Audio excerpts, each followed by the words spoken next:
Ah.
Just flipping off some background sound here.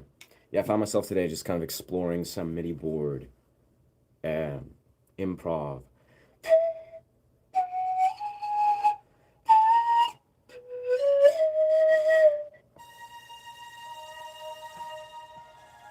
She has more, so this one's beautiful.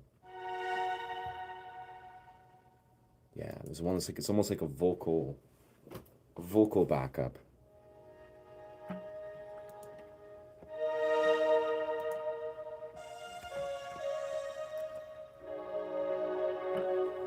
Where is it? Yeah. What's going on? What's going on, my guy?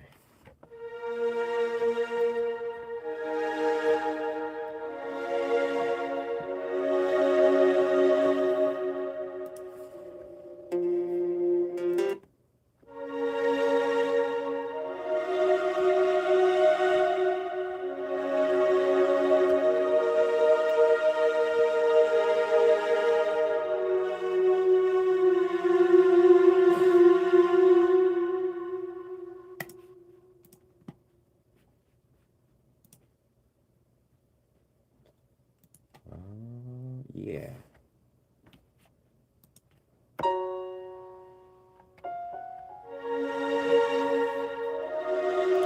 So lower that.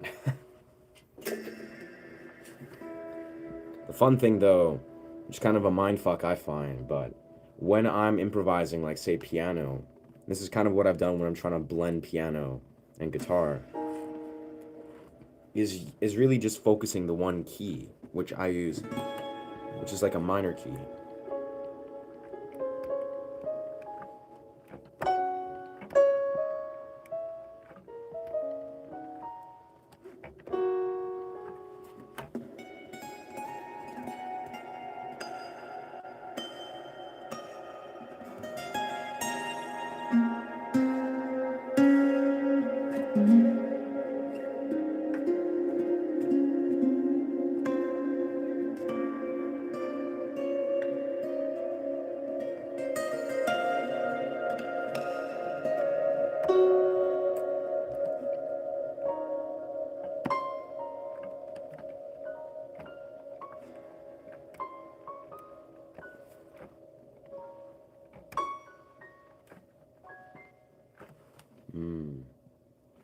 It's great, it's a good sound, but it's interesting how the difference between, say, like a MIDI board versus the grand piano, like an actual piano, is just like such a significant difference in the layout.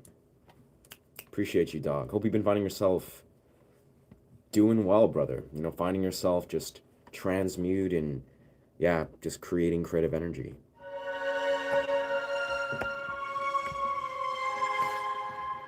You know, I feel like intuitively, if I look and reflect on my life as of recently, I mean, obviously, I think I have a lot of things I know for a fact to be grateful for. There's like beautiful things that are aligning in my path, but I really think it's like creative energy, like say the ability to just like express yourself and access creative portals, whether it's like creating music or dancing or acting or whatever. In my experience, especially say dancing, I feel like it's such a powerful, you know, primal human experience that connects human beings, you know, especially those of the opposite sex. It's like a gathering. Oh heck, $5,000 steel string. Yeah, brother, I would say I may have said this once or twice, but the absolute truth is, for me, as a young guitarist when I was like 11, 12 years old, yeah, I remember literally vivid memories of being like 8 years old trying to play steel string. And I wouldn't cry, but I would like complain, like I would be in pain and I'd be like, man, this is impossible. And it wasn't until I bought my first Jackson guitar, it's a Jackson electric steel string, where the tension was profoundly different. That's when I really was able to like really embrace guitar. I know it's the Jackson I have over here. Unfortunately, the headstock's damaged. But the idea is that it wasn't until, again, I was about 11, when I purchased this Jackson, when I recognized the ability to just, yeah, almost engage in exactly where my finger strength was at, which was with the Jackson, with an electric guitar, which I thought was kind of like, opposite. I thought this was kind of backwards, was engaging an electric guitar before the acoustic guitar. But seriously, the ability to, say, engage in like a steel string before, so you can let your fingers adjust, so you basically can use a guitar, use a fretboard that doesn't have all that tension required. That just made a world of a difference. But yeah, that's what I noticed. Honestly, something to consider, because truthfully, I feel you, brother. Like the pain of a steel string, like even if I were to say, like my calluses, they're there, right? They're developed. But I've had a moment where my calluses kind of peeled off at one point. I don't know why. It was just like, maybe just it was like the humidity of the air or something. And one of my calluses just slightly peeled off. And then I remember trying to like fret and play as the way I do, especially like fretting a lot of crazy like bar chords and chord progressions. And yeah, the pain of steel strings it's pretty real. It's a very real thing. So if you can work around and find creative ways. This tweaker. I don't know who you're talking about, bro. I think I'm the quintessential opposite. I mean, I get you. You troll, my brother. But yeah, I think that's the first time in my life I've been called a tweaker. But thank you, brother. That's high praise. One tweaker to another. Guys, double tap the screen. Facts. Yeah, that's... Yeah, double tap the screen. It's a cool function. As an Indian classical music teacher, I think you're awesome. Wow, high praise, brother. Thank you, Suyash. I try, brother. I feel like I try to keep it original, and particularly, I think where I personally shine is my ability to connect with the joy and passion of music. Where it's like, I think even you look at like I have a good technical awareness, but I can understand the technical dimensions of music, but it's only because I've created such a powerful foundation. Because I have ADHD. I mean, I don't know if that term is kind of overused in a weird way, and you may not even see that I have ADHD, because I basically engaged in a lot of things at a young age, guitar particularly. That's basically the exact, what's the word? It's the remedy for things like ADHD. But I think my ADHD brain, like just quintessential nature, or what's the word? Yeah, just in nature, the ADHD brain, it's learns in an unorthodox way. And I truthfully feel, as a dude that's figured out how to thrive, even though I have like this very unique learning style, I think that's been the key. That has been the key. Let's see. Homies of that. Do I have cancer? Damn, son. Bro's dropping the bombs. No, I do not have cancer, thankfully. Bless those that are fighting cancer. But nah, bro, my health is top tier. That's I like to believe I'm a shining example of a fellow or human being that has pretty damn good health. I honor health. I honor my body. God double yeah. Yeah, brother. I wouldn't say you experiment, but that's the thing is Jacksons, because this is part of why Jacksons are so excellent to learn on, is the pickup. They have a double pickup, actually. So even if you play the Jackson without, the electric, if you don't even plug it in right, you can actually really notice, if you're just trying to learn like basic tapping legato combos, you have to press significantly less tension. It's just, I even noticed I use a very light gauge on my Jackson.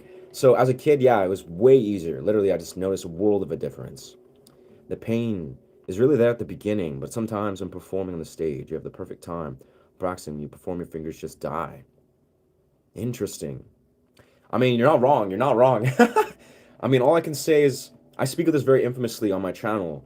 Um, I have an unusually high dexterity and finger strength ability. Like it's almost like I train my fingers, like really, my fingers beyond just a guitar player. I do handstand push-ups literally every single day. When I train, I superset everything with handstand push-ups, and I'm also a tutter. So like I do basically it's like a form of finger dexterity training that is a style of dance. But I'll be honest here is this is the thing that I strongly advocate is you should not like a lot of people talk about like I've been a guitarist for X amount of time and the finger pain or this or that. No, that you should actually not fundamentally have finger pain. Now again, I'm not the perfect shining example of everybody. Everyone has their own unique experience. Maybe you have historically or genetically you have some sort of predisposition to like arthritis or something. But the reality is, I'm a strong believer that with the proper training, with the proper physiological training, you should not have finger pain. Like, surely having calluses developed, that is a type of pain that you will need to sort of break through. That's like a threshold you got to penetrate. It's like a learning curve. But I'll be honest, I'm a strong advocate is with the right finger training, with the right patience and time, you should 1000% not experience finger pain. I'm telling you, and like as a dude that's been a guitarist for 15, 16 years, I use my fingers in so many different ways. But in like, yeah, in like intelligent critter practices. And the idea is that I'm telling you, it's like I have zero finger pain. Like even the bizarrest thing is I could actually like say if I bang my finger. This happens, every once in a while, every few years or something. I'll like injure a finger, like very minorly, right? But the idea is my fingers, for some reason, maybe this is just, I don't know, I've been lucky. They heal very fast. Like I'll notice that even if I like sprain my fingers, they heal extremely fast to a point where within a day or two, a majority of the time, they're back to 100% strength. So what I'm simply saying is, I think it's if you're mindful with the ability to cross train your fingers beyond just playing guitar. Playing guitar is a phenomenal way to begin this practice, to engage in your fingers. But I'm telling you, is it's like a lifelong endeavor that if you honor the process of training your fingers, you can play for insane amounts of periods of time with zero pain. And again, this is not the ultimatum. I'm sure there's experiences where people have genetic predispositions or injuries, but I'm just saying that this is my experience, and I'm a dude that I'm blessed to be able to have this where I can play guitar for like literally, if I desire to. Some days I do like 5, 6, 7 hours a day. Not usually, but some days, and I'll have zero finger pain, zero finger fatigue. My fingers, they feel just electrified. It's bizarre, but yeah. Anyway, bells, hell yeah, dog. We all about resonance patterns. Today I'm gonna get wicked experimental with. Again, I'm trying with like I have my MIDI board set up here, which I don't usually do, just in general. But I've been feeling like I want to see the way I can integrate these MIDI board sounds, which is just the piano with the DAW.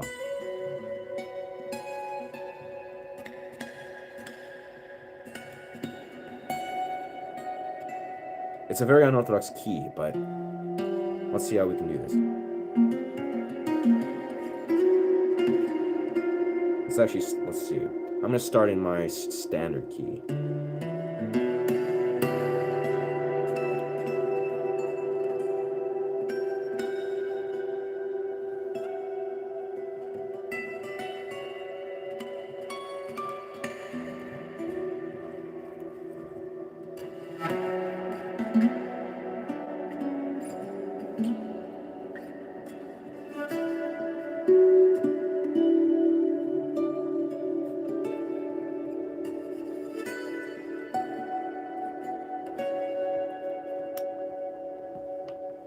Let's finish off this cacao because it's getting kind of late. Whew.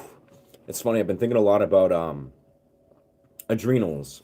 I think about this a lot when I do cold plunges. Like I talk about this very actively on this channel, And again, this is kind of like, if you guys are curious, I've had a few interesting conversations with people, primarily about like physiological health, basically training, and that's kind of relevant to what I was speaking about finger strength. And if you guys are interested, if this for some reason resonates, and it may, because you guys are creatives or musicians or are just maybe curious in this realm, I'm gonna create a Patreon, and my Patreon is gonna be probably it's gonna be free primarily. There's gonna be obviously probably paid versions in the future, but it's gonna be focused on, excuse me, on sort of physiological training, like mental, neurological training as a whole, like healthy training practices, protocols, etc., all relating to health. But it kind of just occurred to me that I think also orienting my Patreon to practices that basically are focusing on strengthening the hands, like things I just do every day, all the time.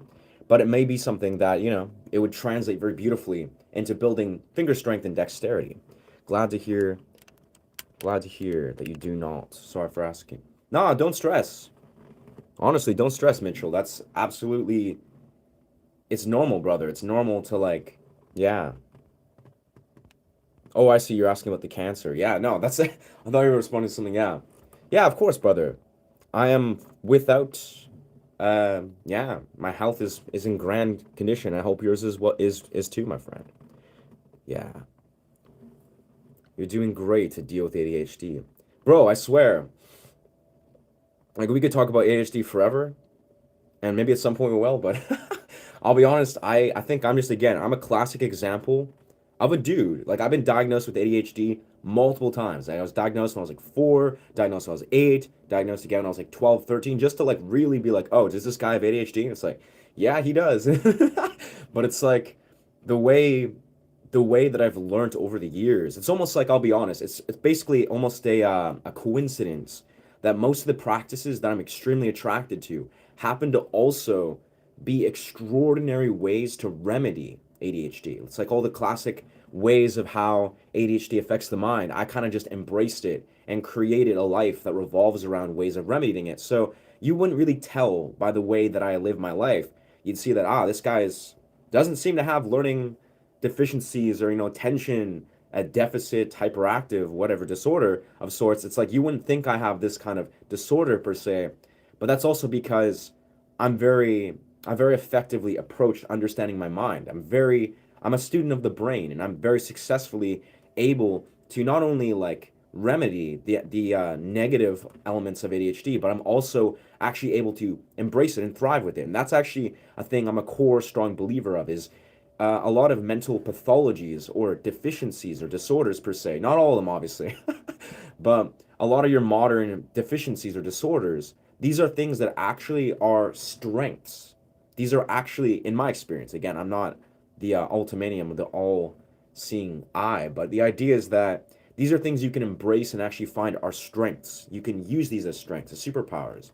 And that's how I've seen ADHD in my eyes. I also have like certain dimensions of OCD, but yeah. What is good? I'm just slowly making through this chat. I'm good, brother. I'm good, Kala. Yeah, I'm like slightly, like ever so slightly sleep deprived. It's funny. My sleep cycle has been bonkers because I basically went to a rave on Friday. Left early, met some friends, danced for like 3 hours, and then met up with my friend Saturday and spent the day with her, and then went to a rave also on Saturday. Left early then, so I'm like, what's the word? Chronically, slightly sleep deprived, but in a very good way. Yeah, I hear you. Give us that. Now, thank you, thank you. I'm like slowly. I'm really just falling in love today with these, like, I haven't actually explored Ableton in this kind of way. Like, that's very cinematic. I think the first one was a little better, but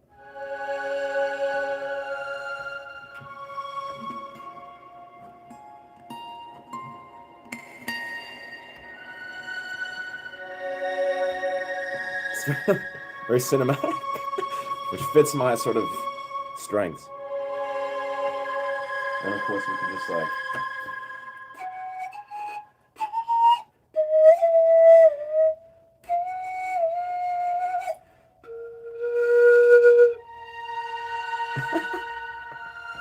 So dramatic. It's so dramatic. It's great. Yeah, let's see. Do you take turmeric, pepper, and ginger? Interesting. I think you mean turmeric, I would assume, and pepper and ginger. I definitely take all those things. I love like natural like food remedies.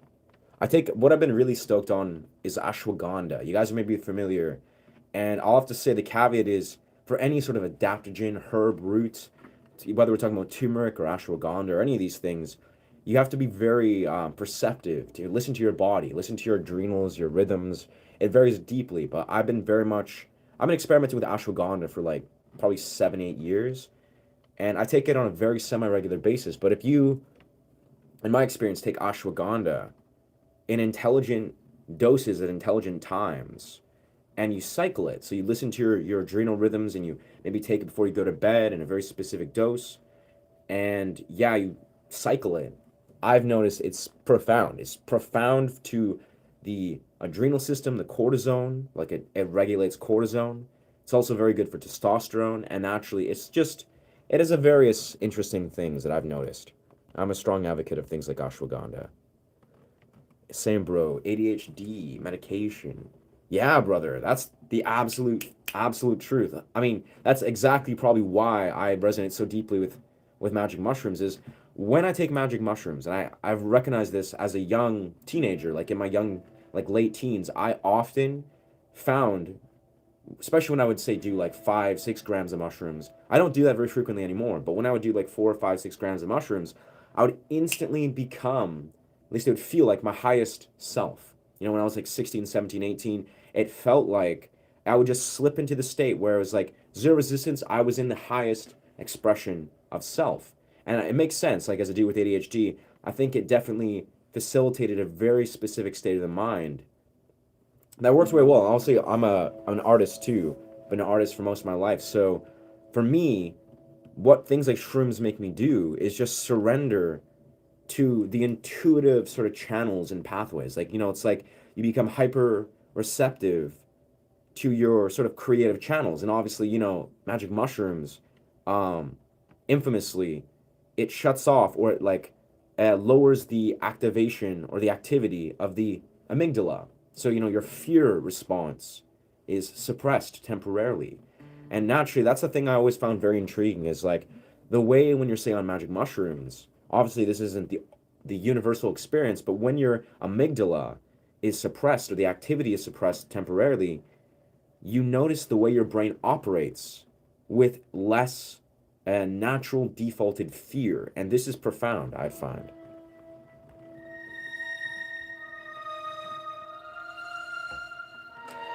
Such a beautiful synth pad, like, god damn.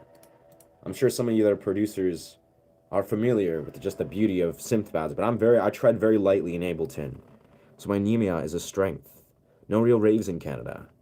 I wouldn't say your anemia is a strength. Like that's not a disorder. That's not a psychological disorder. That's like a physiological disorder. You know, like say blood pressure dysregulation or something or issues. Like anemia is a deficiency in iron. That's a physiological deficiency.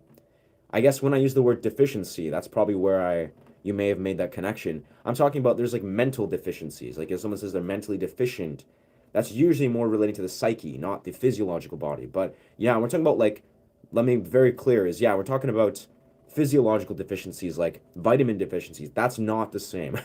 I would say that's not a strength. That's a thing that you should desire to remedy, to understand. And obviously anemia is an intense one. Like I can't say Ciara, can't say if you're a male or female, but obviously for females, it's a very pressing issue where it's like you got to be conscious because you know if your iron is constantly being leached out of your body, you know, be it to your cycles, it's like you obviously need to be conscious of your relationship with anemia. It's the same reason why a lot of females don't desire to be vegetarian.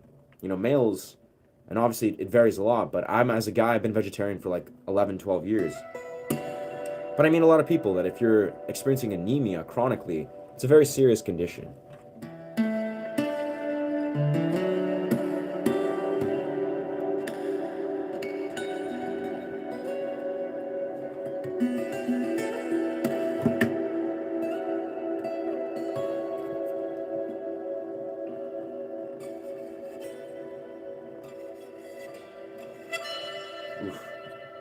for me to set that up a little bit.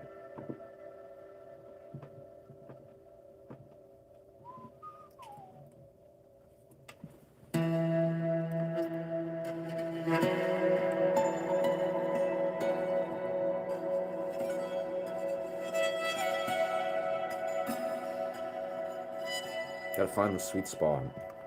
It's bizarre, I remember finding that connection between how for the Picasso bow, it's almost exactly how you approach artificial harmonics, where it's like,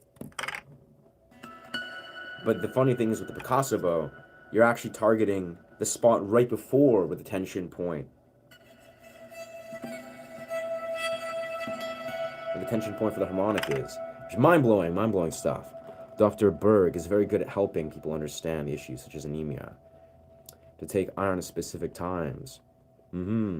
Yeah, in truth, I almost became actually a dietitian and a nutritionist when I was like going through my early 20s. Like I was studying sort of nutrition, I was training lots of martial arts, and I was also just studying to be a trainer. And the idea is, in this world of thought, when you're studying like the body and the diet, it is the thing with this is the beauty. This is the beauty. It's like when you're understanding psychology, right? You're understanding the mind and all these, like maybe the philosophical dimensions. These are things that I think have a lot of subjectivity. There's a lot of different worlds of thought.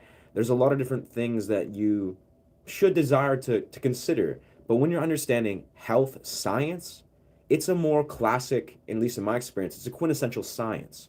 Like it's one of those things that there's a lot of like correct things out there. There's a lot of very powerful resources and correct information out there. It's almost like in the simplest way.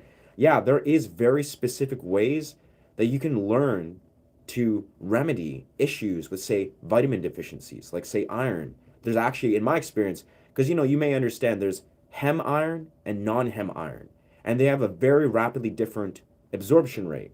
And there's obviously also things like vitamin C, where you take vitamin C and it helps absorb iron 40% better, and there's different foods that have different types of absorption. It's just, there's specific facts about health science that is very factual. It's very well researched. It's very well understood. All it requires is for you to go out and learn these things, understand health science and study it, which is a beautiful realm. Very beautiful realm. It's obviously complex. Like you gotta understand critical thinking. You gotta understand your body. You gotta understand how to discern what your individual body needs are. So it's a thing that takes time, but this is honestly a part of what I love so deeply about health science. It's a very well researched, very well understood to various degrees. It's obviously not a perfect science, but it's if the facts and the resources are out there if you go to look.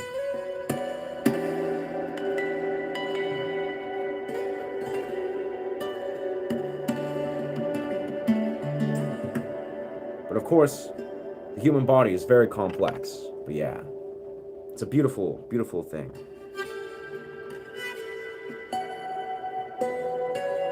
What is good?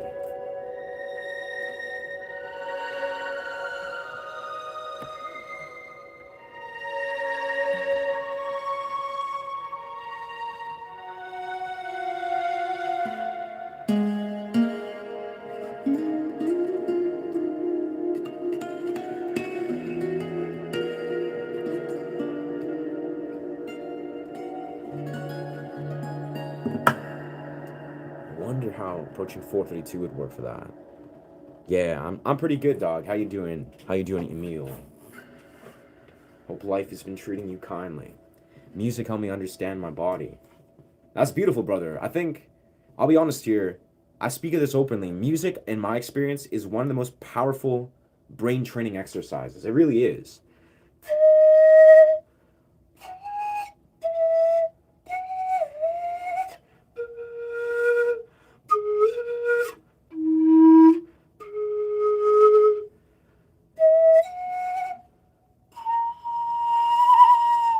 So really, it's just like the ability to, create a deepened relationship with your brain.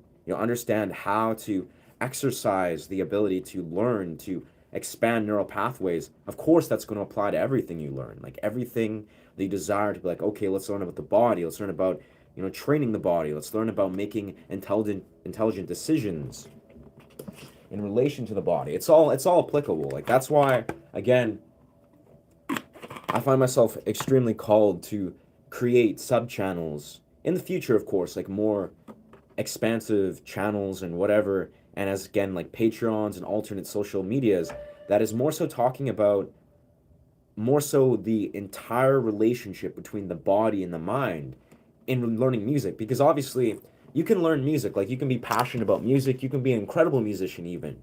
But if you don't understand how to mediate and facilitate your health, your psychological health, your physiological health, then really it's not going to allow you to go as far as you really have in your potential. Yeah. Which app do you have for those synth sounds? Yo, what's good? I'm on Ableton, brother. Yeah, I got one of the dopest apps that is conceivable, Ableton.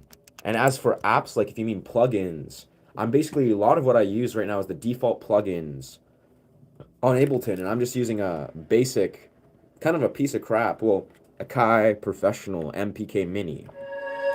I need to get a new synth board. But I'm just experimenting with the way that I can blend, the sound that I already do. So just like using the guitar.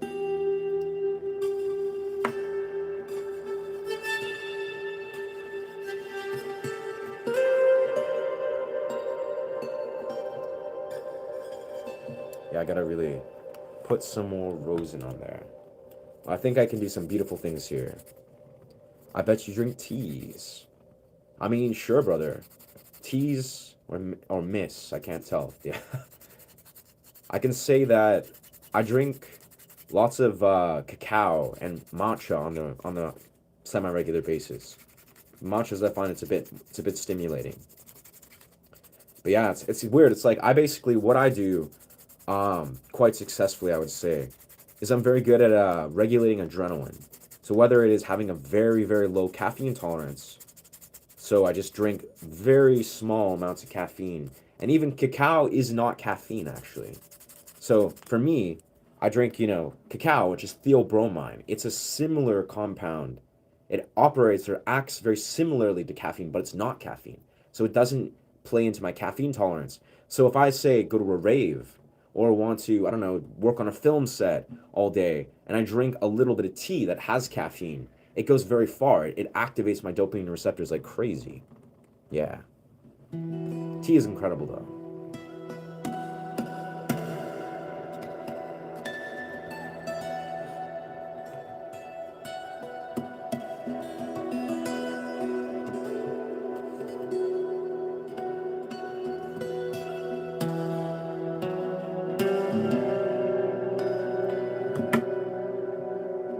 Yeah, absolutely. I really feel music, like I speak of this kind of from just my own experience of extracting what I think music does. Because I actually almost studied, well, I studied to kind of set the pretext of being a music therapist. Like I spent some years studying music and psychology and philosophy, and I was going to do a music therapy program. But the idea is the whole point of music therapy, it's very similar to sound healing, which is what I do, is understanding how music, that is vibrations, resonance patterns, how it actually fundamentally changes your entire relationship with your body. Like obviously it affects your neural pathways when you're creating. It stimulates healthy brain chemicals, but it also, it in my experience, it like the resonance pattern, it connects to the somatic body, so your nervous system. It's like that's why you're relaxed when you hear.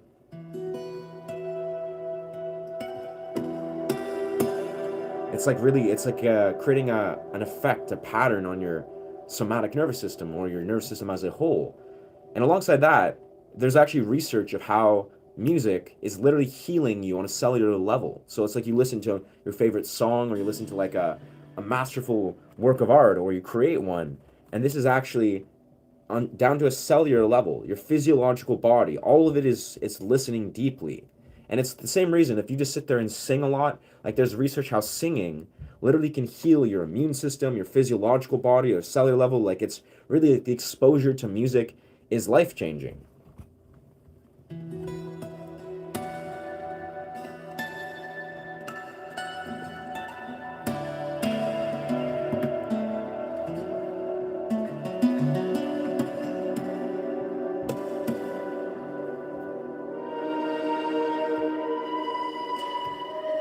So dramatic. I love it because this synth pad's in a completely different key. What's good? What's good, brother? What's good, Capped? What's good, Capped K? Be aware of what you're listening to. That's deeply relevant. I mean, I love to listen to, it's kind of strange. I mean, I've been on a very interesting path in my life where I've been seeing myself like very rapidly grow and expand and psychologically and energetically, like just do some very interesting things. And I'm kind of like looking at my life objective in the last couple of years, and it's hard to even believe the amounts of shifts that is occurring. But historically, kind of have this habit where I love to almost like listen to polarity, or I like to listen to polarizing music. And what I mean by this is like I could be having the most like euphoric, blissful, happy day, and some days I'll just want to listen to like, really intense, like Breaking Benjamin or 3 Days Grace, or like, I don't know, music that is like honoring the process of integrating the shadow aspects of the human experience. So like the shadow of the human, so the complex, intense emotions. It's like it's almost like interesting how the mind can integrate those. But surely, that being said, I think it's important that if you're listening to like music that's toxic per se, I don't know exactly what a good example of that would be, but like maybe you're listening to like rap music that's talking about like, I don't know, drugs or misogynistic weird shit, and you listen to that and you're just like, yeah, it's like clearly that's going to affect your psyche. It's going to affect your body, your whole physiological body, like in a probably a negative way. Again, I don't even listen to music that I consider toxic, but I'm sure it's out there and I'm sure it's not good for your body.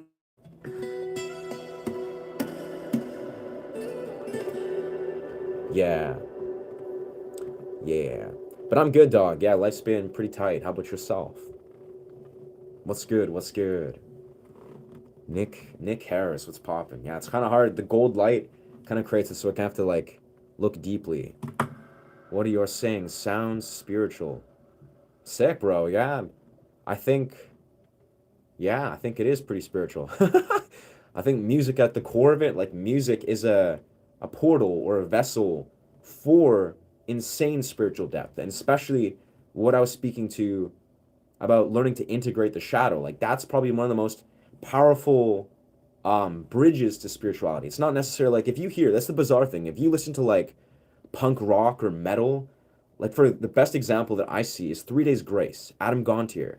You look right at his music, right? A lot of his older music, where he's like Never Too Late, Gone Forever, Pain, all those songs, right? In my experience, I mean, that's music that I've listened to since I was like 12 years old. I've loved that music. To this day, I listen to that music all the time. I love it.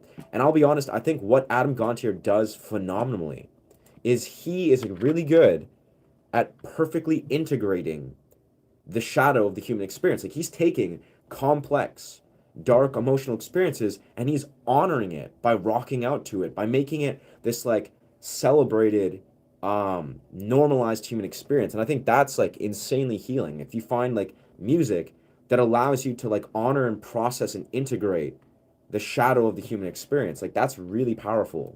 We're on. Whoa. Last summer, I met my. Whoa. Yeah, my YouTube's kind of. There we are.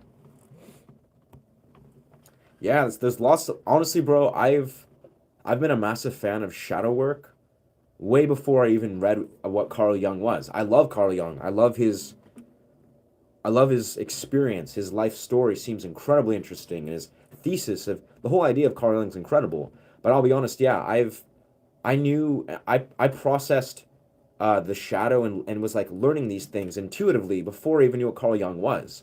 It's just he put terms to these things. He made it like a thing that was like well studied, and he really immortalized these terms. Yeah, Carl Jung's a genius.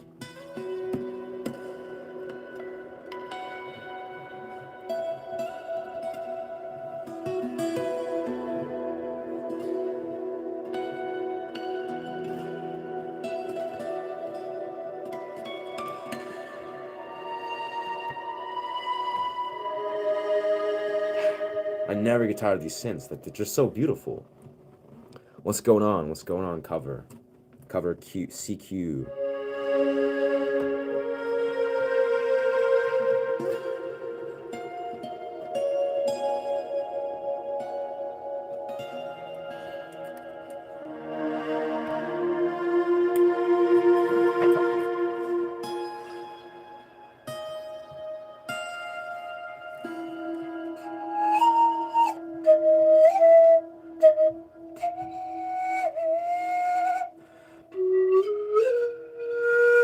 a very particular key, though.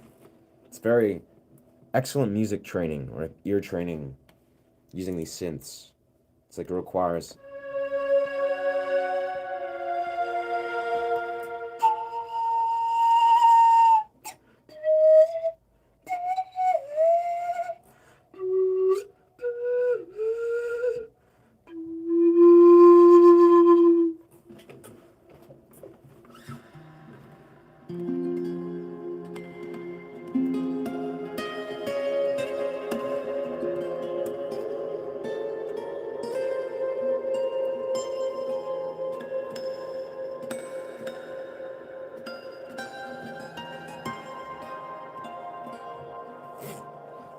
So that REM.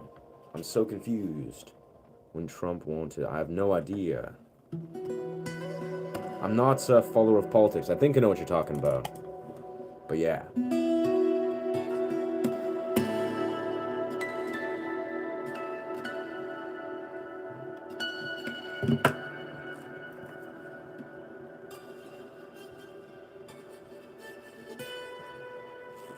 Yeah, let's do this.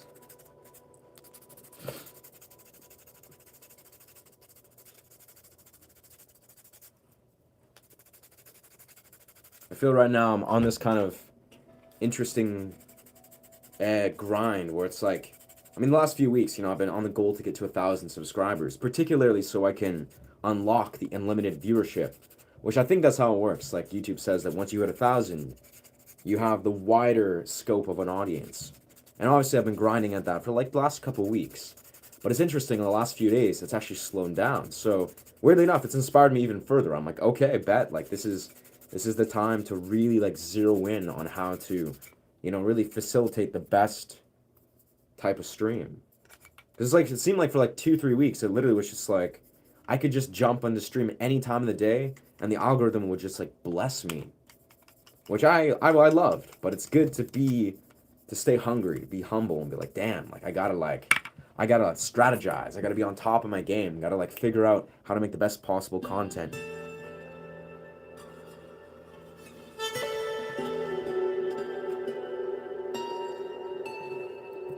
Yeah, how can we integrate this?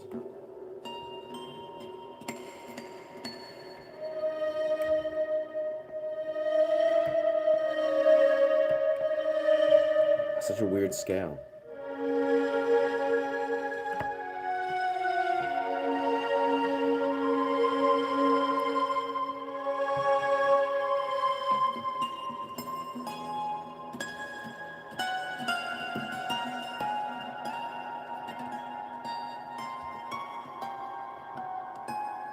What key is that even?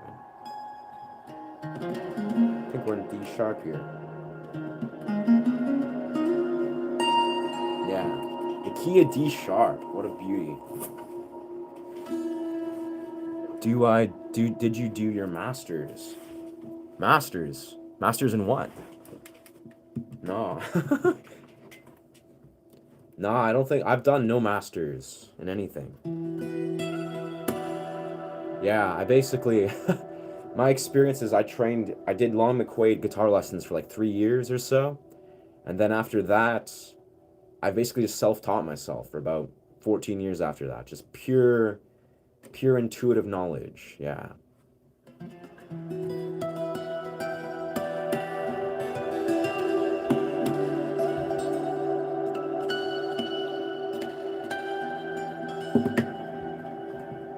One second. I'm going to watch this. That's what I need to do.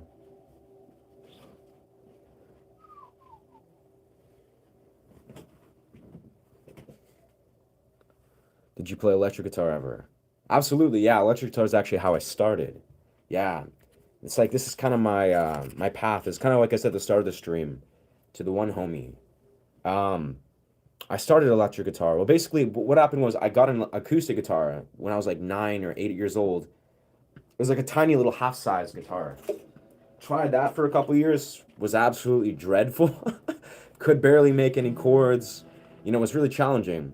And I kept on trying, kept pushing it and be like, okay, I got to learn basic stuff. And I would just sit in my room, trying like basic like chords all over again.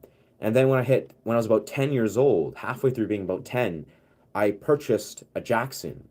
So I spent like all the money I had saved for like 5 years, and I bought a Jackson, which is like, electric guitar. And then that's where I basically started going to Lon McQuaid. Um, I like started learning electric guitar from this guy that was like a Metallica cover band. Really dope dude. He was like my guitar teacher from ages 10 to about 12 and a half, 13. And from there, that's basically what I did for like 5, 6 years, was just strictly electric. I'd like learn Avenged Sevenfold, Disturbed, and I just like rocked out. I was like, that was my thing. I would just spend all day just learning all these like entry level dimensions of punk rock and metal, and just I would rock out. Like that's all I did was like I had this vision that I wanted to be a rock star from like ages 12 to 13 or 14. And then I hit a point where when I turned about 15, that's when I was like going through an interesting experimental phase in my life where I started listening to like hip hop and rap and glitch hop and dubstep and all this dope music.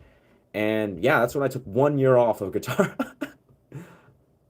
Bro, can you play one? I have no idea what that song is, brother. I can't say.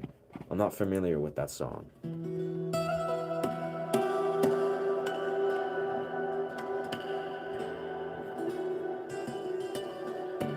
But yeah, long story short, I played electric guitar for about 6 years, which I still do. And then I started getting into acoustic guitar, and I got this guitar. Creed. Okay, I'm familiar with Creed. I'll look into the chords for this, but I'm not a cover artist, so very one last breath. I wonder, because I know Creed is pretty dope. Haven't listened to Creed in a while. Please come on, you can fall and hold on to this safe. I don't know, I'm trying to escape it. Huh. This Tab's Ultimate Guitar has all these like mainstream songs. Yeah, it's beautiful. Yeah.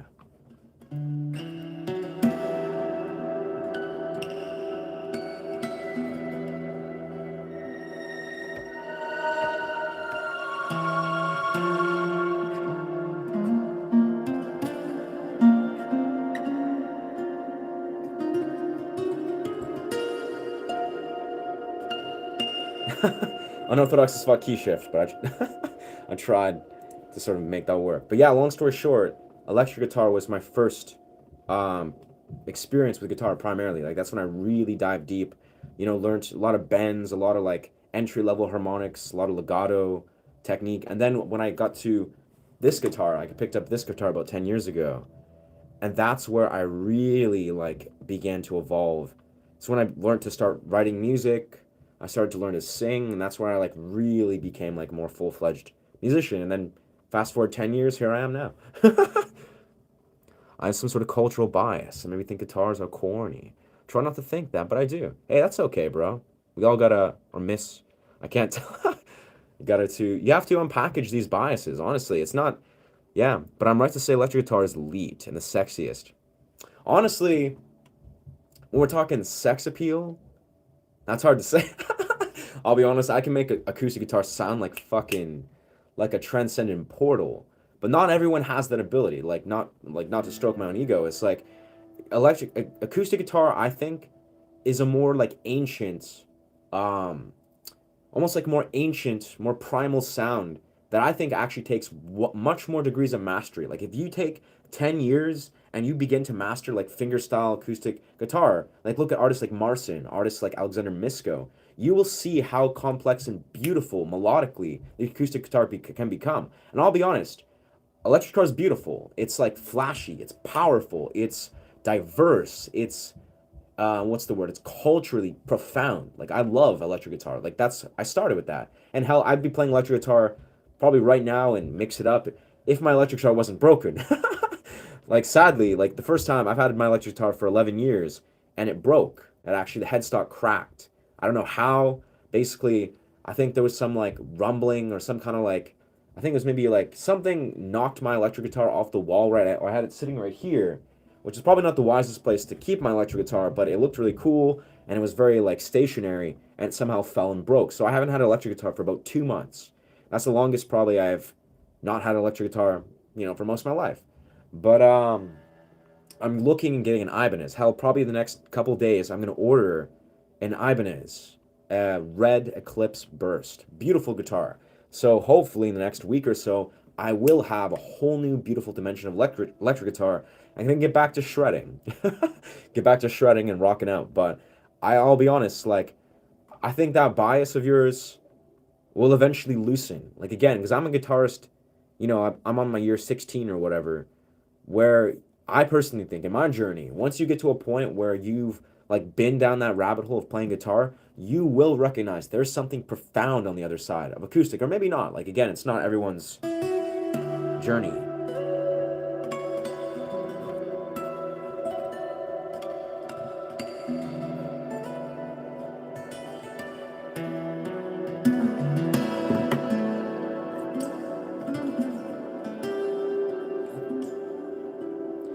It's just there's something so powerfully expressive in my experience about the acoustic guitar, and not even beginning to include how powerful the acoustic guitar is for songwriting with vocals. Like, you know, if you've seen people like John Gomm where they just go deep in it.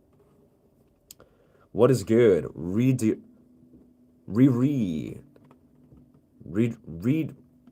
Let's see. How do I pronounce it?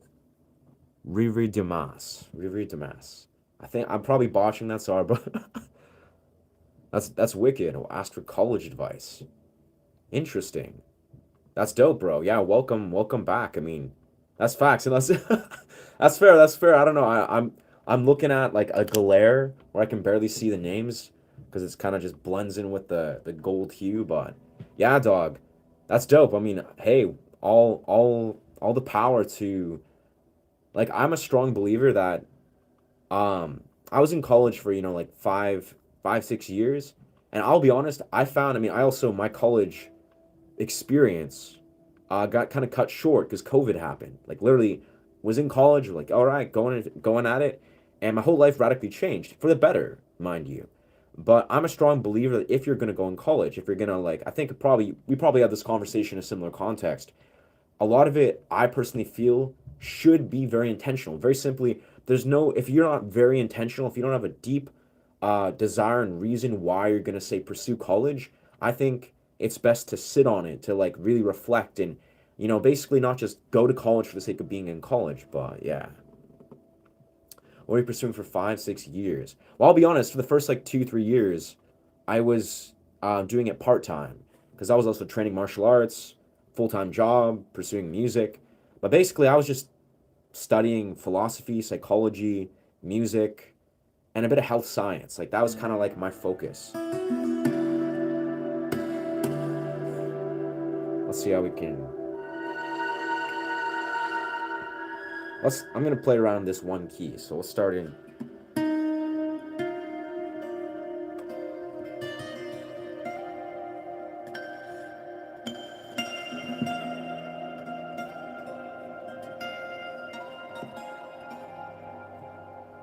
How can I integrate this? Okay, so that's a wow. It's a mindfuck trying to blend this key.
Expect mistakes.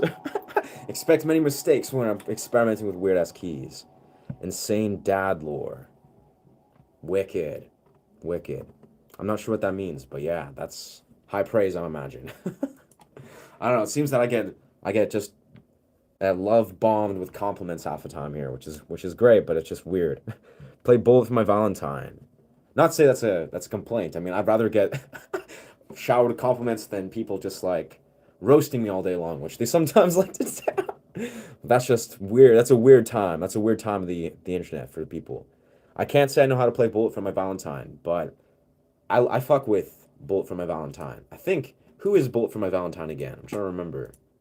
That's like edgy as fuck, like punk rock. Yeah, I fuck with Bullet for my Valentine. Haven't listened to them in a while, but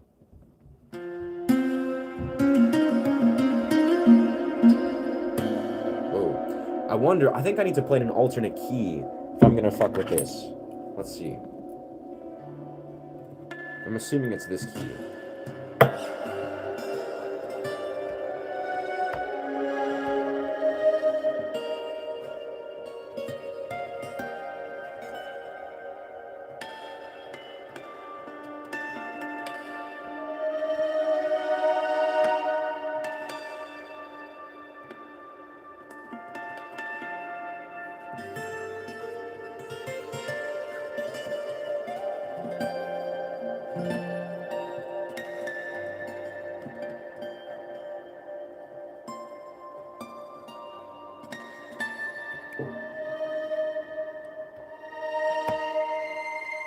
Oof, I love this shit. So beautiful, goddamn. Like I'm experiencing so much of the sound in real time, so it's just wow.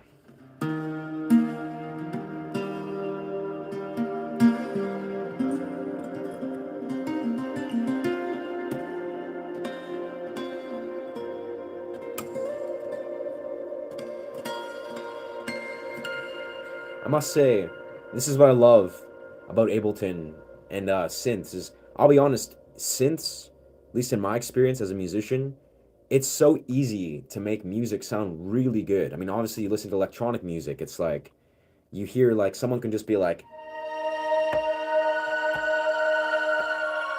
and that's like a pivotal melody in an electronic song where it's like synths they're just so beautiful, they're so refined, and they have so much harmony that you don't have to try very hard, especially if you're trying to like create like say a meditative journey or like create a sound journey. There's just so much versatility within a DAW where you could just like fall ass backwards into like a powerful song. That's at least what I appreciate about synths. I don't know. Like even here's the off the strings.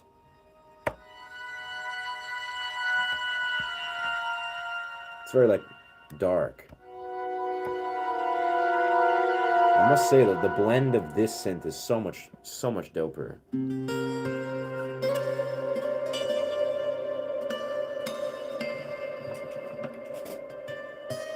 And of course you just do live stuff.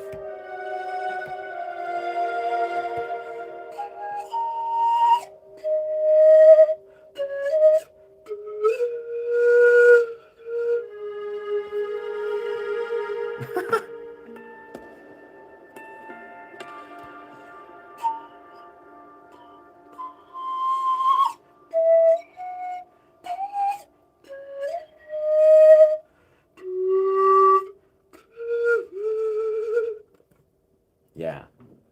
Wow. What are your thoughts on snake charming? Snake charming. Like actual like Middle Eastern like flutes to charm snakes?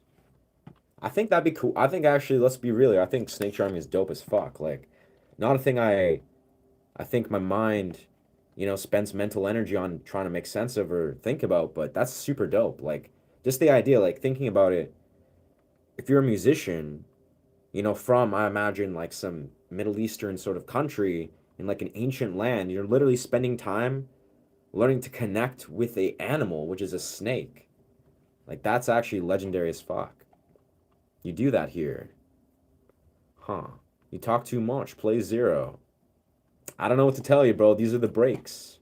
Welcome to the YouTube channel that is this. Like I'm not gonna at any point be like, oh, I'm sorry, bro. I'm sorry for talking. Sorry for sharing my thoughts. I'm gonna just shut up and play music. Like, no. I'm gonna do whatever I want here. Yeah. Those are the breaks. And I can't play Zero. Not a cover artist.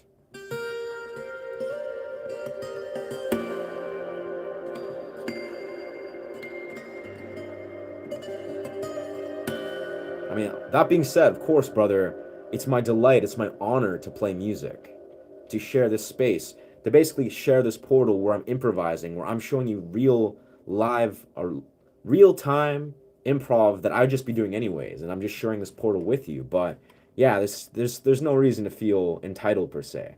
Not that that's very entitled, but it's like I think maybe you've been around too many YouTubers where they're yes man and don't give a fuck, but real musicians, real people, they're gonna do whatever they want, and just stick around for the ride. They're not gonna please you or appease you.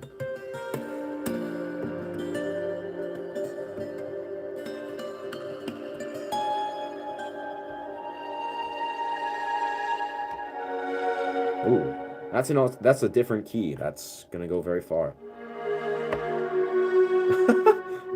Wow, it sounds very French. I don't know. That's not where we're going. That's where we want to be.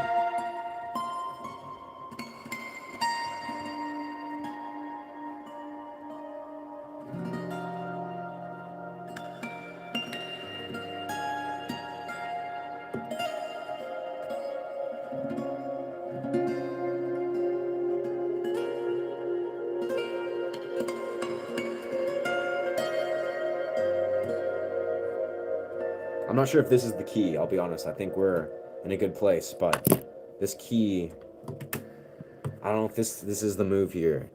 Yeah. Asking because you play the flute and get along with the babes.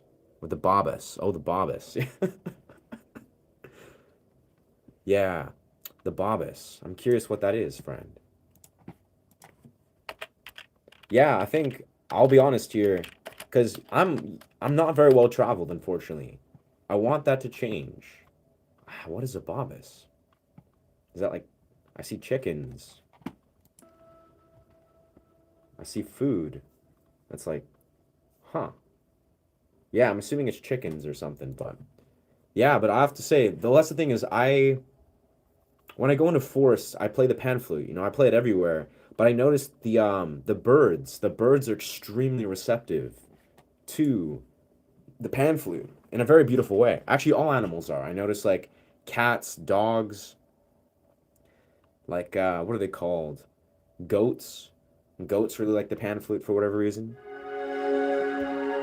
I'm sure they just like any resonance pattern, but yeah, but I notice I think if I were to find myself, in a country where there were snakes and there were maybe snake charmers, I could 1000% see myself like becoming intrigued or enamored with these snake charmers to try to figure out how I could, I don't know, connect with snakes with flutes.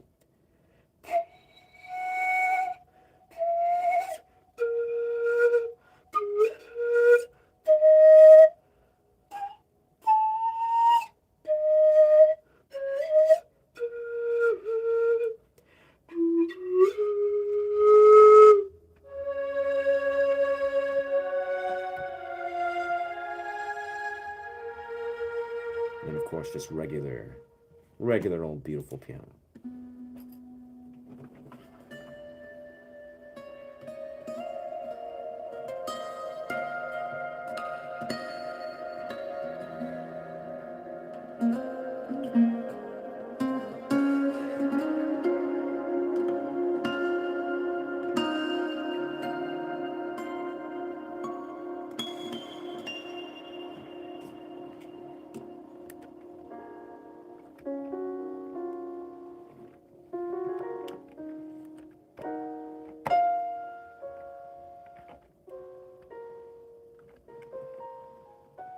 Not enough resonance pattern, I feel. Or resonance patterns within this MIDI board piano. Like, it sounds beautiful, it's like a piano, but I feel it's like leaves a little bit to be desired.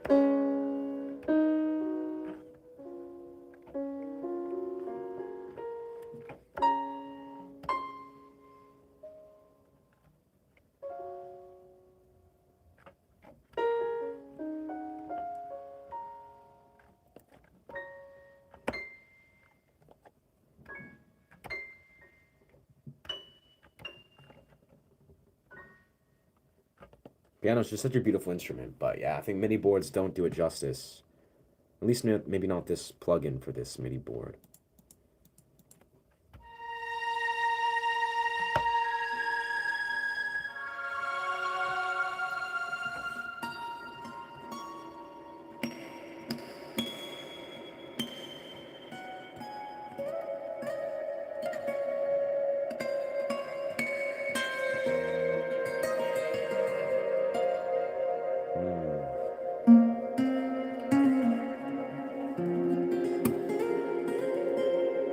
I think the key to improvising this key, D sharp, is going to be finding chords that beautifully complement this. And just doing the key that is... Of course, I think that's always the key.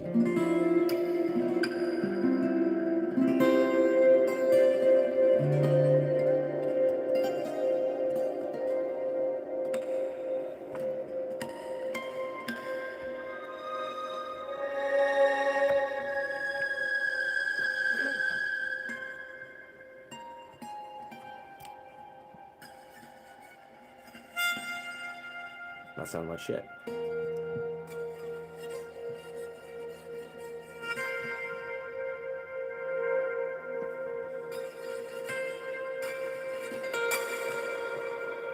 Wow, that action is not clean. That's not... It's not it.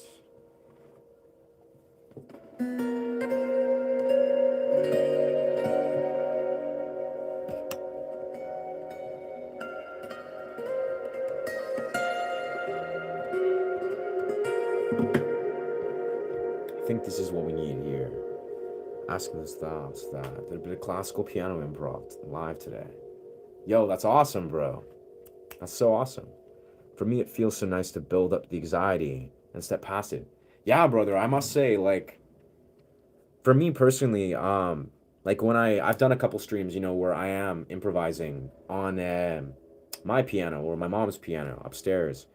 And piano is an interesting one where it's like, I personally find it's such a gentle, nuanced instrument that it's great to just like surrender to the feeling of it, you know, letting it just flow through. And when you're performing it or doing a live stream, it's like it can sometimes you can get caught up in the mind, and if you're not like really in a good flow. But yeah, I think the piano is a very beautiful thing to perform. What's going on? What's going on? Welcome, debugs, debug thoughts. What's good, brother? We just chilling today. Working on some sort of synth improvised thing. Like I'm trying to like play around with like alternate keys, but engaging these beautiful silky synths that I've just been experimenting with.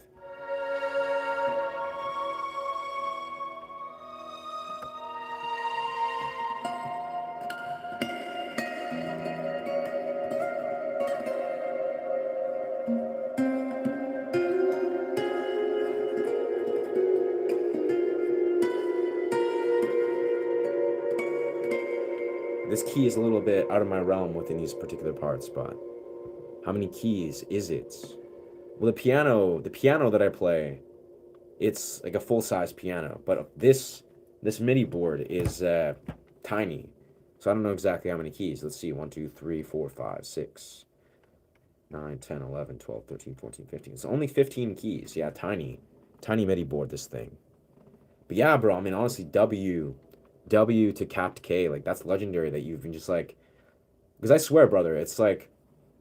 I speak of this actively, where being a YouTuber as a whole, or just even just being a streamer, jumping on streams, like, even if you don't desire to blow up a business, it's, like, it's such a, like, psychological test, a challenge, you know, to, be like, hop on a stream and really try to, like, put yourself out there. And, you know, I'm a pretty competent and confident musician just in general. Like I have been for various years, but sometimes when I was new to live streaming, you know, to have like 0 views or whatever, or very few views, it would strike anxiety in me to be like, okay, like I gotta like just shut off of any sort of desire to care about the perceiver, specifically when I'm like, you know, I'm wanting to grow my YouTube when I'm very new to it. And even now, it's like, it's interesting that it does require like a deep amount of like self-awareness, but also just intention on what you desire to share, to show. Like, what is your intention as an artist, as a creator, as a YouTuber? This is what I think goes really far. And I'll be honest, for me particularly, like I speak about this in some regards, but I have I have a lot of deep-rooted intentions and visions for YouTube. And this is honestly, as a musician, I also have a lot of deep-rooted intentions of what I desire to connect with musically, to connect with other people, to maybe perform and create music musically. But for me, a lot of this is about a journey as a YouTuber. Like, I feel like I have such deep, like, yearning desires to do very extraordinary things on YouTube. And what I mean by extraordinary things, too, is like, I'm also I want this channel, but also various channels to be a very like potent portal, like a place where I want to be transparent and share very pivotal parts of my own creative journey. Just sharing like transparent talks, sharing very creative freeform collaborations. And it's just like I want this to really be like a potent, again, a portal. And obviously, this is a very new place. Like I've been on this creating this channel for about 6 months, and we're gonna eventually soon hit 1,000. But the idea is that I'm looking at like the long-term vision of like when I see I'm in 10,000, 100,000, how I want this channel to operate. Like I really want this to be like a very diverse platform or a diverse channel that's using this platform. And I feel like that's what my mind is constantly focused on. Not like fixating too heavily, but I get these bursts of inspiration. I'm like, man, like I'm excited to just plunge into the next phase of this journey.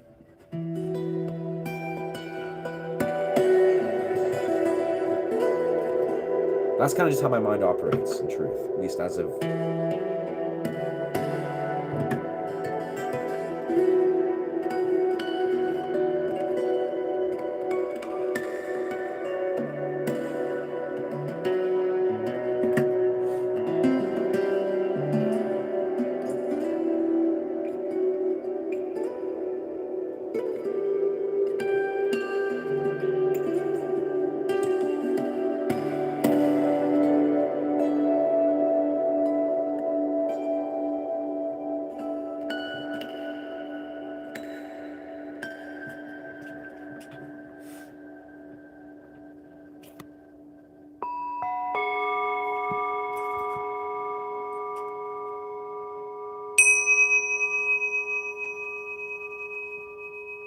Welcome, what's going on?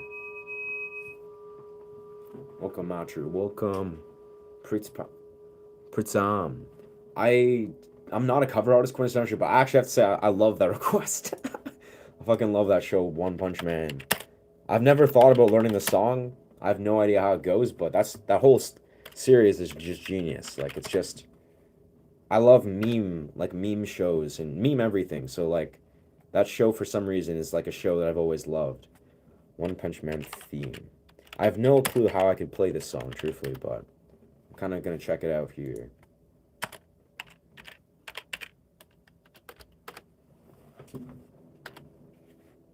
It's the time. Tab is not published. What? Sad theme. Oh, wow. One Punch Man sad theme.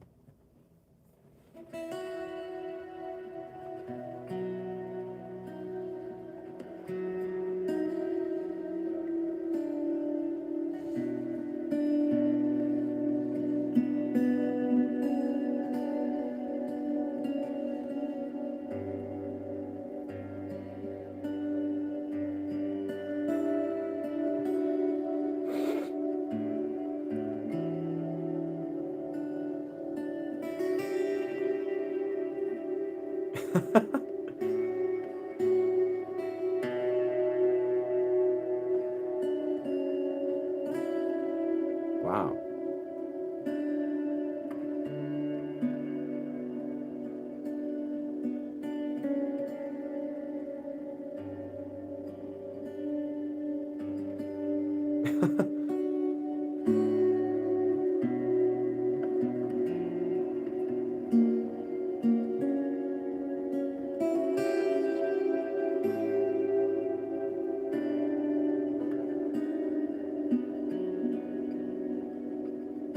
Wow, I don't know. Yeah, I've never heard this song in my life or like played it. It's sad and slow. That's like the One Punch Man theme, sad theme. Beautiful song though. That sounded kind of nice. Yeah, I've never played that, but actually that sounds like a nice theme to get into. Yeah, incredible. Lots of people have hundreds. Heck yeah, bruv. Yeah, no, it's facts. Not out of tune, true. That's what I do, brother. I do shit in tune. I got I got a good musical foundation, I'd say. Sounds good. Keep it up, the hook line. Absolutely, that's I think the hook line is yeah, when we're popping into this, we're going to like 4/4. Honestly, a lot of it's like very basic. It's like a basic A minor shape bar chord that's just played throughout. 3/2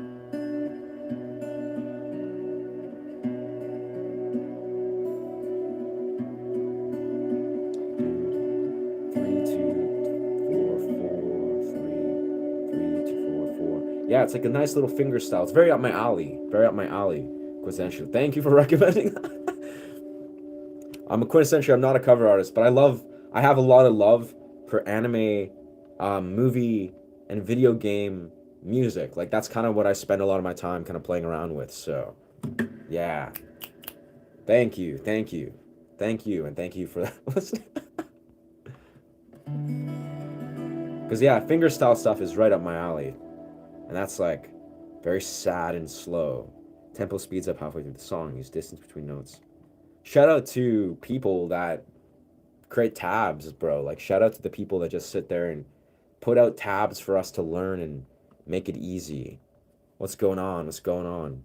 Capt K.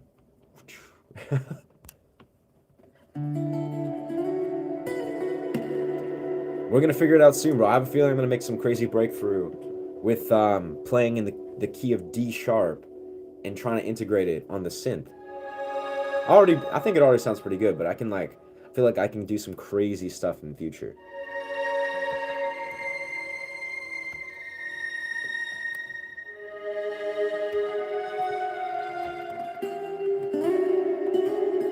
Just gotta get really synced into the key.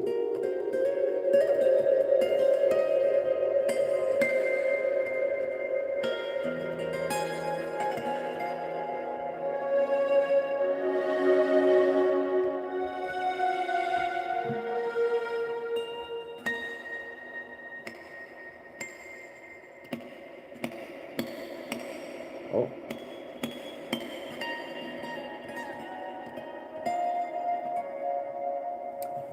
I wonder. These weird chords up here, I feel like these are...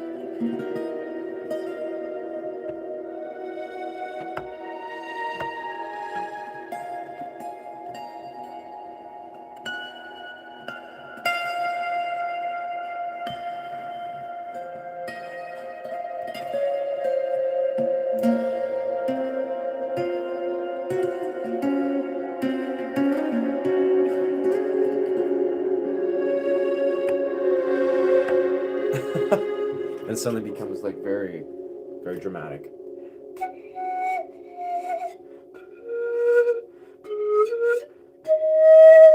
Hey, what's good? Welcome, Madeline. Everybody's a guitar player. Hell yeah, bro. Everybody should be a guitar player. I believe in that deeply. We should all try. I mean, that's the thing. I'll be honest. That's a part of my core mission with this channel. At least that's how it began. Is like, how many people do we meet that are like, I'm a guitar player. I pick up a guitar. I want to learn the guitar. For whatever reason, they're just like, their finger strength or something goes wrong, and then they get creative blocks, and then they just put it down forever. And like, I don't know. I think everybody to some degree should at least like feel welcome. I'm very good, Madeline. Life has been pretty dope. Yeah, I'm fucking with a synth. I know there was I forget who. Someone was, what's his name? I think it's Raptor or something. It was one of the homies that's reoccurring.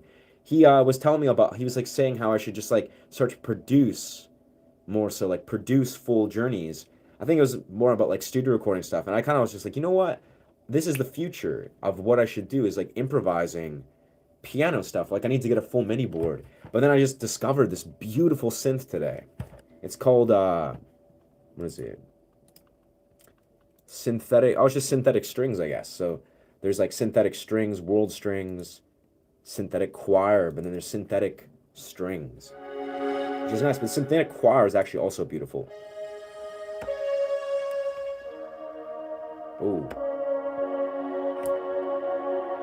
yeah, different keys, very beautiful. Yeah, anyone can play in tune and guitar and get away with it. Only Hendrix can play out of tune, still be thought to competent. Yes, yes. I wouldn't say only Hendrix, but you're right. Hendrix nails it. But I would say, I'll be honest, that's what I love about the pan flute, my friend, is like, you can play out of tune. Like, an instrument like this actually allows you to bend out of tune. And that's like, honestly, one of the trickiest things musically is to generally like learn to integrate out of tune. I mean, if you go to 432 hertz, that's technically out of tune. But if you're just like,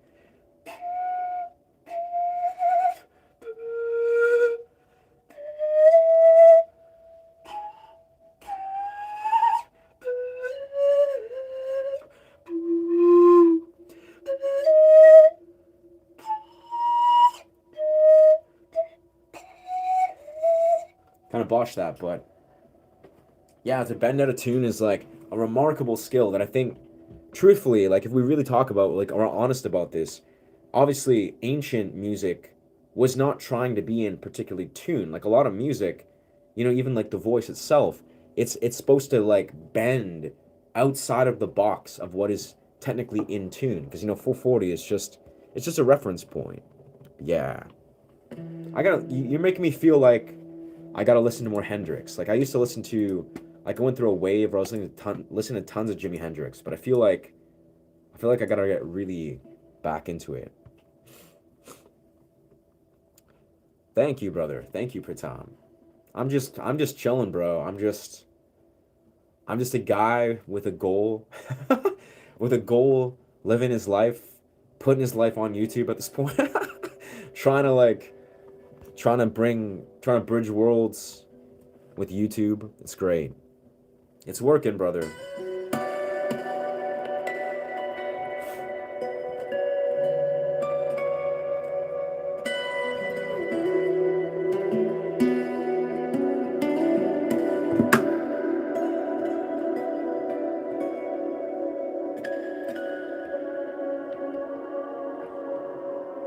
Yeah, I think it's interesting. These orchestra choir sounds kind of nice in this one key.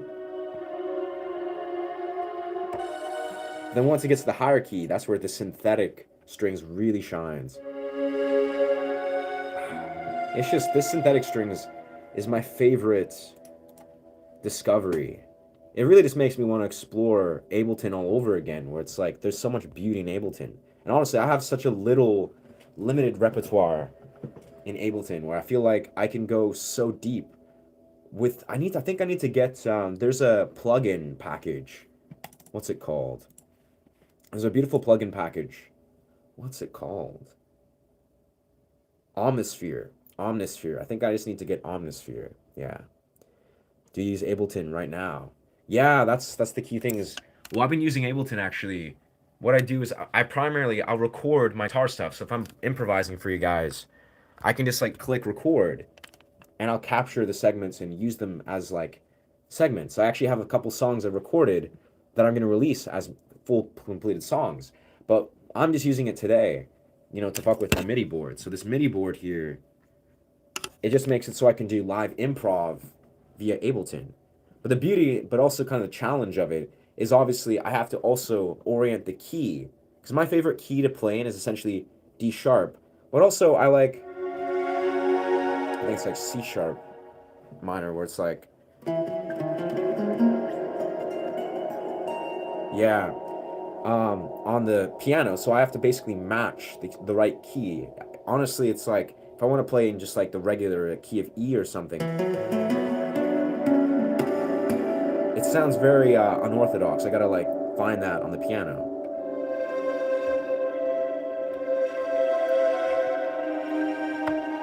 Or I can key shift, of course. I can key shift a bunch, but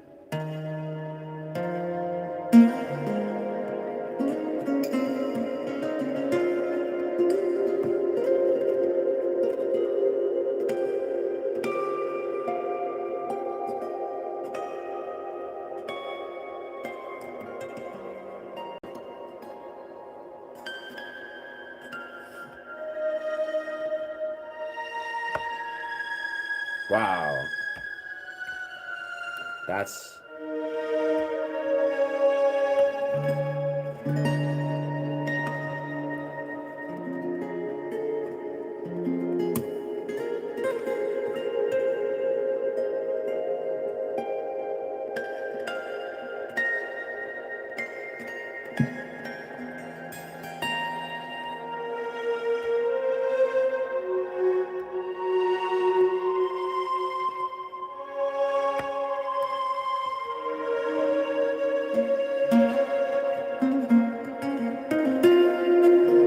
It excites me though, because I feel what's really dope is the ability to say blend these worlds, which I love to do, where it's like I can isolate, say, my one hand, I can just play the piano with one hand. And then get really good at not that.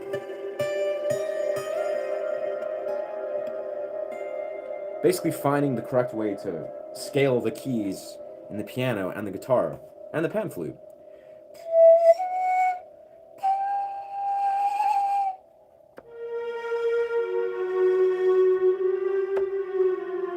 Sound very...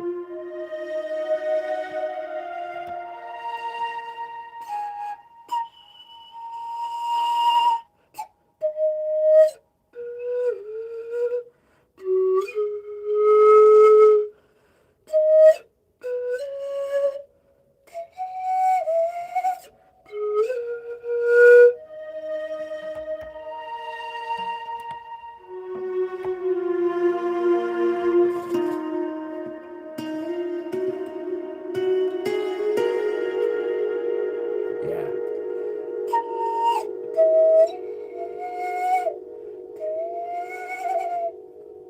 Yeah. Ooh. That's trippy as fuck. Yeah. Please, Bon Jovi. I do not know how to perform Bon Jovi, admittedly. Yeah, can't say. Cool like me, I've also been using Ableton. That's beautiful. That's beautiful, Madeline. Yeah, it seems like you've been going on a beautiful experimental trip lately, which is amazing. Like, I commend that highly. I'm always happy to see that. Very cool for this kind of music. Oh yeah. We're in it, baby. Like, we're gonna like... Ableton is a portal. You know, once you like dive deep into it, and this is where I feel really strongly is, you know, I've been getting to this place, do it like a DJ with a session view. True. Oh yeah.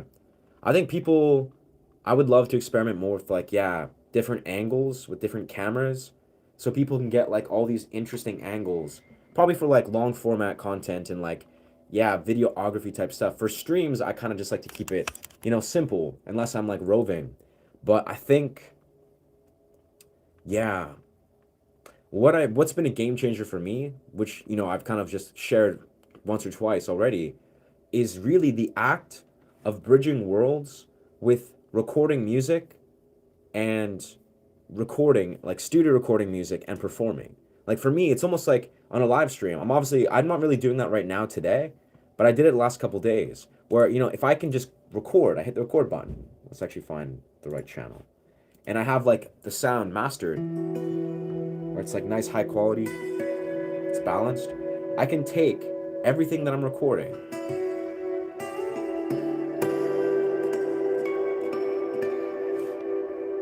you know, I can use that for a loop, or I can use this and actually create a full song.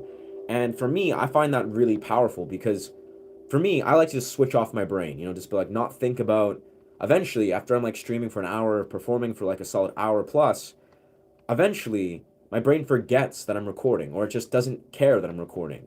And it's able to just basically fluently improvise, even though I'm studio recording. And that's often how I've been creating my music recently, or just capturing music that I create. So it's like I can basically create a stream, record live music, perform the live music, and then take these pieces from it and then create, you know, studio recording pieces without having to think about it. It's just getting, it's hitting these different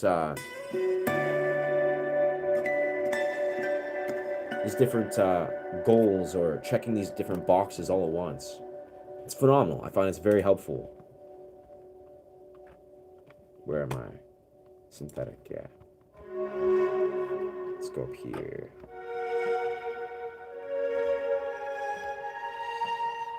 And if we go Yeah, very interesting.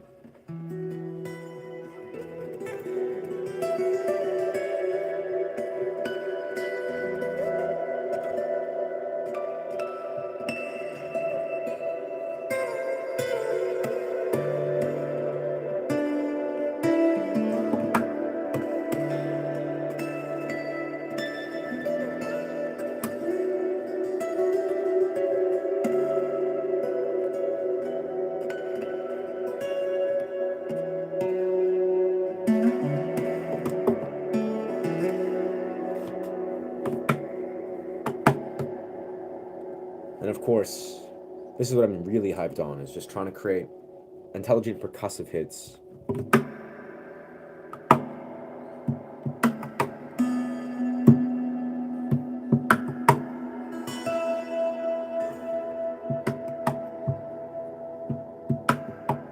Let's try that again, actually. Let's try that with just pure hits.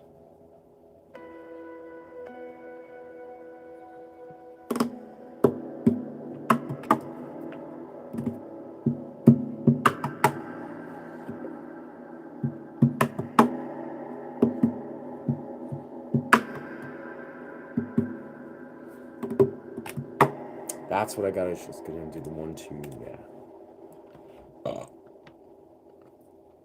Absolutely. Yes, sure, and thanks. Heck yeah. I have fun and you should make it fun. Yeah, it is. Yes. Honestly, guitar is a very diverse experience where I think we can play in various ways where it becomes like an intellectualized process which is okay. You know, it's like this is what I like to do is, for me, what's most fun, strangely enough, at least at this part of my journey, is evolving my unique guitar playing style. Like when I discovered how I could uniquely perfectly layer artificial pinch harmonics, and there's different tiers and different ways to incorporate that. For me, that lit a fire in me where I was just like, yes, like that was so ecstatic to me. And the way that I discovered how to do this was I basically pushed myself so far in my comfort zone. Basically, when I first started streaming and busking, and I put myself way out there, and I recognized so painfully, obviously, what my um, what my holes were in my, I guess, my playing style. Like I basically had this moment where I remember I opened Ableton and I put a microphone and I started talking, and I was like observing and reflecting on my guitar playing style. And I saw that there were a few very specific things that were clear as day. It was basically like I started to break down and study my own guitar playing style and recognize there were very few clear parallels between where I wanted to be and where exactly I was at. And once I bridged those gaps and then started to perform in a style that was like complete, it was cohesive, that's when music started to become like extremely fun, where it's like I could play for like long periods of time and just like have so much fun with it. But I mean, surely too, I think obviously a lot of music is just trying to feel into what feels fun, what feels like the most attractive to you. And that doesn't obviously have to be complex or intellectualized. I don't know, it's a mind fuck.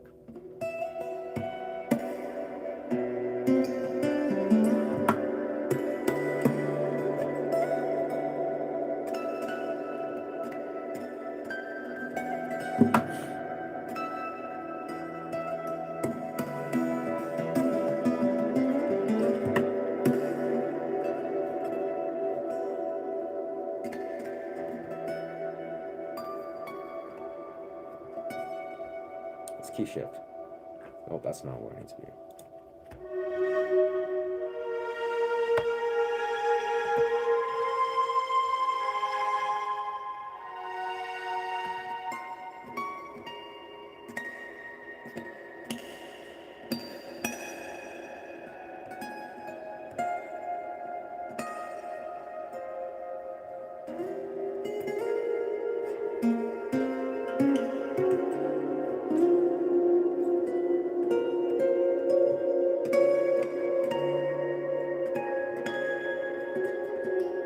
Yeah, and the key of D sharp, I definitely feel like there's some holes in my improv, but hell yeah.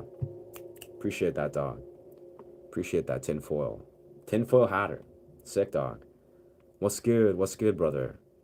I almost had to be rushed to the hospital. Oh, damn. Sorry to hear that, lead healing. Yeah, it's health is pivotal. Like I was kind of just reflecting on them beyond like mental health, but physiological health really is like the last piece of the puzzle. Like, it's like you gotta, yeah. Yeah, I hope you're healing up, friend. But it's funny, for some reason this is where my mind went is often, if I have people ask questions about like if they're a young musician or artist and whatever, and what is advice that I would offer them. And often, I'll be honest, the same parallel beyond just like offering advice about, maybe training the hands and understanding fundamental guitar stuff. Some of the strongest advice I feel like I like to tap into is basically not even related to guitar. It's more so related to understanding your relationship with performance art. And what I mean by that is basically like, for me, the way that I was able to evolve as an artist, like this is almost like this is the most clear-cut way I can explain this is even last week, like I'll explain some of the creative breakthroughs that I've had in the last like few weeks. A lot of it, these are parallels that I've been setting in place for many, many months, sure. But some of it, I swear, it's literally just me surrendering, not trying to play the guitar per se, but basically just having so much fun in my life as humanly possible. Like for me, it's like, if I'm going to, I don't know, go to a beach, or for me, I go and dance a lot. I go to like raves and shows, and I go to ecstatic dances, and I meet people and I connect with people, and I spend like 3 or 4 hours dancing and meeting really beautiful human beings.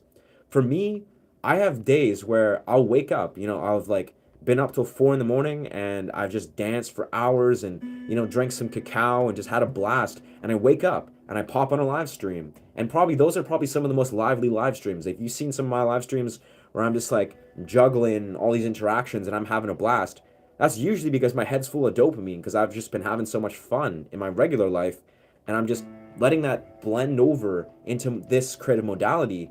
And I'll be honest, that's kind of just the clearest thing is a lot of guitar, I'll be honest, at least in my experience, it's transmuting and directing raw creative energy from other parts of your life. It's almost like you will be able to create and write some of the most profound, beautiful music, at least in my experience, that you could ever imagine, not from sitting there and trying to like play the guitar particularly, but from basically learning to channel creative energy from other aspects of your life that are harmonious to playing guitar. And then when you pick up your guitar, it just flows through you like magic, like just a waterfall of energy that just hits you in bursts. And again, this is what I call, at least historically, it's the process of indirectly directing creative energy. So it's like, you can direct creative energy where you're just like spending hours a day playing something, which you should do to some degree. That's like a healthy phase. But for me, there is a very specific phases where you direct creative energy indirectly.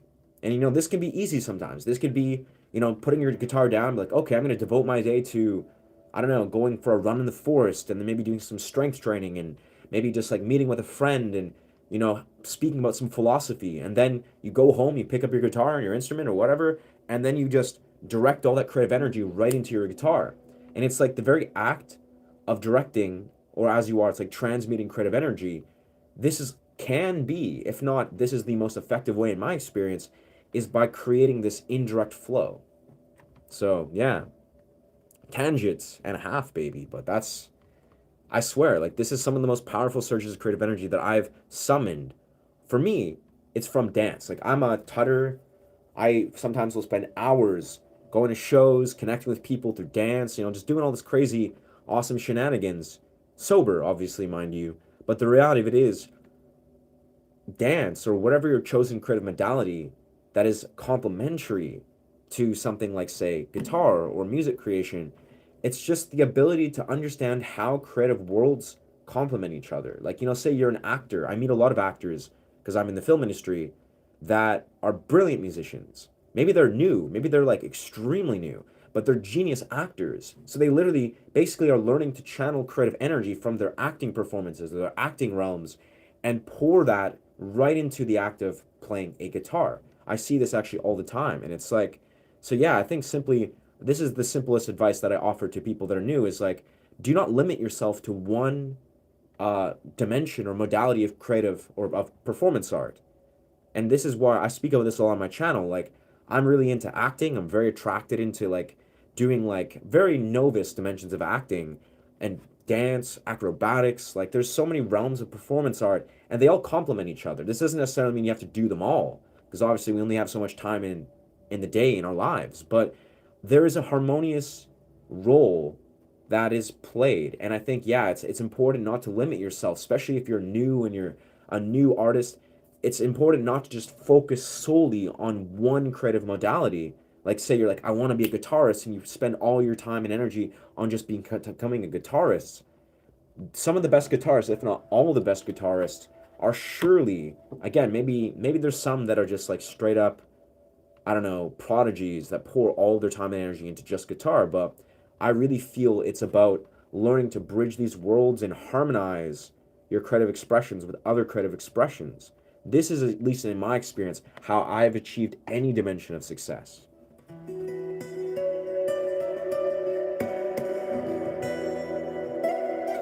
Even now, like, let's be real here. It's like, you realize what I'm doing right now is exactly that.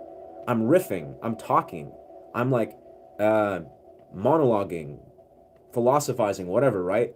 That is actually directly influencing, not all the time, but often, that's actually influencing what I'm playing on the guitar. Just as if someone says something, like, they're like, hey, like, play something about this, I will use that as a way to, like, redirect the creative energy or channel, what if someone's kind of speaking to. Like, it's like everything we choose to summon, creatively or not, it's all can be directed into whatever creative modality. Yeah, it's exactly that mom handles cross training. I speak of that and use that very term all the time. And that's kind of what I want to dedicate my Patreon to, is like speaking of all the ways that I cross train, so to speak, that influences me as a guitarist. Because I could teach guitar all day long. I could share how I learned guitar and XYZ, but that wouldn't even begin to touch the surface or scratch the surface of how I am able to achieve what I do musically, because it's not just about guitar. It's not by any means. It's just like, it's cross training. They all stream into each other, and eventually they all enhance each other. Because obviously, in the simplest right, what we're talking about is the brain. Like, it's the brain. It's neural networks. Like, the brain thrives in, as we'd say, cross training. It's like you're weaving together different neural networks to strengthen them all. Like, you think about it, like, it's the way the brain is operated. It's in little bursts of networks, the way the axons and all the way they have these intricate little webs. That's the way the brain is. So it thrives in this ability to strengthen a more diverse form of neural networks. It's just the way the brain is. I've thought about this or gone off on these rabbit holes at one time or another.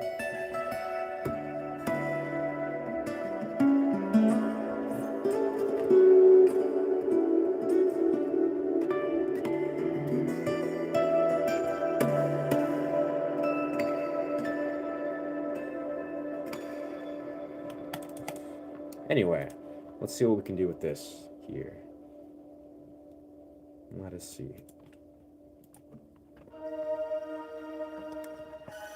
Ooh, okay.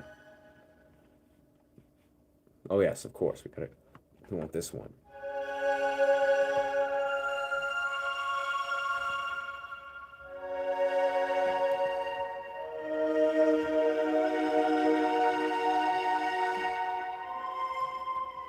No, it's like, yeah, there's so much limitations in a 15 key MIDI board. I'm gonna definitely soon get myself a longer board, as long as you like it. Nobody has to. Yeah, no, hard facts. Just like, that's another beautiful parallel that I could speak of all day long, but I'll keep it very brief. Is like, it's important just to not give a fuck, like, in a healthy, loving way, per se. To just do it because you love it. Do it because, I don't know, whatever reason. Like, if people have opinions about what you love to do or creatively express, it is very important, at least in my experience, especially in the society we live in, to have almost like a penetrating default of being like, I don't give a fuck. Like, really, it's like you think, like, oh, I'm playing this, I love it, I'm emotionally connected. But if people want to project or push back or create this weird sort of parallel that, is basically triggering that part of yourself that thinks, oh, I care about what other people think of me in a healthy way, it's powerful and penetrating and therapeutic to just exercise your ability. But you know what? I just don't give a fuck. Like, I really don't. In a beautiful way, again, it's not like a toxic sort of being like, oh, fuck everything, everybody. No, it's like, it's just healthy to realize how we as human beings, especially for those of us, and I'll be honest here, I think a lot of us, unfortunately, we live in this modern 2026 world. A lot of us suffer from the people pleasing complex.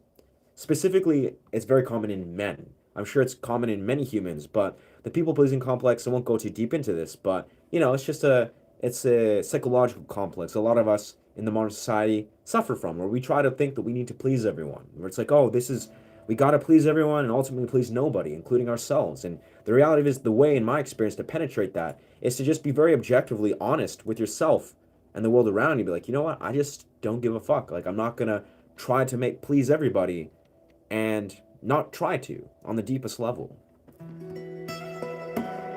That's a story for another day. Yeah, it's like meditation, totally here and now.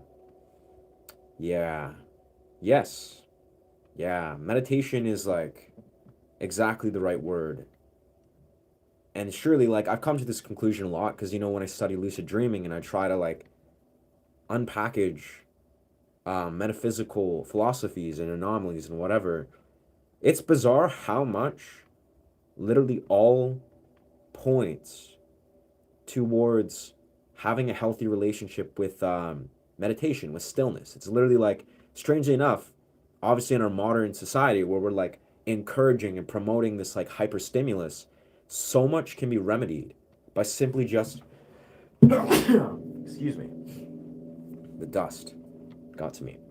But yeah, it's like so much can be remedied and so much can be just found, like clarity, with just simply understanding the role and the importance of meditation and being able to engage in a meditative state. You can lucid dream. I thank you. Bless you as well. I can't lucid dream.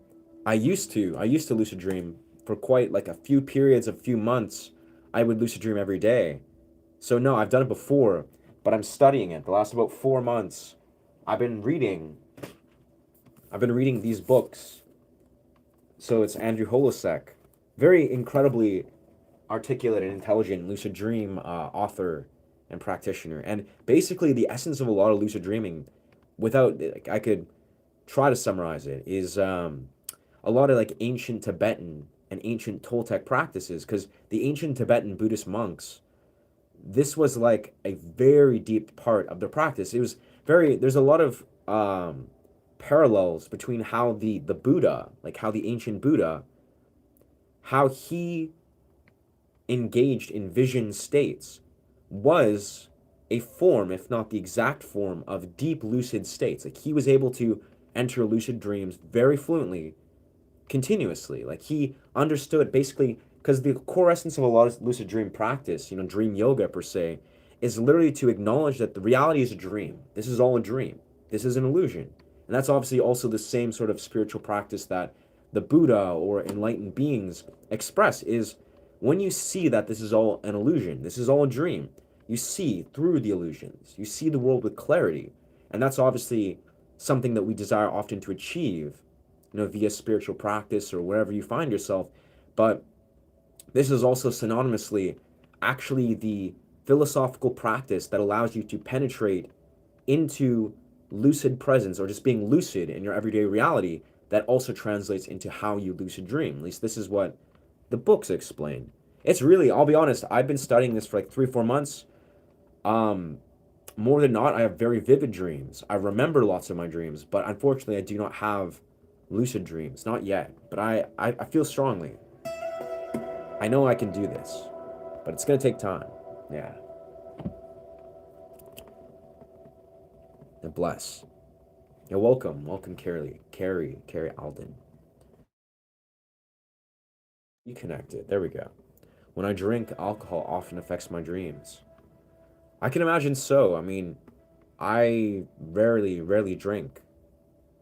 But I think, yeah, it's honestly, in the truth, a lot of things affect your dreams. You know, it's actually more than not everything. Like, you could eat, different types of food before you go to sleep. There's like, this is a strange thing that I don't really understand or explore a lot. But, what's his name? There's that one dude, he's a billionaire that, tries to do practices that make him look youthful. Forget his name. Yeah, I have no idea. Forget his name right now. But that dude, he basically, he's a billionaire that does all these research experiments about sleep, health, sleep quality. But anyways, he speaks super openly about how he doesn't eat he doesn't eat 6 or 7 hours before he goes to sleep. And this dude goes to sleep at like 8 o'clock, 8 p.m. And he says that he doesn't eat very intentionally about 7, 8 hours before he goes to sleep. So he fasts for a period of the day, eats a giant meal, doesn't eat for like these like 6, 7, 8 hours, and then he goes to sleep at 8 o'clock, wakes up at 4 a.m. And that's a practice I've never practiced, but this is apparently has a profound impact on your health, is when you eat before you go to sleep. I unfortunately never practice this, where I eat all the time, pretty much every single day, right before I go to sleep. But yeah, Brian Johnson. Yeah, Brian, that's the guy. Honestly, he's a very intelligent, very incredible dude. Yeah, it's like I've had my hangups where I was just like, damn, like this guy is extreme. But I think after seeing him do his like 5, 6 gram mushroom dose, and he's like opened up his horizons, and I think getting to understand him, like I remember listening to his like philosophies and him talking on his like podcast and all these things. He seems like a very interesting individual, and I think his intentions are pretty pure, especially for a billionaire. But yeah, I Remember You by Skid Row. Cannot say I am familiar with that song, my guy. He seems very witty, strangely. Like, he seems like awkward, like an awkward sort of charm. But again, the fact of the matter, he's a billionaire. He's a billionaire that is humble somehow, is like self-aware somehow to some degree. So it's like all those qualities, you can see that he was clearly, before he was a billionaire, he was clearly a very pretty regulated, intelligent individual. So I gotta say, it's definitely a massive win. G chord, the C-A-D-D 9 chord. Beautiful. Okay, let's look into the C-A-D-I. That sounds like a winner, I must say. Not a chord I use a lot. I'm pretty sure that's like a simple ass chord. Based on... Oh yeah, okay. Maybe... Whoa, okay, I might actually use this quite often.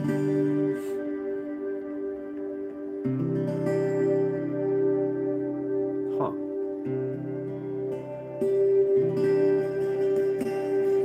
What a beautiful chord.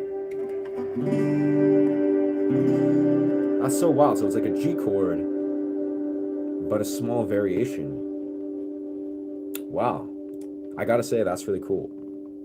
So you're saying this song is literally G chord. It sounds almost like the exact same as a G chord.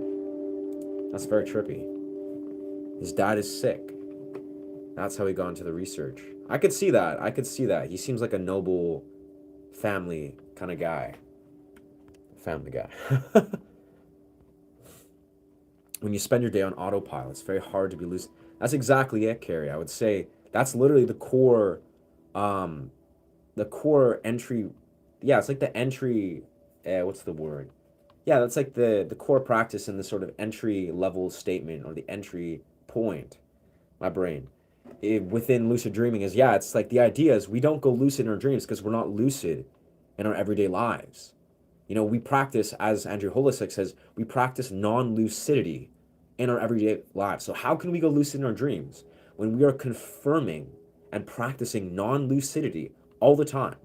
Like, it's like we go throughout our days and we don't even, for once, like majority of the time, 99%, we're just not like, is this a dream? Is this real? Is this an illusion? Am I living in an illusion? Like, is this all real? It's like we realize that reality, like in a deeper sense, is 1000% full of illusions. Like, obviously, maybe for some of us that are I don't know, philosophically connected or spiritually connected, you know, in such a sense where you have this ability for whatever reason to see through a lot of the modern illusions that we're in. But illusions are everywhere. They're everywhere around us. And obviously the core practice of lucid dreaming is being like, okay, wait a sec. Do we have this awareness of what these illusions are and how we can see through them? And obviously the most core concrete illusion that a lot of us live in is the illusion of our thoughts.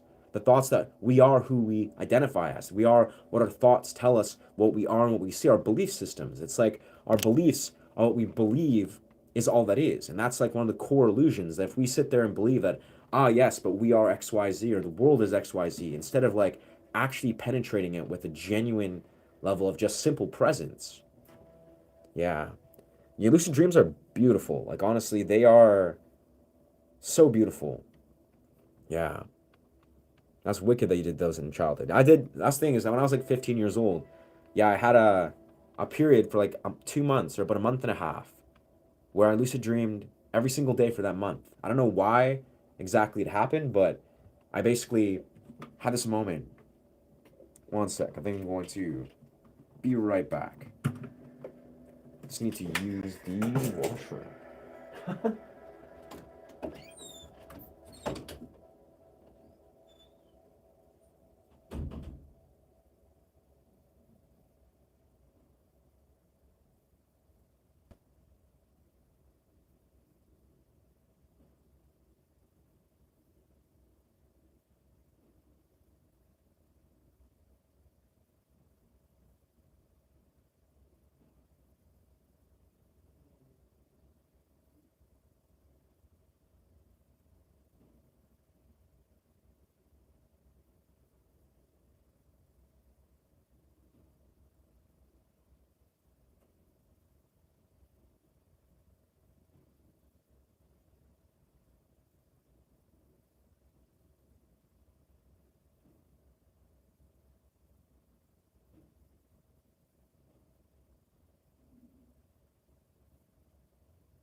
Excellent.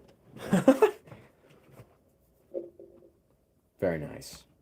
Yes, but I find it's very interesting how, with a lot of the practice of, say, lucid dreaming, like, I look at my own practice and I feel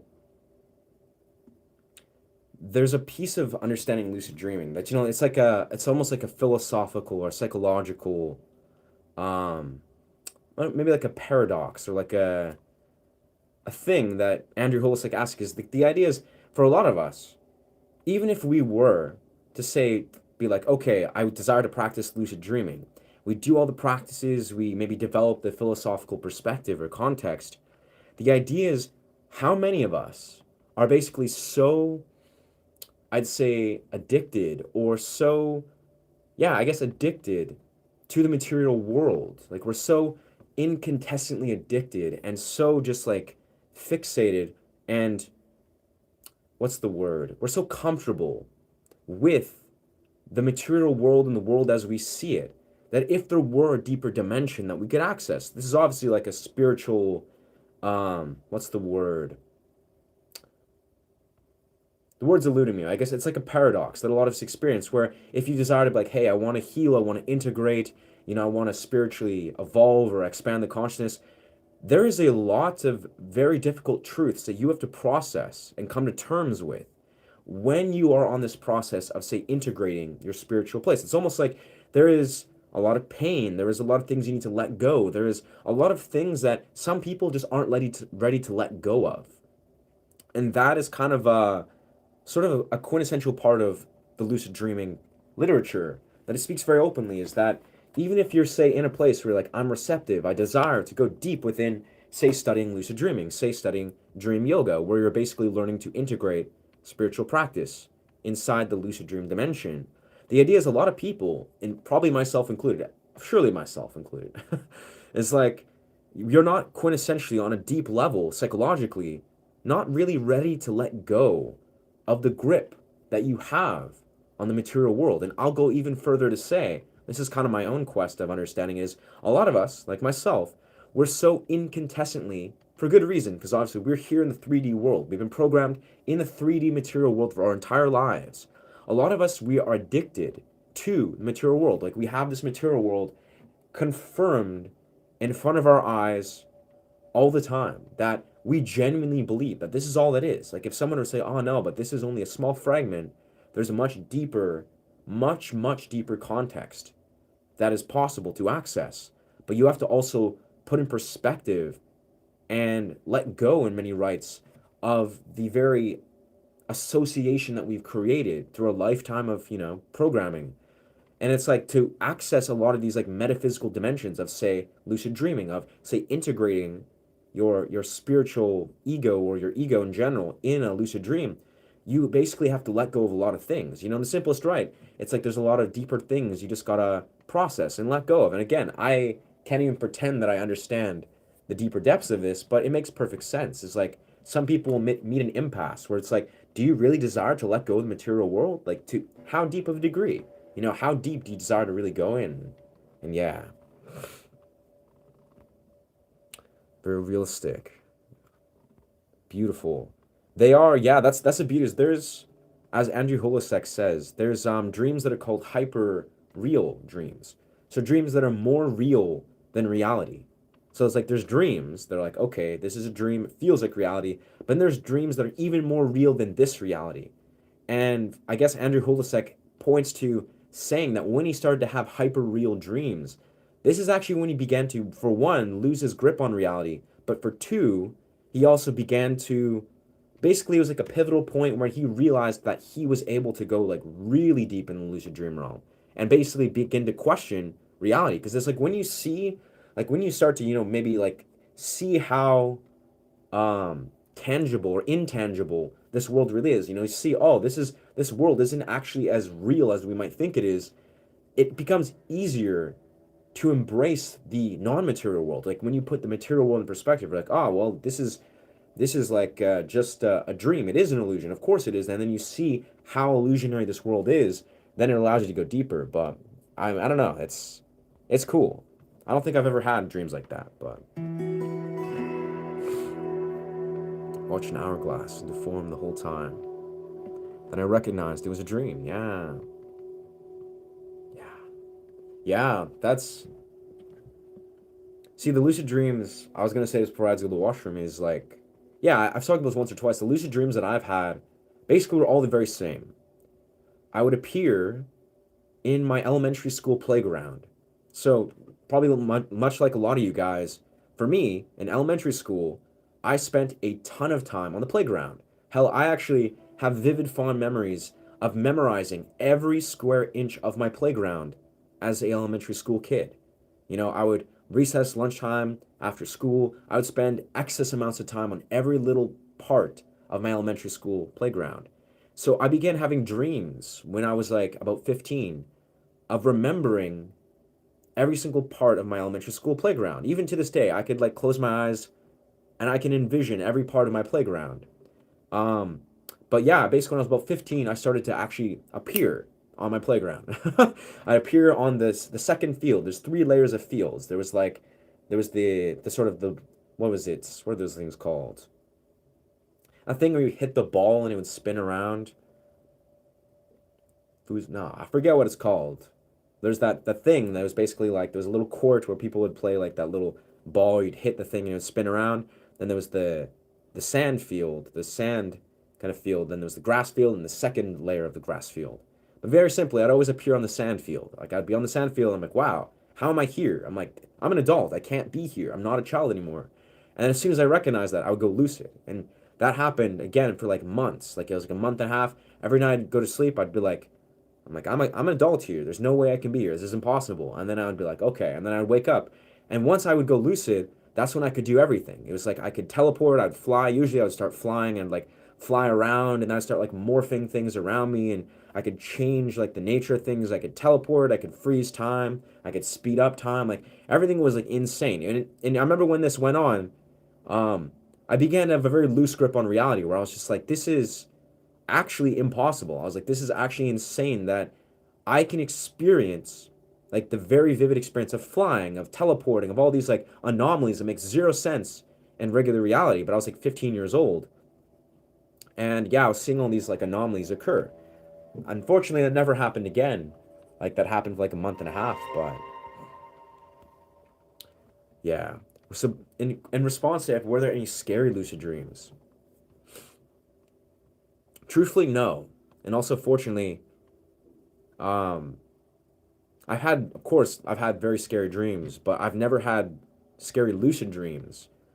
I'll have to say confidently, 100% of the dreams that I've had are lucid are always positive. Like they're always like, I awaken, I realize I'm in a dream, and they're like, either extremely like surreal, like very like psychedelic and surreal, to a point where it's like I'm in like a dreamland, like a genuine like blissful dream realm. But yeah, I've had of course nightmares of many sorts, but those are often non-lucid. But the idea is that there's a dream expert, a dreams lucid dream specialist that speaks on a podcast with Andrew Holasek, and actually to Floyd Rose Bridge. The idea is that this woman, she also um had reoccurring what are they called? Night terrors. Like she had night terrors and like very intense nightmares. And now she's a dream specialist. Like she's like an expert, written many books about lucid dreaming. She does it all the time. And she speaks of a time when she was very young, how she had reoccurring nightmares all the time. And there was a pivotal point in one of her reoccurring nightmares where I think she was saying there was like a giant monster that was chasing her. And she was a kid and she was like running through this like meadow or something. And this monster would always chase her. And in the dream, every time she'd be running away and would just be terrified. But I guess she says that in her dream, at one pivotal point when she started to try to practice lucid dreaming, I guess she just unconsciously did this. I think she said she was like talking, I think, to someone that was like telling her to like, what if you turned around and faced the monster and told the monster like no, or told them something, or told them like I'm not afraid of you. And I guess she did this. And this is what she said, is she said to this monster like something like I'm not afraid, or like I want to see you for what you really are. And then this monster disappeared, and I think she never had this dream again. But I think, simply put, this person, she's been lucid dreaming for like 20, 30 years, and she's like an expert now in these things. It's almost like I'm under the impression that night terrors, lucid dreams that are like of a nightmarish quality, are actually very actively meant to be very like intense dream materia that is meant to transform into the ability to go lucid. Like it's like the way your psyche is trying to like invite you to go deeper into integrating these parts of your dream experience. So I don't know. I'm not an expert. This is just, I remember watching this podcast and that made a lot of sense.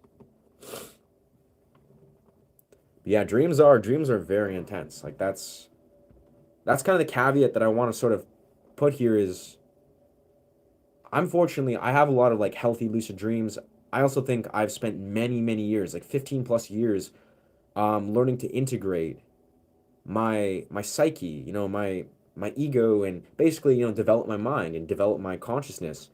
But the whole point of a lot of these practices of dream yoga is lucid dreaming in itself is not necessarily fruitful. That's like a really important thing to understand, is like you can learn to practice lucid dreaming, and some people even report they get so addicted or lost in the illusionary realms of like you enter lucid dreams and you can do literally anything, so it's almost like your realm of morality becomes cracked.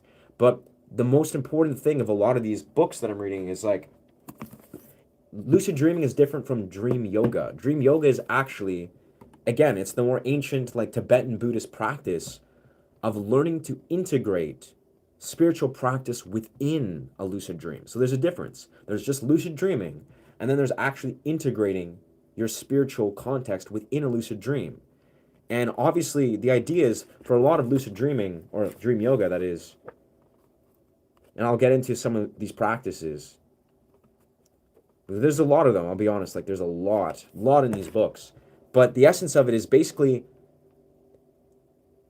there's a world of thought, at least as said in these books, that lucid dreaming, apparently, like this is the world of thought that Andrew Holisek promotes. Lucid dreaming is actually a natural state.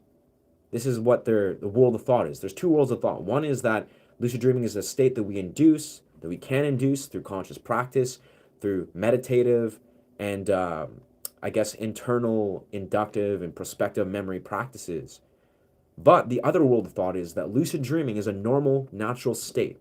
It's an organic state that we achieve once our consciousness and our psyche has basically achieved a certain state, a certain state of lucidity. It's literally like, this is the belief, is that lucid dreaming is literally just the natural byproduct of your psyche and your, I guess, your spiritual context developing to a very specific point. This is the separate world of thought, and I actually really believe in that. Again, I can't say because I'm not a avid lucid dreamer, but I actually really resonate with that.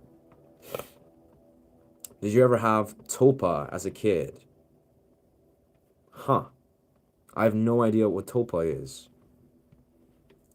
Kettering kink. I cannot say. What is tulpa? Is that a type of drug? Or like a lucid dreaming herb? Tulpa. Material being or thought form. In traditions of mysticism or paranormal inspired. A Tibetan Buddhism, a tulpa is a materialized being or... Whoa. Wow. A tulpa is an entity created in the mind, acting independently, a parallel to your own consciousness. I can't say I've ever had a tulpa, or even I had no idea what a tulpa is. I definitely know people, good friends of mine actually, that have experienced that, a tulpa, like a separate entity. They call them often their guides. It's like you've probably heard of this through people that are like Matthias De Stefano, or people on like Aubrey Marcus podcast who have guides, who are like genuine spiritual entities they talk to. I've never had that. I think that'd be amazing. I'll be honest, I've always been intrigued by meeting friends or people that have actual conversations and actual like interactions with metaphysical beings. I've never in my life had that. But yeah, thank you, Red Bull Princess. Appreciate you chiming in, sending good energy. Yeah, but long story short, I'll try to summarize. I placed this on my thing and that's my synth pad, but yeah, I'd love to summarize sort of some of my core takeaways. I've read about 60% of the one book, because it's very dense stuff. And then I've read like 10% of the second book. But yeah, let's see. So before that time, I had many sleep paralysis. That's really beautiful. You seem like a very tapped in individual, Madeline. That's really dope. And I love that. Because yeah, that does seem like that's the parallel. Like that's the translation of like if you experience things like sleep paralysis or night terrors, that can actually be a gateway or a bridge into lucid dreaming. That's a lot of people speak of. But that being said, that's where the parallel with understanding dream yoga is. Even though you can access, say, like a lucid dream, or even further, someone maybe that enters the astral projection world or something like that, that doesn't necessarily mean that you're in the state, like you're energetically able to absorb and integrate what these experiences are showing. It's almost like in the simplest right. If any of you have any familiarity with DMT, it's not like you can just do something like DMT, and if you're not prepared, if you don't revere the compound, if you're not like spiritually integrated, it can be a very negative experience. It can be a very disassociative and confusing if not traumatic experience. And obviously this is the same thing with the lucid dream realm, the astral realms. These are quantum realms. It's the same thing. Like you're entering this altered state that is entering and engaging with the quantum. And if you're not prepared to experience that, it can surely be a fragmenting and borderline traumatic experience. I'll probably lose myself in lucid dreams.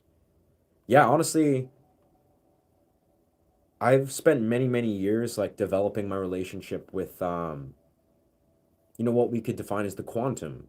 And I think I still have many years to go, I'll be honest. Like I'll be honest, I really think that um like metaphysical places or metaphysical realms is something that I've personally very, very slowly developed my relationship with. It's like I'll swear, even like 5, 6 years ago, I believed in all these things. I was like, oh wow, that's cool. Like metaphysical anomalies, energy, XYZ, astral beings, like all these things were intriguing. But I couldn't tell you that I was like, oh yeah, but I get it or I understand or believe these things. But as the last 5, 6 years have unraveled, like as I've made connections with what I would consider quantum shifts, with what I would consider quantum anomalies or just anomalies as a whole, these are surefire things. And as I've also like practiced things like qigong and done things like say changa, where I've connected with things that have surely let me feel something that is beyond comprehension, something that's way beyond the mind.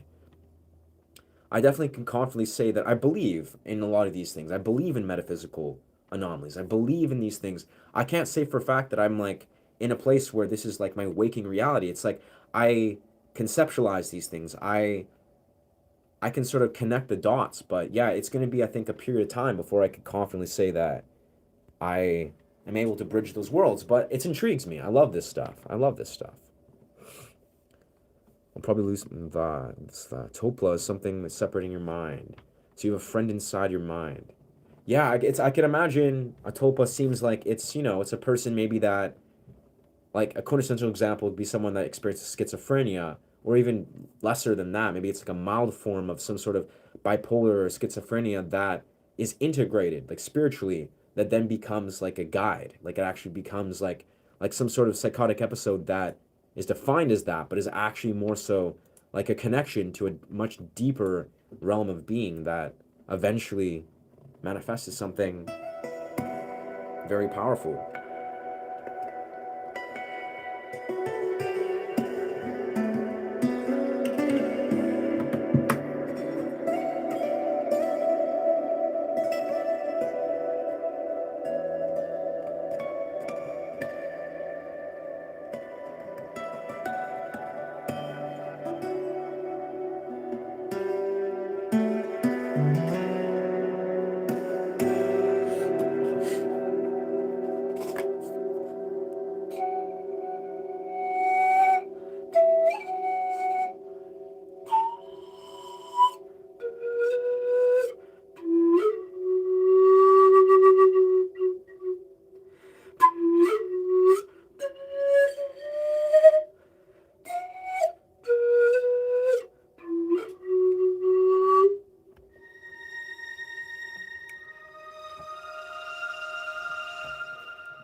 So trippy.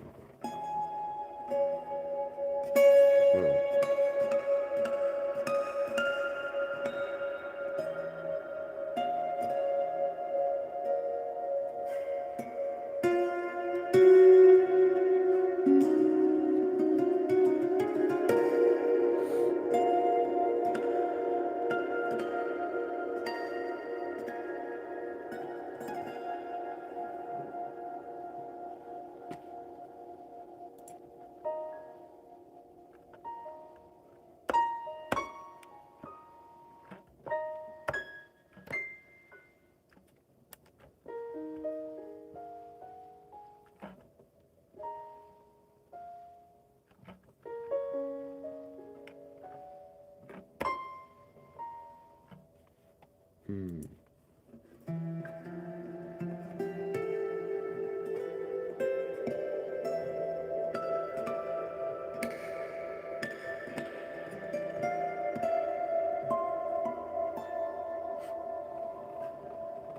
As much you could share, but simply don't feel come. That's fair, brother. Yeah, it's, again, like, this is a public sphere, so obviously use your best judgment about your boundaries and what you feel. Like, that's completely valid, brother. Brazil successo. Hey, thank you, brother. Welcome, Brazil. Welcome the homie from Brazil. Bless. What about the astral projection? Have you tried it? I have only had one astral projection experience, like one true experience, and it was really weird. Because, like, I was basically, like, I think I was, like, 8 or 7 years old. I think about 7 or 8 years old. And beautiful, Leo Rojas with the pan flute. That's wicked. I've never heard of Leo Rojas. But very simply, yeah, this astral projection experience was very bizarre. I was like 7 or 8 years old. And basically, as I recall, it was basically the first time I started reflecting on what the universe was. Like, I remember I was sitting in my living room, and for some reason, I started to, like, get, like, these interesting philosophical thoughts, and I started to zoom out a little bit. Like, I was in third person. And then I started to tell myself, like, if I'm inside of the room that's inside of the house, in my house is inside of New West, which is where I lived at the time. New West is inside of North America. North America is inside of Canada. Or no, it's Canada. It's in Canada. Canada's inside of North America. And the idea is, as I was saying these things, I started to zoom out. Like, I started to just, like, zoom out of my body further. I could see my house. I could see everything that was outside of, like, the city. I was visualizing, like, the city of Canada and seeing all these things zoomed out. And I was seeing myself go higher and higher and higher. And then I was like, and North America is inside the Earth. The Earth is inside of the universe. I was like, therefore, I am inside of the universe. And when I said that, that's when I basically just, like, I, like, zoomed all the way out. And all I saw was the cosmos. Like, all I saw was stars. And I saw planets. Like, this was, like, very clearly, everything was black and there was stars everywhere, and I could see planets in the distance. And yeah, at that point I thought I died. I was just like, oh damn. I was like, oh, what have I done? And then I started freaking out. I was like, oh, I've died. I was like, damn. And then I just, like, from then on I just panicked. And then from then on I saw myself zoom all the way back in and then go back into my body. And back in my body, and then I was just like, what the fuck? But beyond that, that's the only time that's ever happened. Was like, yeah, I was like 7 or 8 years old, had that little monologue about what the universe was, and then I realized, I was like, damn, like, that was not normal. And then after that, it's never happened again. The best feeling I ever had was I fell asleep, was floating to the ceiling. I think we leave our body when we sleep. I feel like we do. I mean, to this day, if I'm in, like, I've had moments where weirdly enough, when I'm at, like, sound baths or like guided meditation, guided breathwork ceremonies or something like that. Haven't been to a ton of those, but when I go to those, for some reason I've had this reoccurring experience where I start to pretend I'm astral projecting, where I see myself, what is it? I see, like, a blue light that is, like, the light of the observation of, like, everything in third person, and it's in this, like, blue light, and then I start to see myself zoom out. And I kind of just, like, leave, and I go further and further until the sound bath or whatever ends, and then I return. That's happened a few times, but it's not even nearly as clear as the astral projection I had. Oh, okay, I am familiar, I think, with Leo Rojas. Rojas. Not that familiar, but I've seen this fellow before. Like, I've seen his beautiful videos of, like, the naturescape.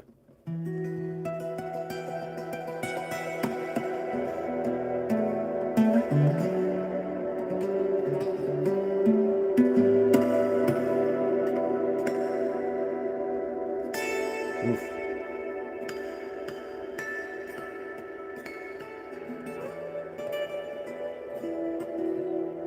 This is a little bit high, the attack. Yes.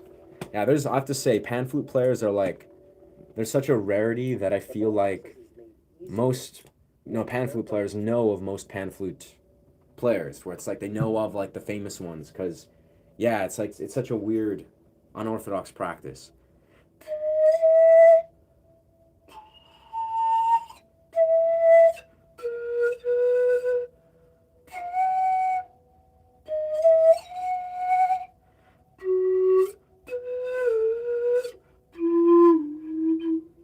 I feel like I've had these very clear visions recently where I've been wanting to like create styles of content where I'm just like, for one, teaching very comprehensive lessons. I actually have a couple lessons that I want to release. Like, let's see, I released a short recently, which was a good lesson. Yeah, that one was like decent. But I have like long format content that I want to create. One, I think that I want to talk really in depth about the pan flute, like particularly, trying to teach people how to learn the pan flute if they're interested. But I think what's interesting about the pan flute, like I had this talk in one of my streams where my guitar battery died, like my preamp died, the batteries in it all died. So I was like, oh damn, like let's just not use the guitar for a while. And I remember in that experience, basically I played the pan flute for like 45 minutes. I just sat there, talked, and played the pan flute.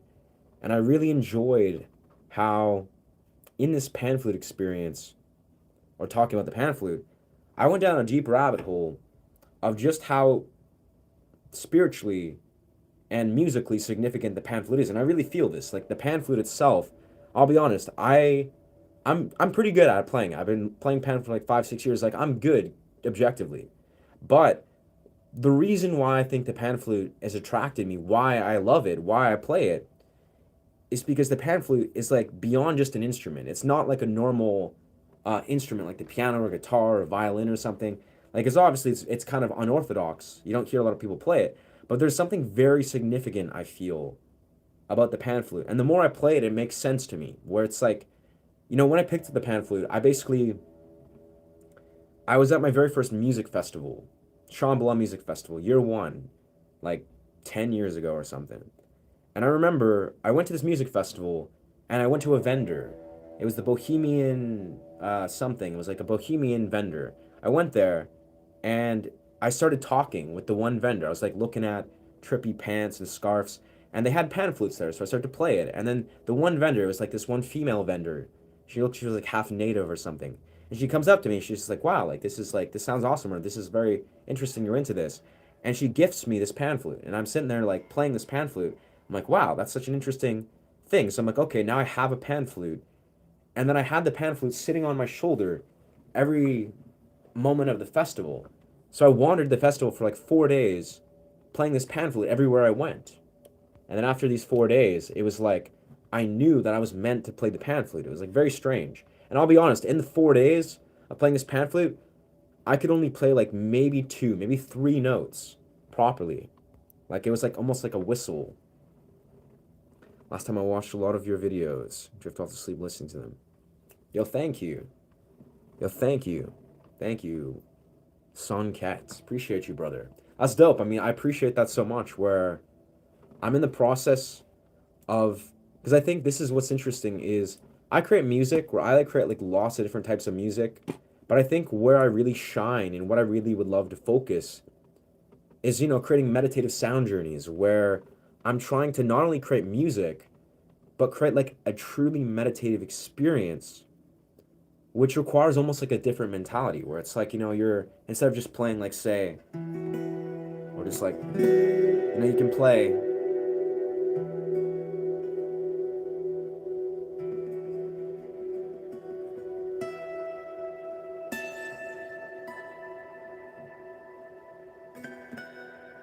Even then, I kind of made some little mistakes there, but it's almost like there's a level of presence that you can introduce to playing certain types of music where, in the simplest way, you can hear it, like every note. It has a tail, it has like a resonance pattern. It's still going. It's still going. It's still going.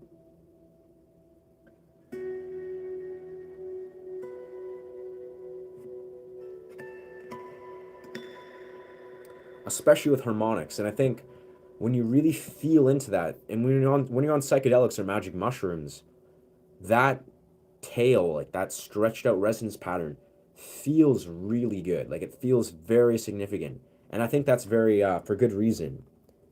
Yeah, the fact to live is so strange. And sometimes I'm like, what the fuck?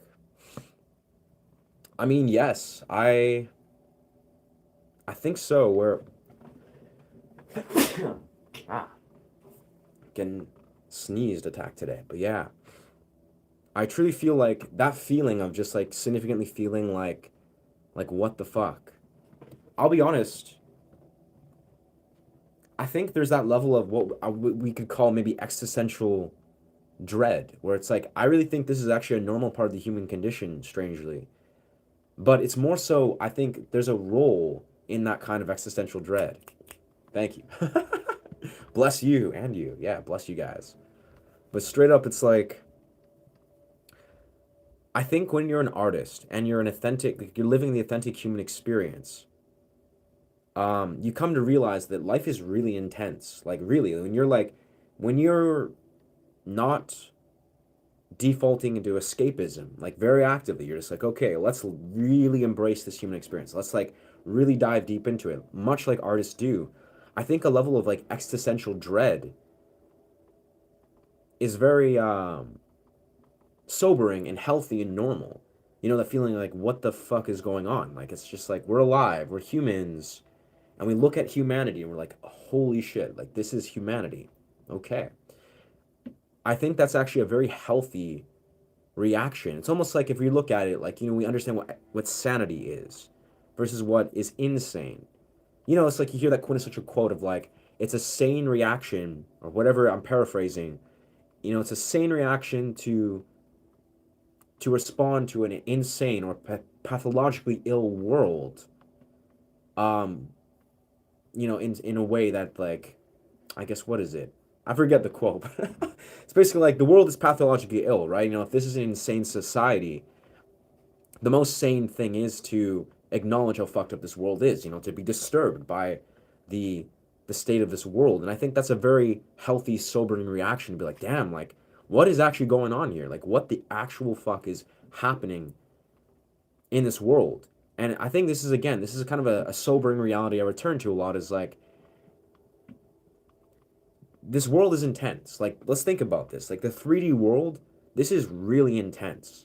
Like, the fact of the matter that we are here, like, entrenched, indoctrined into this world, 2026, very bizarre time to be alive. Blessed time. Phenomenal, extraordinary time. But very, very bizarre.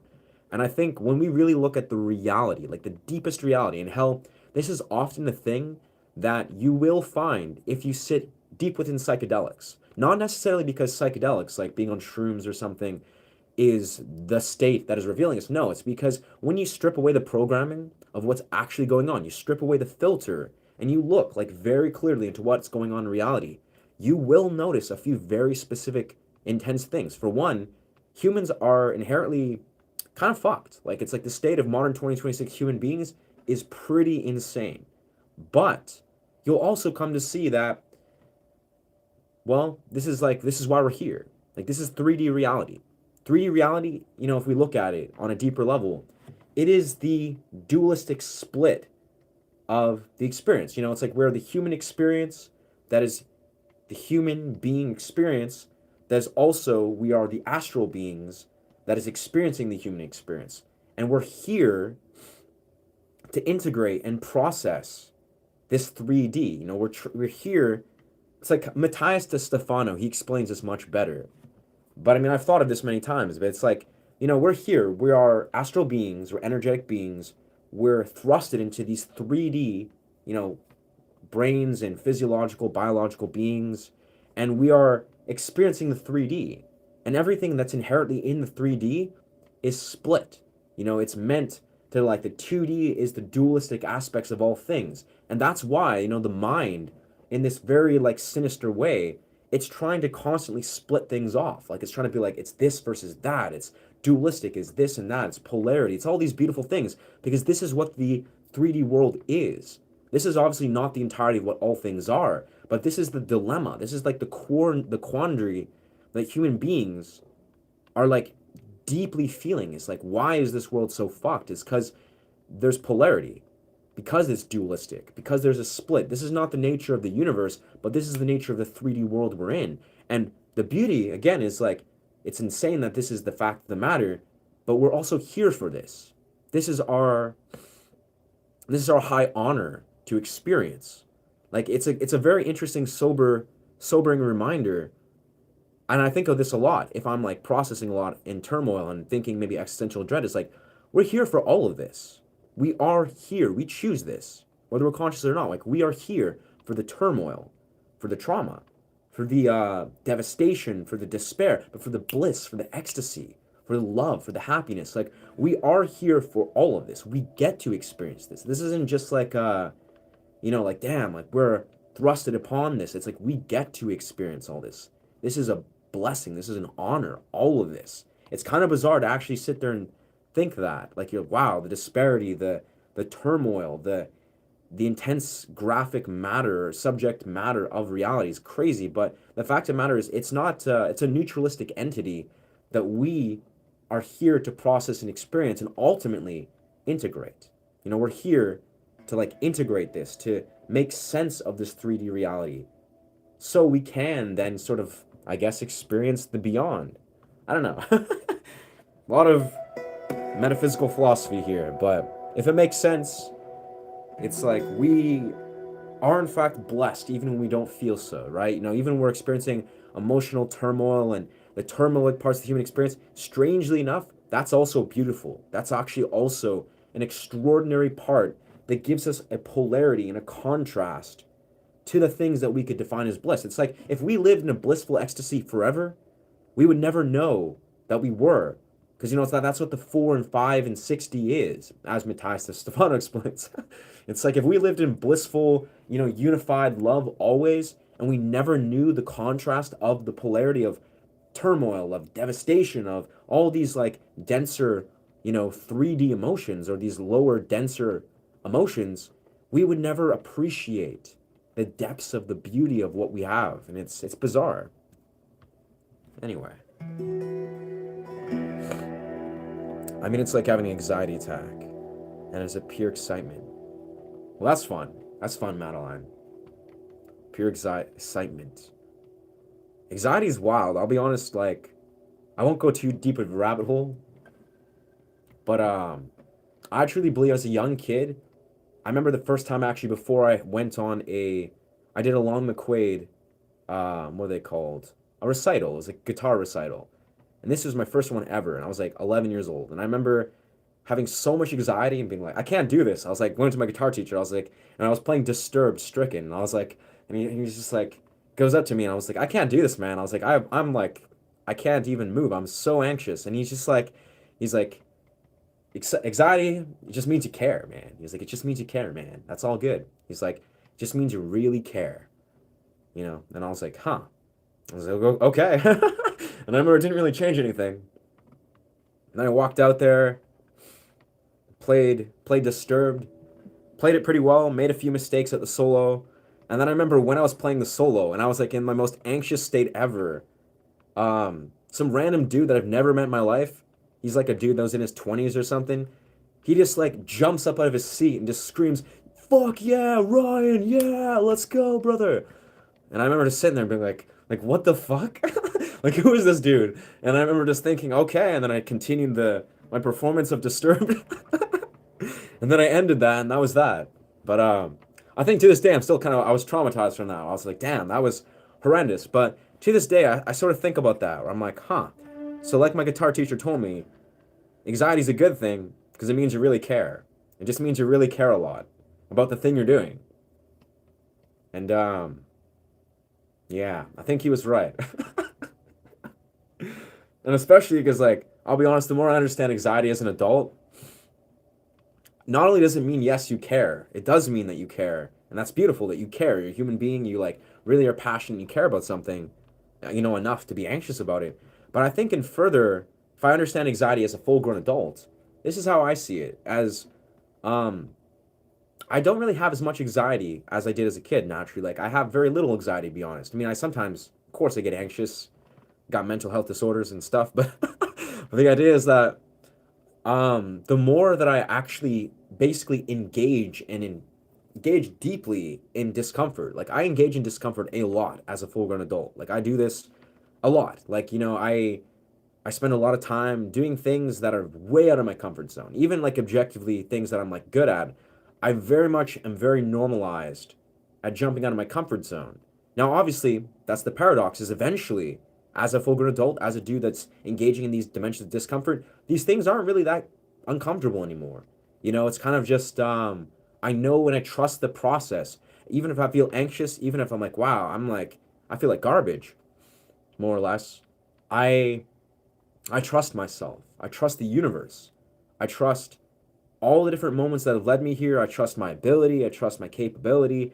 XYZ. It's like it's bizarre to see what happens to the psyche when you embrace discomfort so normally that eventually, wow, yeah, it's been 2 hours and 41 cents or 2 hours and 41 minutes. But yeah, it's powerful, but yeah, that's a story. I'll be honest, it's weird. This makes sense because this is a guitar YouTube channel, but it's funny how often I return to those 2 3 years of taking guitar lessons as a kid to kind of like connect the dots of like psychologically how I've developed and be like, damn, like those were some potent moments where shit really got real. Yeah, slowly integrating in the grease fire of God's burger. Yeah, bro. That's a that's a profound chef metaphor yeah, I approve of. I commend. God's burger, brother. Grease fire. That's the thing. I mean, this is. I won't go off in too deep of a tangent, because this is a deep tangent. But basically, yeah, I guess the idea of like God's perception, like if we're gonna put God in a sort of context, I mean, the divine creator, if we're gonna like attach to anything, it's almost like what gods see, what gods perceive, a god per se, more like the astral being that's outside of this world, the reality, you know, the higher connected energy realm of what is before and beyond, I would say. Their perception of everything is very different from our humanist experience. And I think about this a lot, especially when I do a lot of mushrooms. I love to think about this. It's like, we're humans, right? I've had this actual exact conversation with my coworkers when she asked me about like why I do mushrooms. I remember like explaining, I was like, yeah, I should do mushrooms, blah blah. Like this is what mushrooms are. But I remember being like, we're humans, right? We have a human brain, we have human beliefs, human facilities. You know, we are basically so limited by our human facilities. Like, and it makes sense, obviously. Like our human brain is trying to comprehend these things in humanistic ways. But obviously, if we step outside of the human experience, things operate in a very different way. They operate in a very like otherworldly, a external way that is far beyond the human experience. You know, the fact that we're humans trying to comprehend things that are maybe quintessentially beyond the human experience with our human brains, our human facilities, our human belief systems. It's like we obviously are limited. We obviously have to accept there are certain things that are far beyond what our human facilities are there to comprehend. And if we look at it in the context of what like a god or a greater higher being, we can sense that these very realms of how they experience things, or the being, or whatever the collective sort of larger entity is, they are entities, it operates in a very different model. Like we operate from the human model of thinking, of beliefs, of our facilities, of everything. And something that is an entity beyond is going to operate in a very different way. So this is actually also the same argument Matthias Stefano speaks of, is when we as humans try to comprehend something that is beyond, like maybe a higher entity, like a god per se, and try to attach our human beliefs to things, because that's what all we can do. Like, oh yes, human beliefs, maternal, patriarchal, this, that systems, that is going to misconcept and misconstrue and distort everything. Like, inevitably. It's just like, if we're to kind of pretend that our human facilities aren't limited, which they are, and we try to attach these systems of like a higher being or a higher entity that is God per se, if we're going to put that label, we're obviously going to misconcept it all day long, because these higher beings and entities, they inevitably have their own models of experiencing things that we can't even really put into perspective, even if we tried. And it's beautiful. And I love that, because that made a lot of sense. We're humans. We're going to humanize things. We're going to use our human facilities. And that's great, because that's what we have. But damn, it's like, we can't pretend that we can, like, extend beyond. And if we try to do so, like a lot of religions per se, I'm not even going to go down that rabbit hole, but that's kind of like the core crux. And again, Matthias de Stefano, he makes the same connection. And I like that dude. He's got an interesting realm of thought. It's like, here we are, trying to pretend like we can understand these greater, higher being or entity things using our human models, being like, oh yeah, but like the mother and father of this father's like sky, or father sun, and mother earth, and we're trying to like connect the dots of how we use our human models to things that are surely far beyond what the human model is, or the human facilities. Yeah, this makes sense, even though I've only been using cannabis for many years. I want to experience DMT, shrooms, and LSD. That's beautiful. I think in sacred timing, absolutely, you're destined to. I mean, I haven't used cannabis in like 11, 12 years. I really deeply appreciate and resonate with mushrooms and changa, which is like a form of DMT, a plant form. I've tried LSD various times. I love LSD. Don't use it much anymore, but I really feel it's a beautiful compound. But yeah, my name is Ryan. Yeah, Ashay is my moniker. It's like my business, or yeah, my brand name, but my name is Ryan. Yes.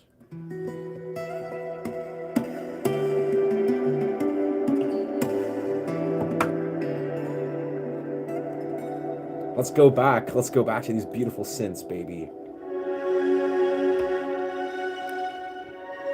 No, let's go even higher. We need the higher.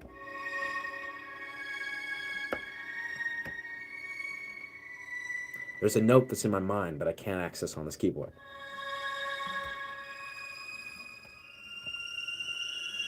It's about there.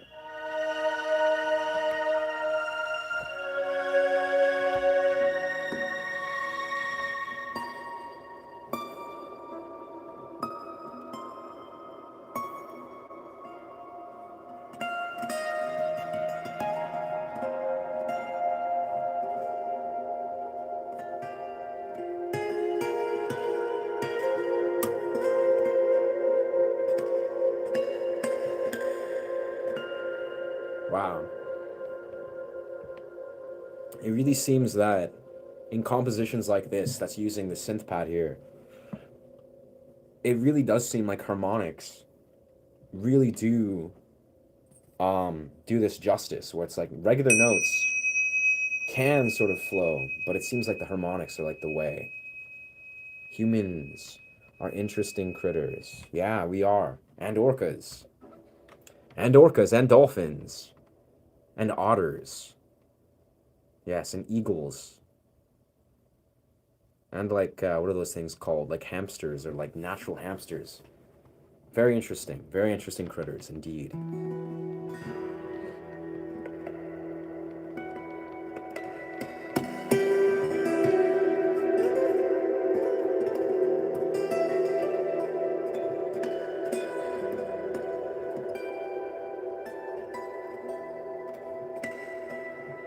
Absolutely, absolutely, Piper, and welcome. But yeah, I definitely feel. I mean, that's what's so interesting, I think, personally, about humans. We could say man, but obviously human as a whole. Like man's quest for philosophical meaning. Like, when we look at like the beautiful wave of philosophers that evolved from the last 1,000 years, or beyond 1,000 years. I don't exactly remember when, like the wave of like Socrates and Aristotle and Descartes and all these other thinkers, Epicurus and Epictetus and all these philosophers. It's like these were men, right? These were humans that their quest was literally just to be like, how in the world can we figure out like the meaning of what any of this means? Like it's like they're trying to like figure out and dedicate their entire lives, literally dedicating their entire lives. Like I remember right around the first time I did acid, when I was like 15 or something. I became enamored with philosophy. Where as a kid, I was like, I didn't get it. Like up to 15 years old, before I did acid, for whatever reason, philosophy did not make sense. It was curious. I was like, this is cool. Marcus Aurelius and Alan Watts. I like heard these quotes from these men. I was like, who are these people? Like, why? What are they saying? It's so profound, but it doesn't make sense. And I had this weird misconception that these philosophers were like almost speaking above me, like they were preaching down to me, like, they had these genius wisdoms, and here I am not able to comprehend such wisdom. And I remember thinking, like, who are these people? It's pretentious. They're preaching down to me, like, fuck. And then I remember when I was about 15, after the first time I did acid, at this forest rave, after this epiphany that was like genuinely like a very spiritual breakthrough, after this forest rave, I went home And for whatever reason, I started to listen and had all these different quotes. I think it was on Facebook, all these different philosophers, and I started to like go down these rabbit holes of going and figuring out who these philosophers were and what they were saying, what they were speaking about. And for whatever reason, for the first time in my life, these philosophical statements, they made sense. And it wasn't like I understood exactly what they were saying, but it almost like my mind made the connection that, philosophical context, like what they're trying to say, is not meant to be taken at face value. It's not meant to be like, you say a statement and at face value, you're like, okay, that's what this means. It's almost like it made sense to me where I was like, oh, these are men that have studied their entire life, philosophized, trying to comprehend and unpackage these philosophical contexts to pass this on through generations so that hopefully one day a man can study these philosophies their entire life, maybe, and just maybe, to begin to understand this and to comprehend and integrate it into their own philosophical context. It's like philosophy is like a deep, deep study that surely, as a 15-year-old, I recognized. I was like, this is an endless journey. It's not surely meant to be seen at face value. It's not something that obviously is not like meant to be comprehended. That's like looked down on it. It's very weird. I had this very pivotal shift, but it's absolutely bizarre. I remember just feeling that way where I was like, man, philosophers, what they are to this day, again, kind of connecting back to the idea of humans trying to study what it means, to just what we are, why we're here, all the little simple or very core philosophical questions. They're just beautiful, where it's like men have studied this for so long, obviously, and women, and devoted their lives and will continue to devote their lives. And it's just it's a beautiful, significant pursuit. It's a powerful, significant, valuable pursuit to devote oneself to that. As is with the music, because that's almost an extension of that. Ashe. Ashe, brother. Ashe. That's what that's what's so great. I mean, there's surely so much significance in different context of the word ashe. But ashe, really, at the simplest right, it is an affirmative.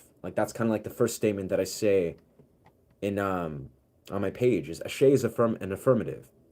It's I understand. In the simplest translation, it means I understand. I hear you.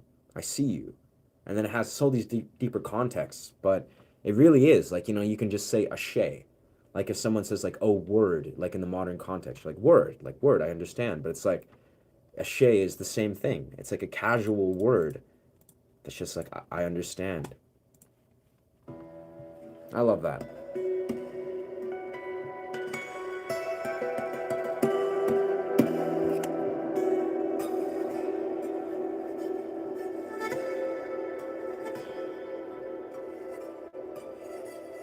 I gotta really crack the code on getting this Picasso board to work.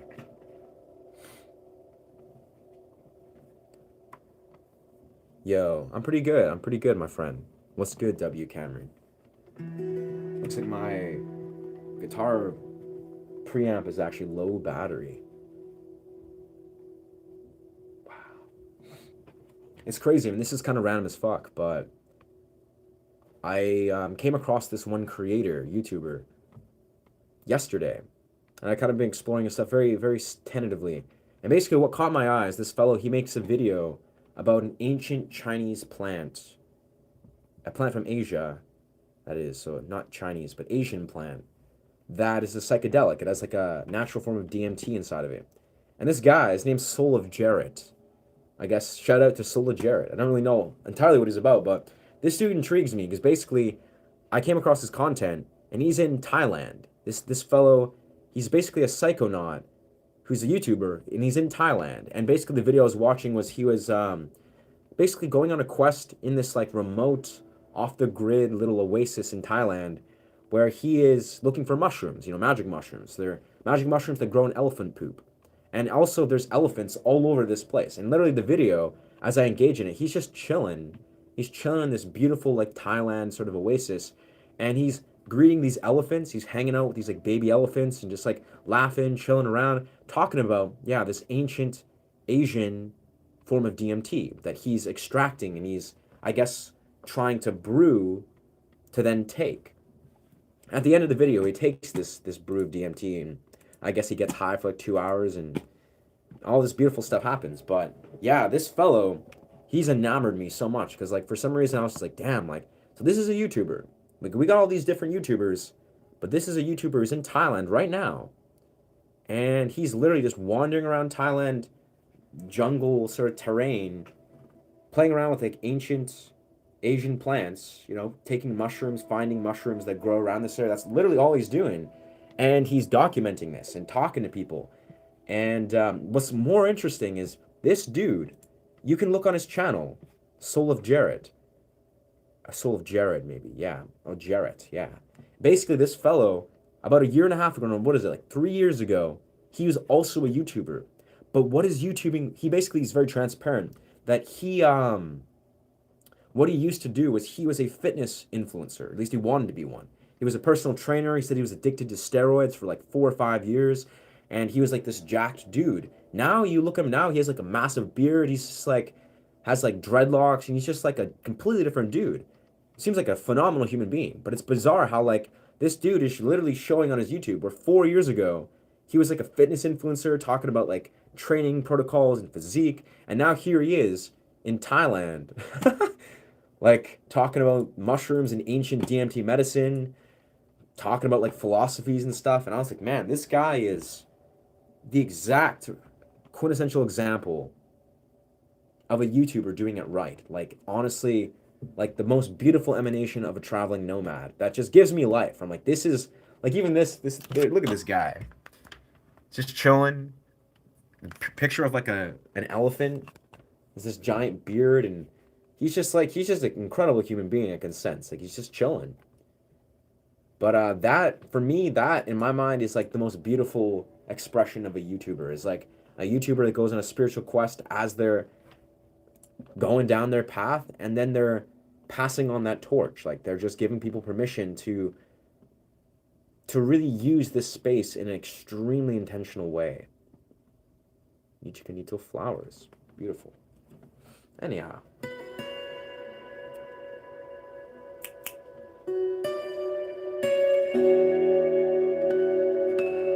want to record this actually.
And this is where we're going to transition.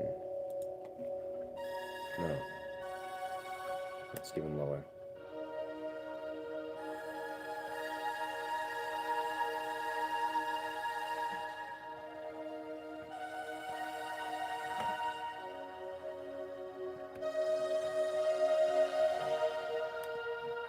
Sounds almost too artificial, but still beautiful.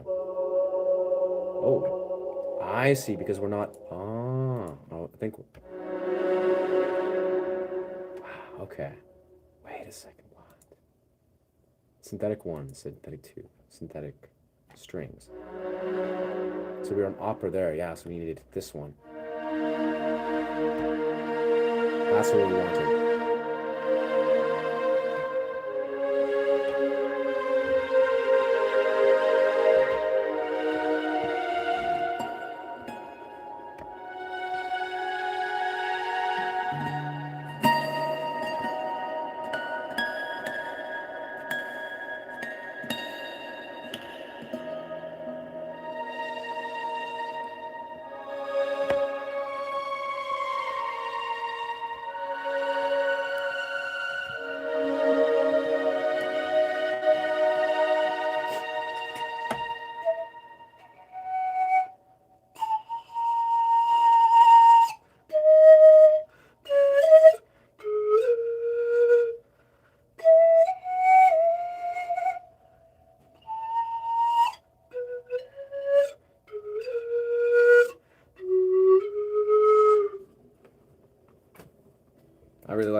sound a little bit for this to match it.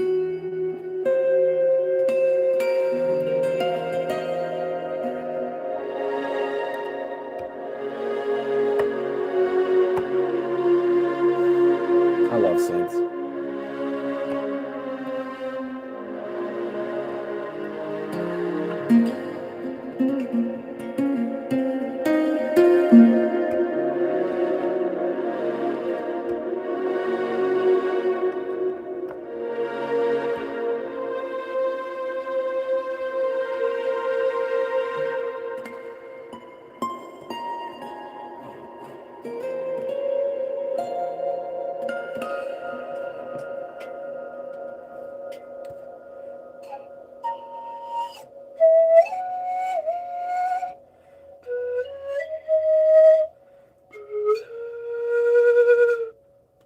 Word, absolutely.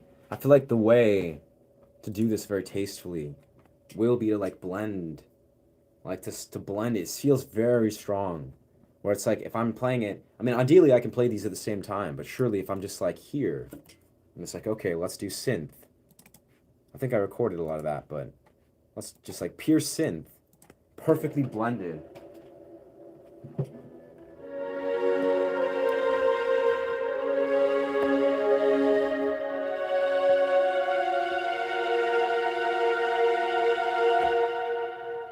I think improv is the best way to do that, but I have to like mediate the sound a little bit.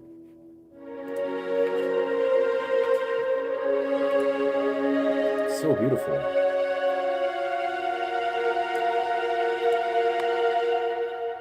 Gotta find it. There we are. And like turn it down a bit.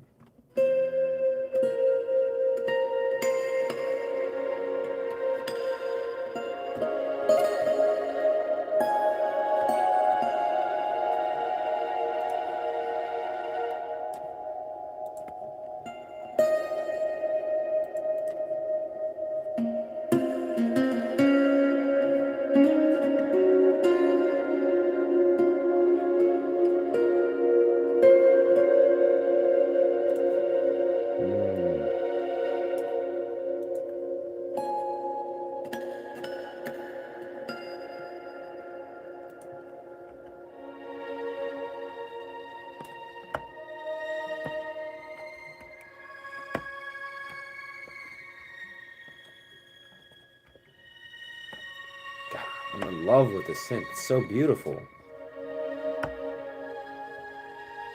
I think I need to find a battery for this, for my guitar here. Yeah, thank you. I feel like it's so, I swear, it's like, I'm really attracted to orchestra, right? Orchestration. And it's like, it really captures, it's almost like you're playing, that's the way the synth is. You're taking a strings quartet or something. You're taking like a duet or whatever. And it's just harmonizing. It's like, it's harmonizing everything in such an exquisite way. That's what it's made for. All right, I'm gonna grab some batteries for this preamp. I will be back in 30 seconds. Yeah, wow.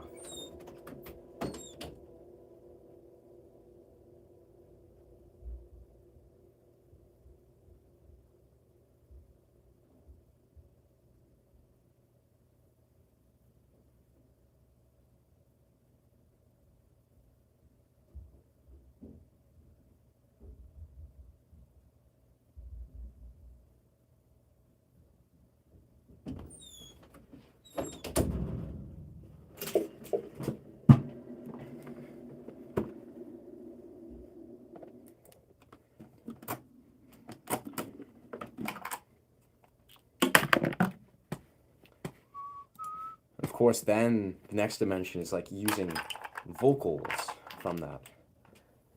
The next quest I feel I need to go on is figuring out how to find, I've been on this quest for a while, vocal plugins. Like really just using those subtle but effective vocal plugins. I don't think it would be that hard to find. But say you just like have a mic that just subtly utilizes a vocal plugin. Much like how guitar rig works, but like more unique and oriented to vocals. Something like that.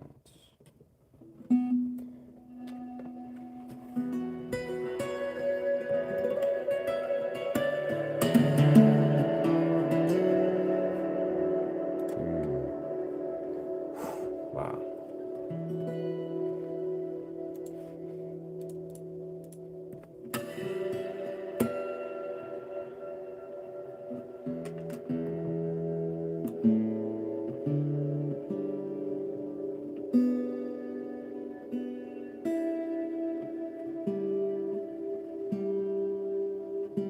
Very nice.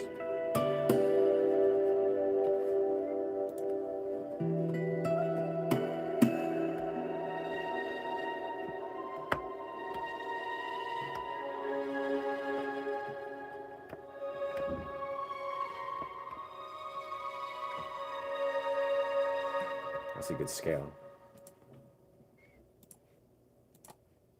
If we just like.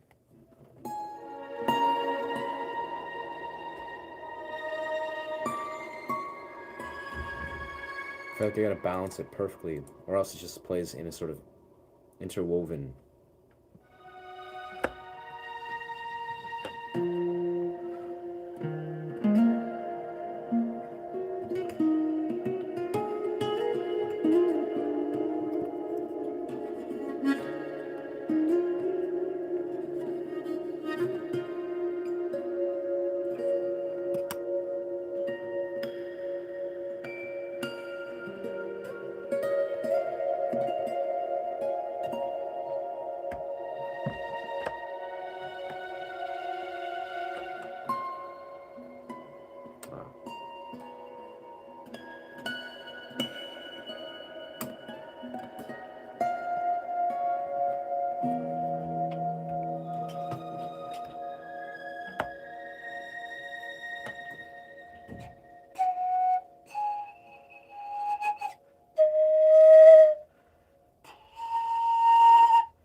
Let's turn that up to a regular. Mastering it is always the key.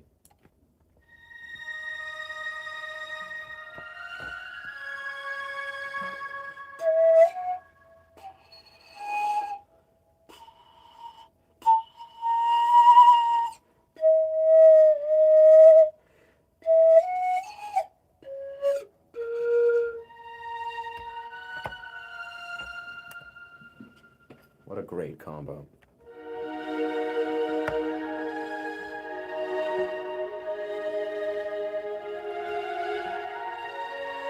Do you match the guitar by ear? Just understand music theory and scales and stuff like that. A bit of both. A bit of both. Yeah. I mean, I understand guitar, music theory pretty much fluently. Like there's some parts surely like weird modes and scales and different keys that I could hone a little bit better, but intuitively I understand the structure of the guitar, so I understand the theory, and I understand like an amateur or almost like semi, maybe novice level of music theory on the piano.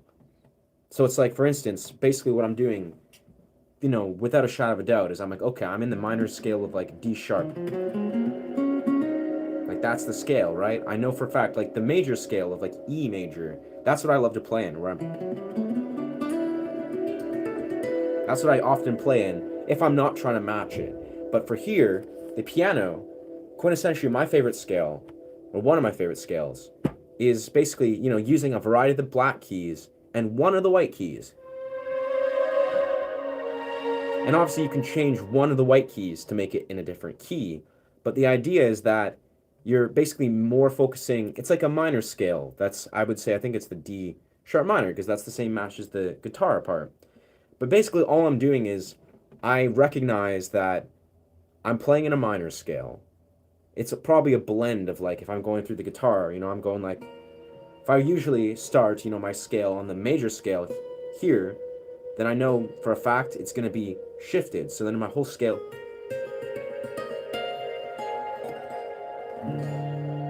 So yeah, I guess I understand the theory to some degree, but I'll be honest, the way that I'm creating the music is more so based on what my ear hears and understands is correct, and then I'm confirming it with the awareness of the theory.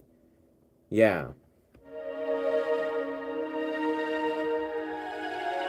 Like it's really like a majority of what I play, it's like it's confirmed by the scales that I understand or the theory that I could apply, but surely what's guiding it and connecting it all is more of the ear. Like the ear is just like this is what I desire to create. It's weird. I don't know if that makes a whole lot of sense. But it can also go the other way around sometimes, where it's like I'm guiding it with the theory, and then the ear is accenting what the theory knows, and then going further.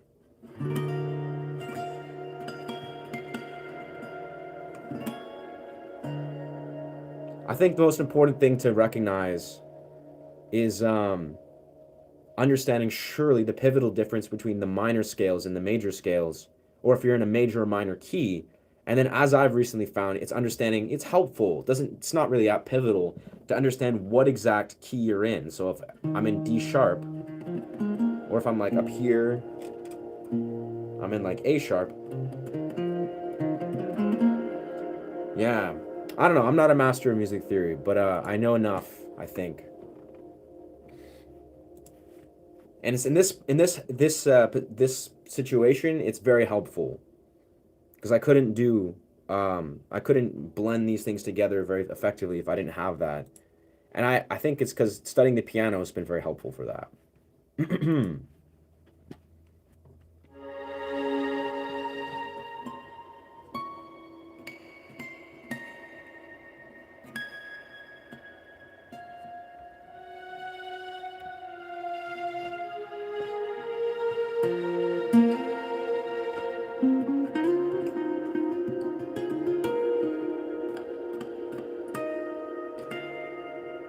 And like, I guess, I don't know how relevant or helpful this may be, but this is a thing that I recognized a while ago that for me, again, I have like a basis of understanding the patterns and the structures, but a thing that really helped me understand music theory, that is like basically how to scale through the entirety of the guitar, and this is the same, similar, well, at least for the piano, but in a different layout, is understanding tones and semitones.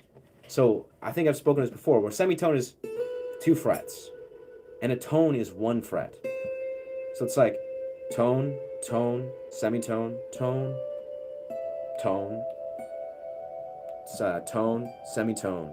It's almost like if you can internalize the relationship between the tones and the semitones, like your mind just knows, like it's like here, that's a tone, right? Between 12 and 11, that's a single tone. I know between 10 and 11, or 10, sorry, yeah, it's 11 and 9, so 9, 7 here. It's like 9 and 11, that's surely always going to be, when I'm in this scale, it's a tone difference, like it's 2 frets. Or, yeah, semitone. Semitone's 1, tone's 2. Yeah, I don't know. It's it's really just like, it's just ones and twos. But it's like once your mind knows what is correct, the way I see it is, it's like in a major scale, I would call it an orthodox structure. It's like, then I'll recognize exactly the arrangement of where I am in relation to tones and semitones. And an unorthodox structure, if I've key shifted, then I'll recognize that everything is fundamentally different. It's off by, you know, whatever the scale is in, or the key. And it's basically like you're still playing around with tones and semitones, but you recognize that you're in a different key, like a minor key. It's not a perfect system, but that's, for some reason, really made sense to me. And again, a lot of it all requires, that's the key thing that I'll just simply conclude on is, with the guitar, none of these things really matter. I'll be perfectly honest. Like, you can study all the scales, study all the whatever, but the key thing that will always be pivotal is literally just memorizing all of the fretboard. It's kind of bizarre, and it's kind of like, you know, maybe to people listening, it's kind of like, dang, that's a lot to do. But the idea is that's the only, there's no easy way. That's the kind of thing I'm trying to say is like, basically, there's like no easy way, or there's no way getting around. There's no way to get around just simply the simple means of memorizing all of the fretboard. Like if you can memorize and play in the entirety of the full fretboard, you recognize the relationship between the notes in every part of the fretboard, that is the key. And if you can get to there, wherever that takes you, then eventually it will all make sense. Like all the connections, and you can understand the theory, and all that will just become a little, cherry on top to everything. But it's like, there's no easy way. It's always going to be difficult to just get to that end goal. But once you're there, then it's like, you're basically bulletproof.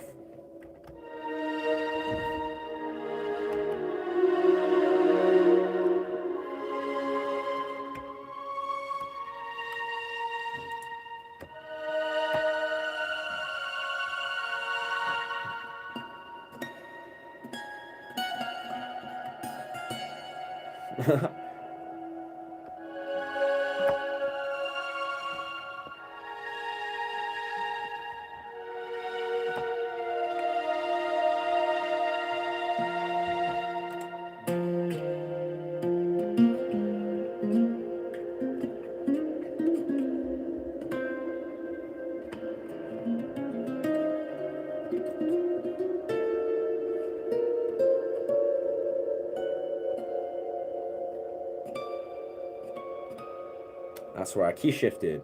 And inherently, and that's technically a mistake, unless I know.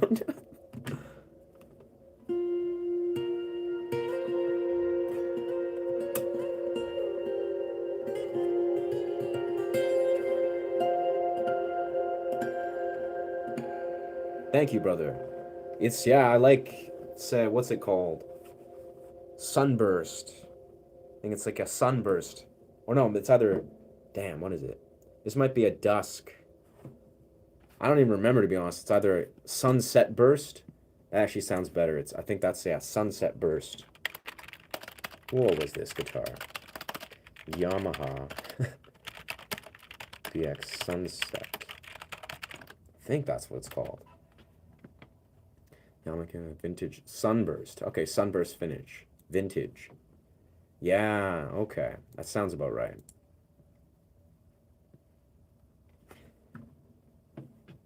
Sunburst. Yamaha. Yeah, I got this one like 11 years ago or something, but like that. Yeah. Beautiful. Beautiful guitar, I say. Definitely.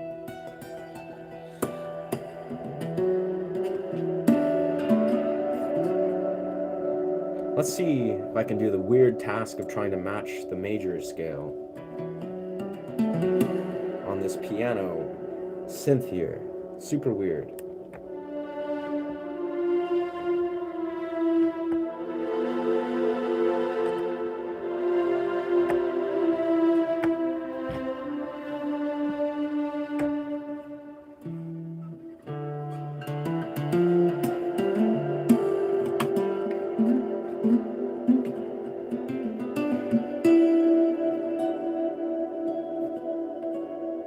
I don't even think that's the same. That's a specific.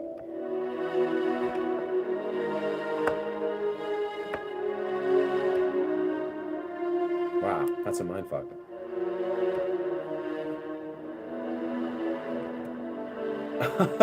I see what's happening here. This is wow.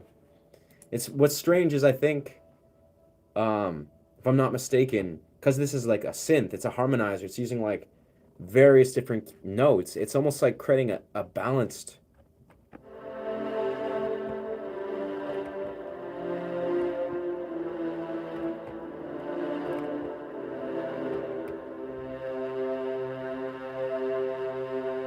Huh. That's really weird.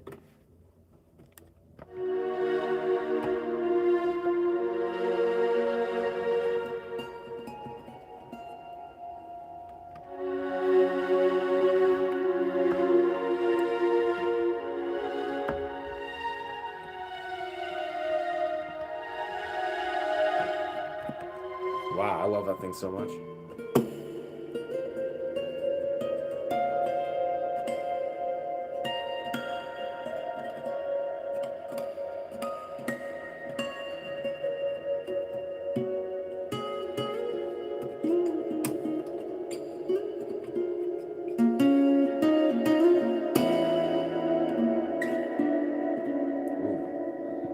That's a cool shift. All right. What is good? I think in the next like 5-10 minutes, we're going to exit this live stream. I've just been vibing on this stream for 3.5 hours now. Great 3.5 hours. A lot of just been experimenting with synth sort of improv, but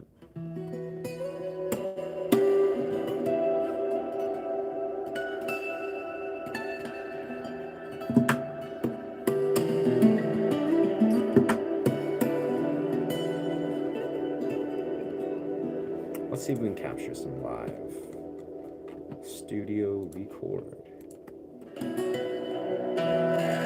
Oh.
Welcome to this live stream.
Go right into the major key.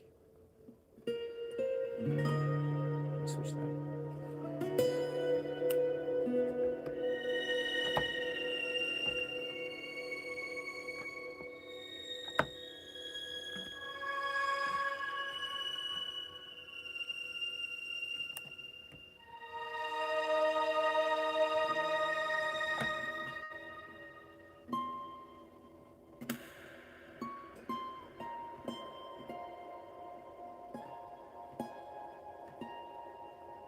Don't have enough high notes to reach those.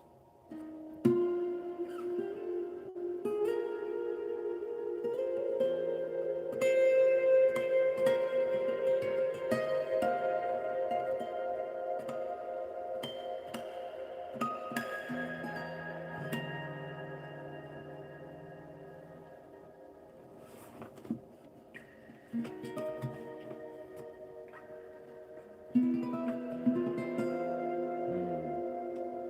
is where I want to be.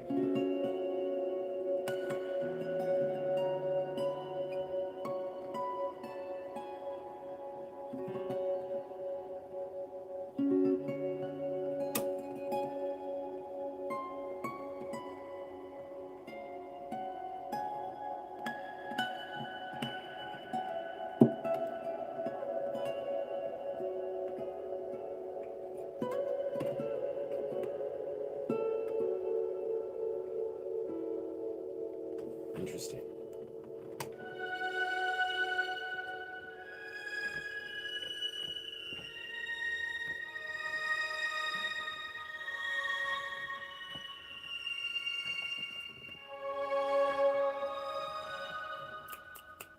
I once met a person who believed he was God.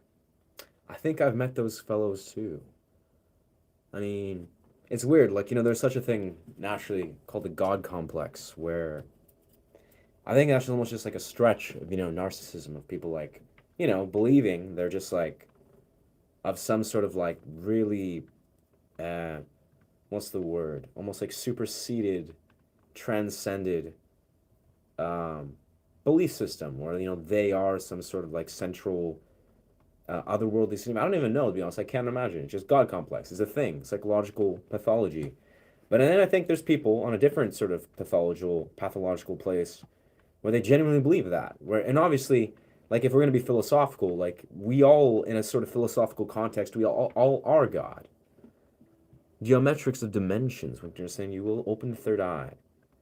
Yeah, God is exactly, that's the thing, is the context of God, we can say, like, if there's many philosophical beliefs that obviously we all are like seeds of God. We all are one God. Like we're connected. We're the God, not the complex, but yeah, it's like we are sort of the seeds of God. So in technicality, we all are God.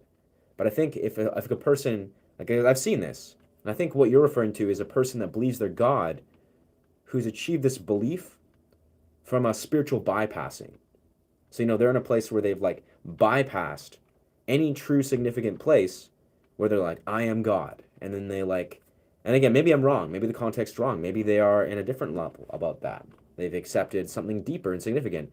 But I've met people, mainly people, I'll be honest, who have psychological disorders who've abused DMT. That's actually the specific archetype of people that fit this description of what I'm appropriating or connecting here. Is there's a very select few people that are honestly not bad people that usually move out of this stage, who actually kind of come to that weird core conclusion. Usually, again, it has to do with psychological disorders mixed with some sort of psychedelic consciousness shift where they bypass, their essentially spiritual bypass translates into some weird sort of bloated, for lack of a better word, perception of what they think these things are, what they think they are. And maybe that's where God complex comes from. But again, if we look at philosophically what we think, if a person's like coming to a deep philosophical truth of like, we're all seeds of God, we all therefore are God, then that's less bizarre. If a person's not trying to say they are God, but we're all God, like we're all gods of a sort. We all have connected to a God sort of realm, and it's not like, but if a person just thinks I am God and everything else is, then that's I think that's the complex where it gets a bit insane. God means, I agree with, I don't know exactly, geometrics of dimensions. That's an interesting one. I've never heard of that. I've never heard of that exact definition. I've had people explain to me, people that are very attracted, like geometry, like lines of sacred geometry, of the significance of the curve and the line and how they all connect, explaining how that's like very spiritually significant to energetics, like the energetics of geometry, which then would make sense, like, because obviously we all are on the simplest right, like it's like geometry is like the ebbs and the flows, the curves and the whole construct. I don't know, something I don't think about a lot, but as a dancer, as a tutter, I think of the ebbs and flows and the frame and the releasing of the frame in all things, specifically in the human form. So I could see that. Don't you think it's crazy? The same atoms millions and millions of miles away from Earth are the same atoms that are inside of us. Yeah, it is crazy, bro. That's where that's why quantum mechanics, quantum theories, in my mind, they make sense. This is why it makes sense. Is all these cells, these atoms, these quantum particles, which we're all made up of, all atoms are, they're empty space, empty matter. They're 99.999% repeated. Like, this is scientific facts. Is empty space, empty matter, right? And the 0.00001, that's what material dense space is. That's what the material world is. So yeah, it makes sense that we are basically the same.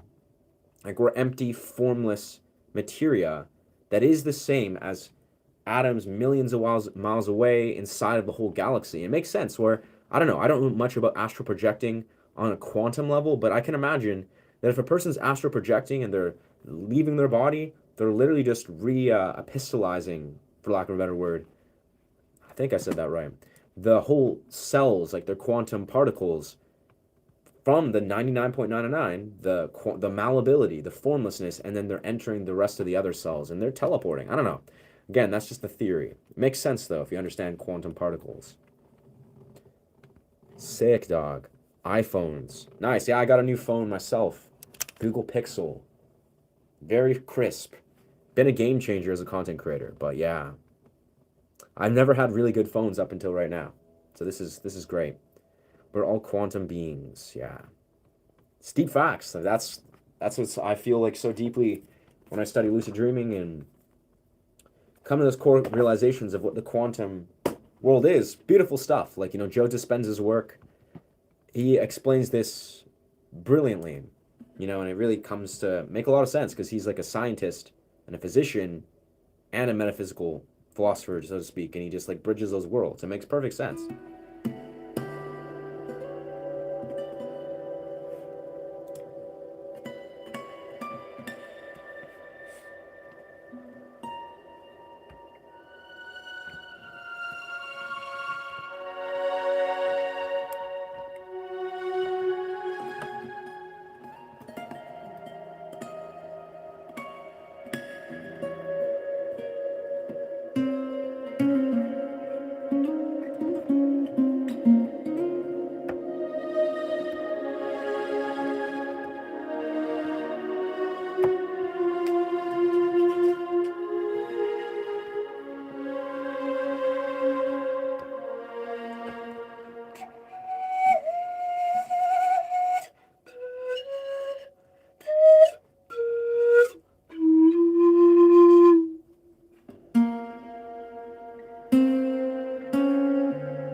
Note, I can't really execute that note very well.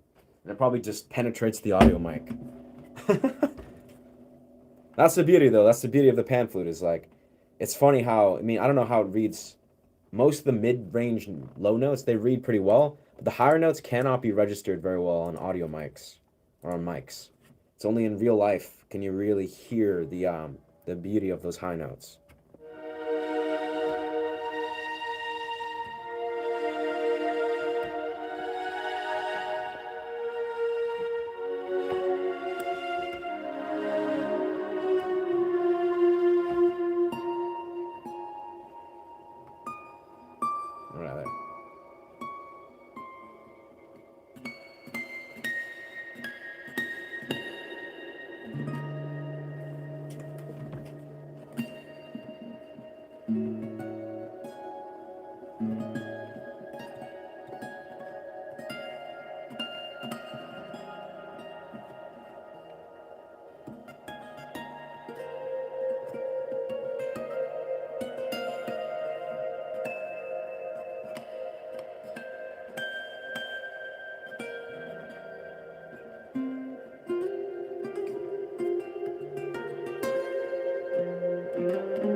Such a great key.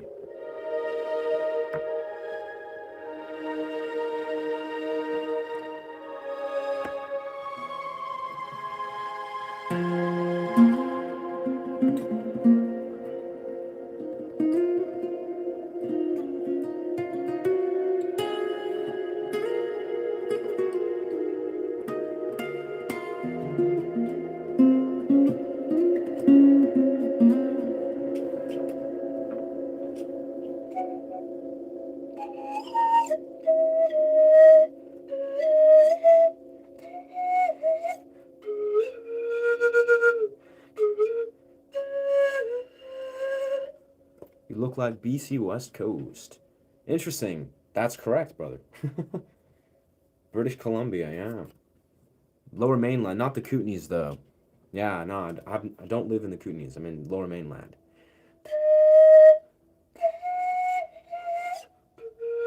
I'm in Coquitlam. Coquitlam.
The key shift worked.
Such a perfect balance.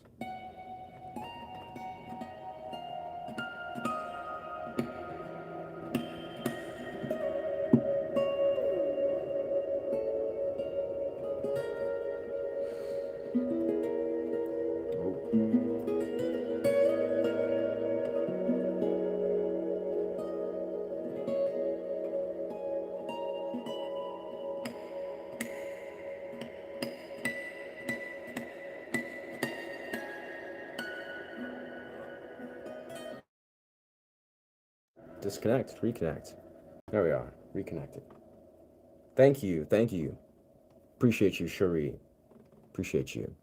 Yeah, let's see. I remember I met some people when I was in youth rehab. One of them has severe DOD and 8 different. Wow, that's intense. Fair enough. Yeah, I mean, I think about this a lot, Floyd Rose, where it's like this is a tricky topic. Obviously, it's nuanced, but when the nature of, what's the word?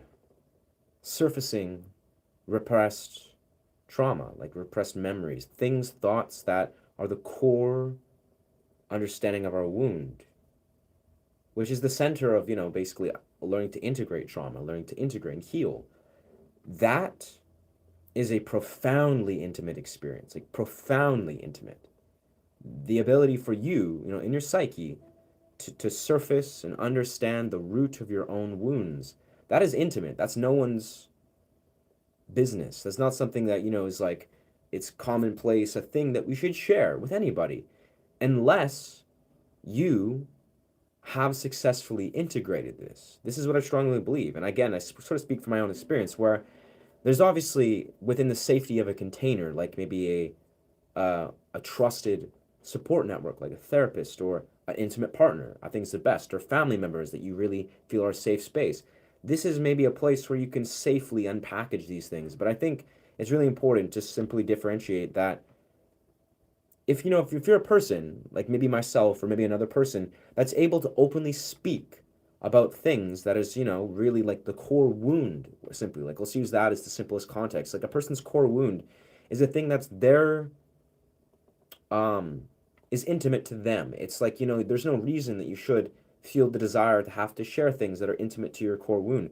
But if you're obviously in a place where you've integrated these things, you've conquered these things, and you really feel like, you're like, wow, I'm on the other side of this, and you feel inspired to like really help other people, time and place. And that's the role. That's the whole reason why we integrate these things. But surely, like, your wounds and the things that are intimate to your trauma and etc., like, these are intimate to you. You should not feel any pressure to share or talk about these things in a safe space. Absolutely. I mean, this is a public sphere, so like if it was just you and me talking, maybe that would be acceptable. But it's like it's a public sphere. It's like, you want to be very intimately aware of the boundaries that you create within how you're processing your own core wounds, and that's okay, brother. Like, that's like, know that you deserve to carry your own psychological things and the things in your psyche and your core wounds in a safe space. They deserve to be treated with utmost reverence and respect. Do you remember me from yesterday? Lorcan Diotri. Can't say I do. Maybe you jog my memory? Jog my memory of what we were talking about?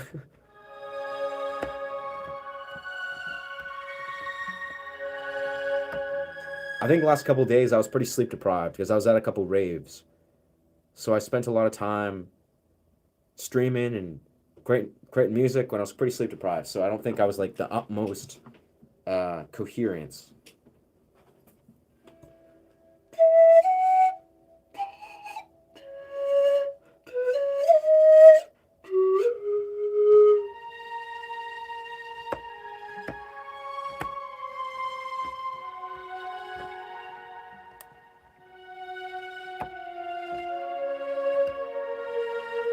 That's a great melody.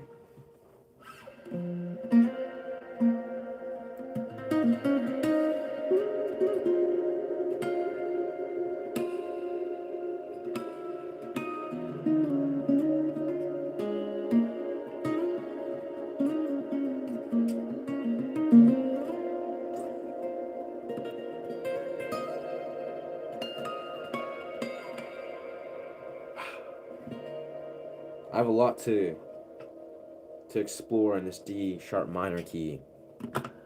I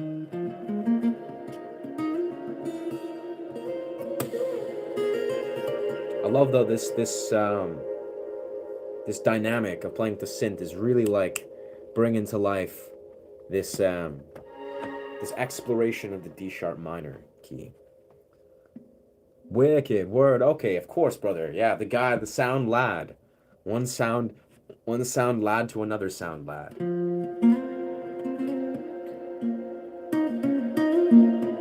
What's good, my guy? Hope life's been treating you well.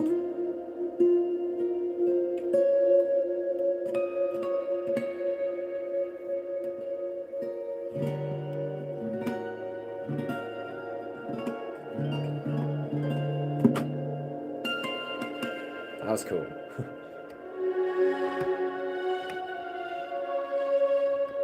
That's awesome, bro. Life has been really good, in truth. Yeah, just lots of lots of cold plunges, lots of music, lots of good energy, lots of healthy practice. Yeah, that's kind of just been, just focusing. It's interesting, like the parallel that's been on my mind is like I'm at peace, but it's like I'm continuously trying to scale or focus on how I can really show up in the best possible way. Not like even just in these streams and like presence, but I want to grow my YouTube, It's like I'm always like strategizing and thinking. And it's interesting how as I've kind of Why am I so short? I'm so tired of being short. Whoa, a short reel just popped my thing. But yeah, it's basically like it's interesting how the algorithm has basically, it seems it's like shadow banned me. I don't exactly know why. Maybe it's just coincidence. I don't know. But it's like it's bizarre how like maybe it's the opposite. It's like I was getting momentum very intuitively, where the algorithm was just blessing me because I was getting like insane amounts of momentum. And yeah, it was like now it's interesting how in the last couple days or few days, the algorithm has like slowed down the way that I'm receiving sort of my growth of my channel, which is fair, but I want to get to 1,000. So now my mind is kind of like conceptualizing, like, all right, should I focus long format? Should I focus streams or shorts? Or how could I like kind of scale myself to get to a point where I can, yeah, like get back to growing my subscriber base so I can hit 1,000. But that's been on my mind a lot.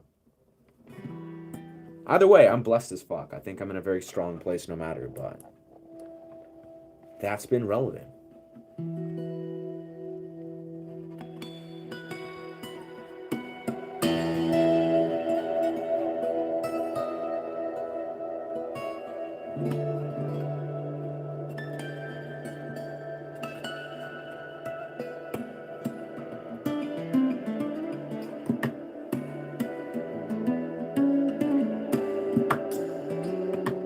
Fair enough. I mean, yeah, I can say, well, I've been like, this channel's only been up for about 6 months, and I've only been streaming for about 2, 3 months total.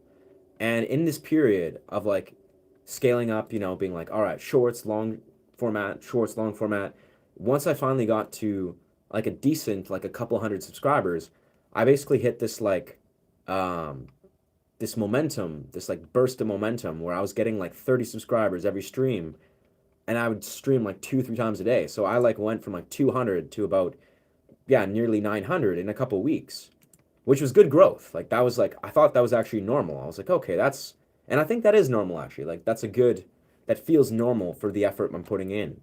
But it's interesting to see the down spiral. I'm like, okay, well, not down spiral, but but the loss of momentum. I'm like, okay, so the last couple days it's been lesser. It's not been like surging through. So either fundamentally the algorithm is, you know, the momentum has been a bit shifted, or who knows, maybe even YouTube's algorithm is like, okay, he's near 1,000. Maybe it's like it's creating some sort of turbulence. I have no idea how it works. But I'll be perfectly honest. All I'm simply saying is I'm more curious why there was the initial upsurge, the momentum in the first place. I can assume various reasons why. I understand why. It could be just random. It could be, you know, the direction my content is or the direction my streams are. Because I think the normal default, let's be real here, this is YouTube, right? This is fucking YouTube. The normal default is not to receive momentum. The normal default, quintessentially, like, obviously, there's content bursts, there's breakthroughs of this and that, and there's, like, you know, high quality content that is the key and king. But it's almost like it does seem like the normality, at least in my experience, and a lot of new YouTubers or budding YouTubers, is just the default is declining.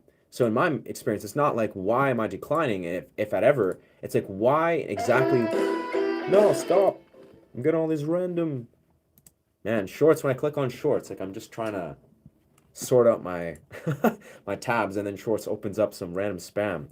But yeah, just I think it's like low key. I'm curious if like, all right, so what was the exact mechanism that was responsive, or that was responsible for this burst in momentum?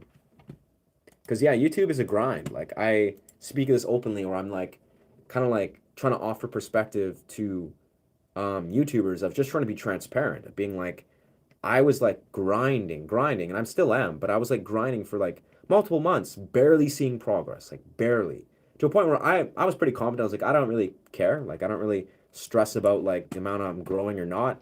But then to see an absolute like burst of momentum, where I'm like, okay, like now I'm in the power seat where I'm like, I can easily hit 1,000 within the next couple months.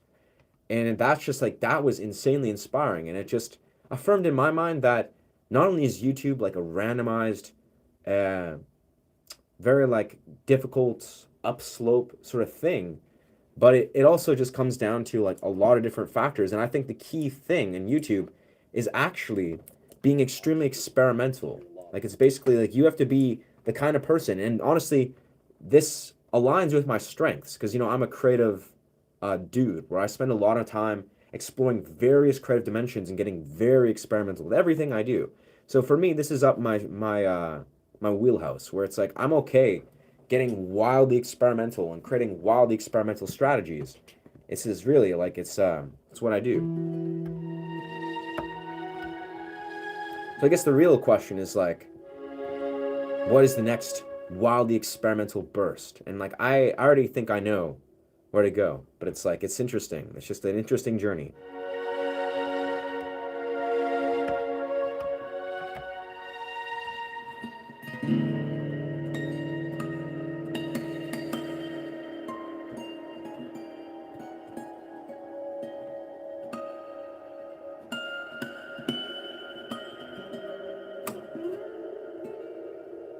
Huh. Whoa. Those jazz chords are weird, bro.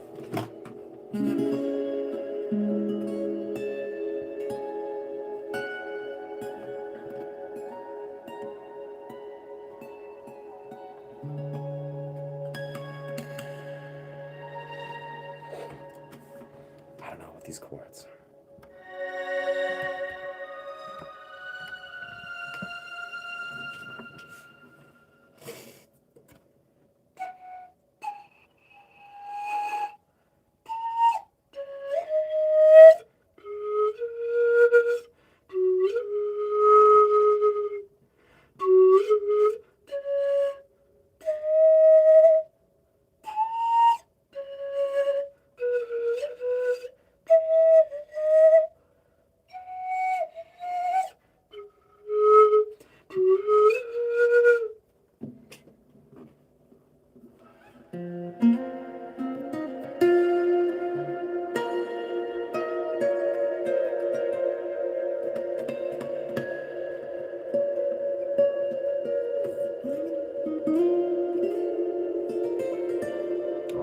That's not the right key.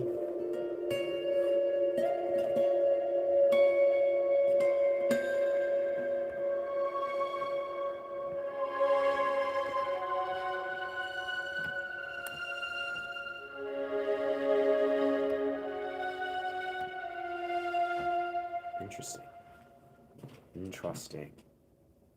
Yes, I remember I gained a lot of subs from live streaming. Question is, what is the value of a subscriber gains from a long format versus live stream? That's the thing is, I'll be perfectly honest, if your subscriber is invested in what you do, like they're invested in your vision, your mission, and what you actually do, then it's actually the exact same. Like one could argue, sure, because this is the thing. Someone could be like, okay, you gain subscribers from a short or live streams, and then maybe you create long format content that's not cohesive to your brand, not cohesive to your vision, not cohesive to what you do, because your entire channel or your dynamic is not cohesive. So surely, if you're or non cohesive, then absolutely, it's fragmented. Like, you know, your audience is split.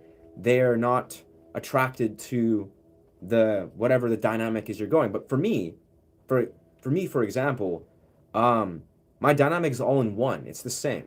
Like the format that the things that I'm gonna do in long format content as is shorts is actually extremely relevant and all cohesive to what I do on my live streams. You know, like I perform music, I talk about guitar, I try to teach and expand and explore the things that allow me to play guitar. And it's all the same. Like I perform meditative sound journeys, meditative improv. It's the same thing I release in long format. It's the same thing I'm gonna go in every direction. It's all cohesive. But part of that, I think, you know, if we're being real here, part of studying YouTube and being like, okay, is there truly a demand in my dynamic, in my niche? Is my target audience, like in the world of YouTube land, is there genuinely a demand? Like, are there other audiences that exist that, you know, your peers or your fellow YouTubers that are doing the similar thing that you're doing? Like, how are you doing it in an original way that is already aligned with what the target audience is? Like, you know, it's like, are there other YouTubers that are powerfully succeeding that have a similar dynamic that you are doing in your own original way that is cohesive? If the answer is yes, you know, if you truly can answer yes, like, you know, it's translated, then amazing. But if not, that's okay. Like, that's 1,000. It's weird. YouTube is a business where it's almost like it's invaluable to try to like take things personal and be like, oh, but this is what I need to do or what I want to do or what it's XYZ. It's almost like it's important to basically what I'm saying is and this is obviously it's just my perspective, take it with a grain of salt. It's important to be able to rebrand what you're doing if it's not working. And a part of that is also recognizing, is your brand cohesive? If it's, a brand you want to grow or whatever sort of YouTube channel. And again, that's the answer that I say in relation to stream, shorts, long format. I've been conceptualizing my idea of what my channel is for about a year and a half now. And I've pulled the trigger on the last 6 months. And I can say for certainty that everything I do is very intentional and very cohesive. Excellent. But yeah, cohesiveness, brother. It's like if your live is like cohesive and is basically promoting what you actually do in your long formats and your shorts, and they're all cohesive, then your audience will love you. They're gonna love what you do, even if you decide to deviate a little bit. If it's still on brand, if it's still in the same niche, then it will resonate. If it's not, like if it's not cohesive and it's like all over the place, and that's like the core fundamental mistake so many YouTubers make. At least I made the same mistake. Didn't find my YouTube, my IG. Oh, word! I sent you it, brother. I know someone else followed me, but yeah, there's one YouTuber that's kind of similar with the wavelengths, the sound, the harmony. Oh, that's really cool. I'm curious. I'm super curious of what this fellow. I've come across a few YouTubers. I've definitely come across a few, probably like on the amount I can count on both hands, that are in a similar niche as me. Some are like really successful. Some are like relatively successful. But yeah, I'm curious what this fellow's name is, if you can share. But yeah, brother, to Lomar Arts, to ask for a collab. Yeah, let's talk, brother. I mean, again, yeah, I remember you were talking about this project you're doing. Like, I shared my Instagram on the live. I know the other homie followed me, but it's neuro hacker. I don't know why I keep on bringing up YouTube. My brain is like low key fried from like hour 4. I mean, I've been just chilling, working on synth stuff, but let's see.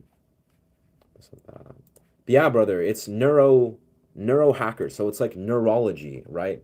Neuro hacker. So NEURO hacker with a second R at the end. So neuro hacker with a second R. I'd say just type that in. Yeah, that's me. One sec. There we go.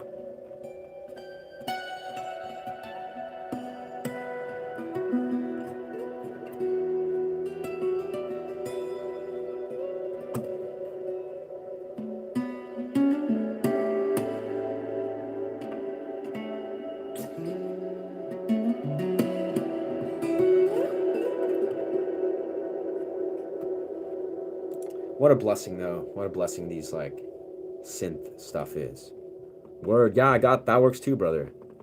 Exactly. Yeah, Lomar _arts _teatro. Well, let's do that.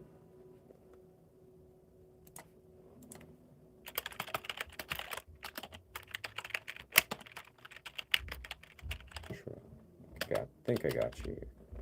Yeah, there you are. Cool. Very cool. Teatro, artista, multidisciplinares. Yeah. Very cool. Okay, let's go to the right key.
It's all good, brother. I added your Instagram, so it'll send you a thing. Yeah, must have an Instagram for thousands of views. Turns out, I believe my guitar. Huh? That's trippy. Tuned the wrong way. How? I guess just like alternate, or just like wrong tuning.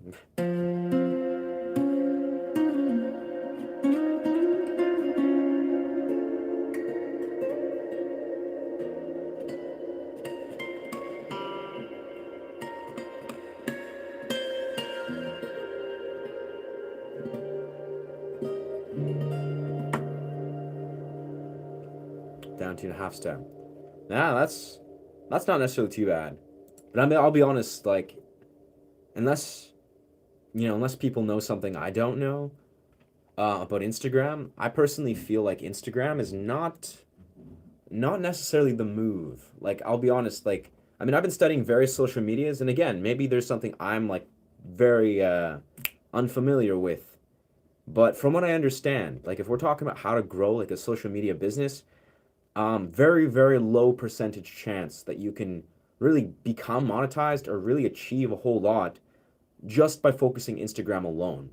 At least if you're, depends on the niche, maybe there's like some weird superficial influencer type niche that would succeed. I don't know. But from what I understand, like my game plan has always been very clear. Is truthfully, TikTok's a little bit different, but I live in Canada, so in truth, there's a lot narrower of a window to grow an audience and become monetized via TikTok. YouTube, in my opinion, is the top tier. It's literally just like YouTube is like the highest tier. It's the most difficult, surely, but it's almost like if you can grow a YouTube community in YouTube, you can basically grow a community anywhere. This the skill set, but also it's just like the model.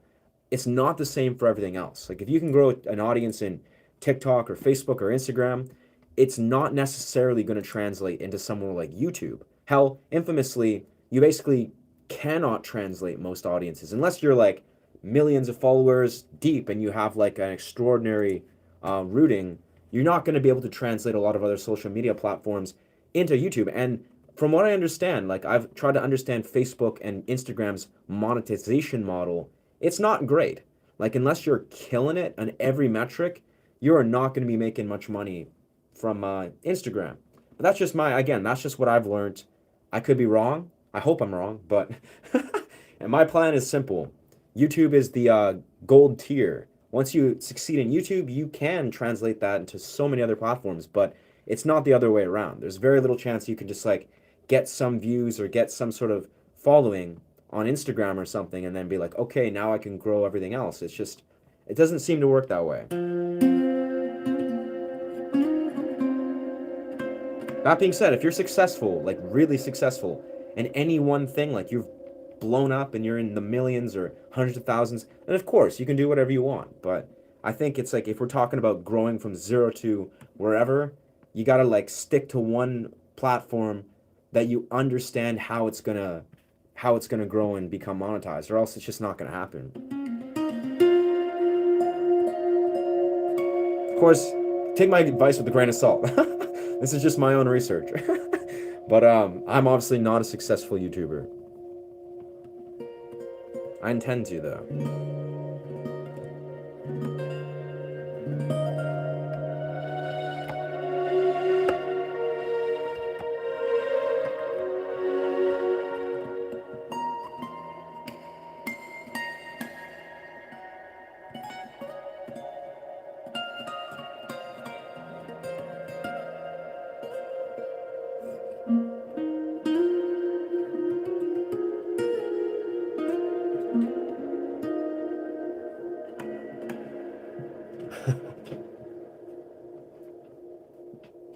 Yo, interesting. Very nice. Yeah, this. Yeah, appreciate that. Appreciate that link out channel. Appreciate you, dog. Very much. Yeah, I've been experimenting, today with these like very interesting synths that sort of seem to add like another layer of well, versatility, where it's like if I want to say make it sound, yeah, maybe sort of Middle Eastern or Egyptian if you desire. If you know you're in the key that is accessing that, then it works. But you also, I gotta plug in my phone here. If you have the ability, like what I do, to make it sound like, you know, you want to create like a world that is bridging to like Lord of the Rings, which is like my favorite go-to, or like Dune or something. It also achieves that because you have harmonized strings. It's like very climatic. Like it's like you're in Lord of the Rings, or like what's the word? I'm trying to think of the movie where this is. Oh yeah, Gladiator. If you're in like a gladiator, so like ancient Rome, it fits. It fits. Like at least, well, for the movie Gladiator, it does.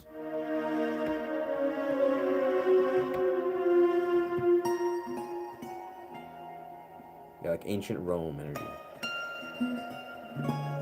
which would make sense because, yeah.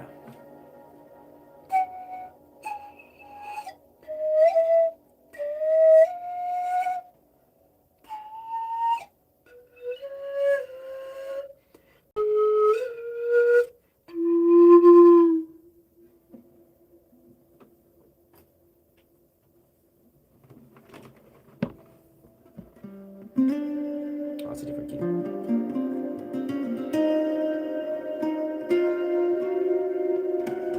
Very harrowing though. Very harrowing. Thank you, Phoenix. Yeah, this is kind of like a exploration. I was just like, hey, it's so simple. Let's go on a DAW and play around with like an atmospheric strings. I'm just falling in love with it. It sounds so beautiful. Yeah.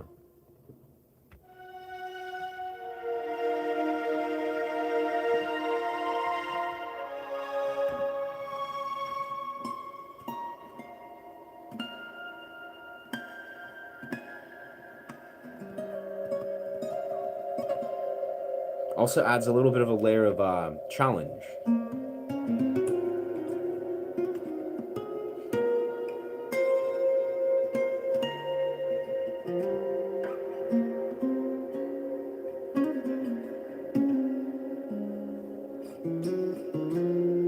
I'm just going through, yeah, the D sharp minor scale, if I'm not mistaken. I gotta close this. I gotta keep this Ableton open.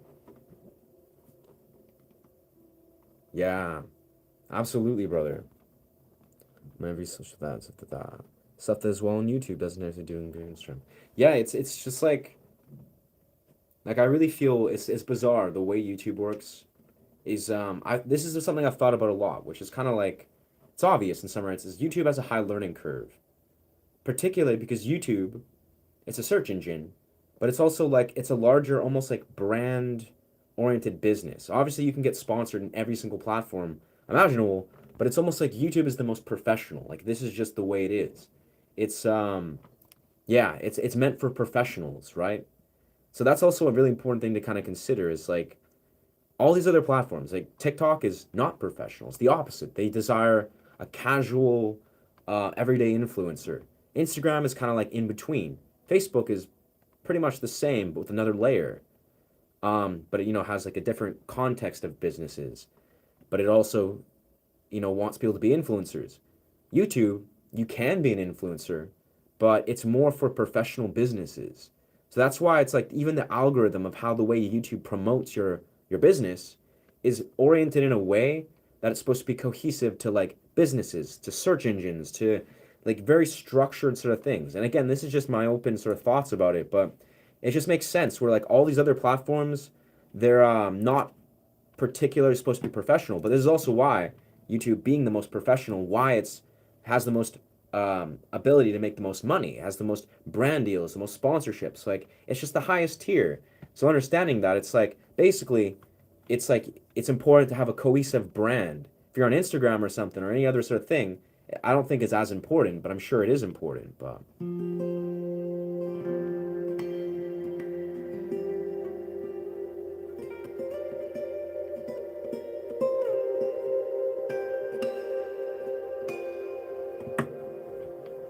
yeah, Rome, Bath, and Pompeii. Yeah, It's really, I swear, I'm just having so much fun with the sound itself. Like this sound is like I have to find the way to balance it, like the sound quality. But it goes so far because it's a harmonizer essentially. It's just so powerful. It's such a rich statement, and it surely contrasts the pan flute, and it contrasts lots of the sound. I think missing, but now there is. It seems like the synthesizer was missing. Absolutely, that's the beauty. Is like there's so much elements. Like say if I were to find somewhere, I don't know where, on Ableton, a percussive sound. Maybe it's like some kind of like percussive sound that sounds really good. That's like ancient sounding. I don't know, maybe like a drop of water even, or like blop, or some kind of strange sound. Ableton has it. Like Ableton has like the infinite ability to make complementary sound. It's just it's music production. The stuff that I don't often explore because I'm always like working on improv. Oof. This is such a good key. Like this is such a good key. Could you do something reminds ancient Greek? Absolutely, brother. I imagine I can. Um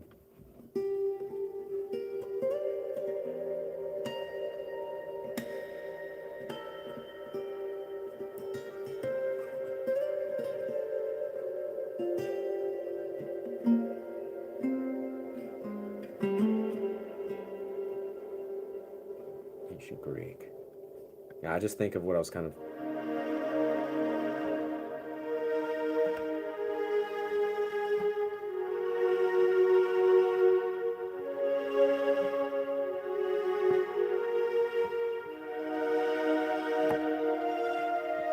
just so cinematic.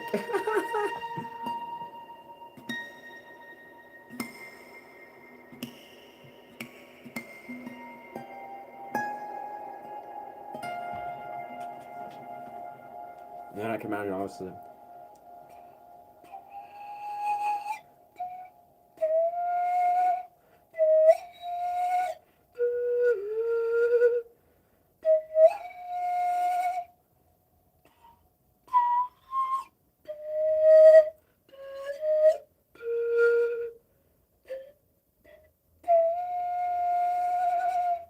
I think what's interesting is I made this connection before. The difference between something that's like ancient Greek or ancient Egyptian or ancient Roman or like ancient Middle Eastern or ancient Japanese often literally is either a cadence difference or a key difference. So it's almost like there's certain keys. As this key is like very conducive to like Romanish, I'd say, or Greek. But then there's like different keys that are really good for certain cultures.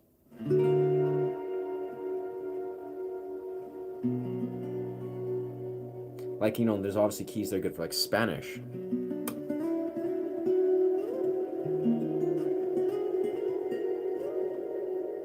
Or like Peruvian or something. Keys are magic.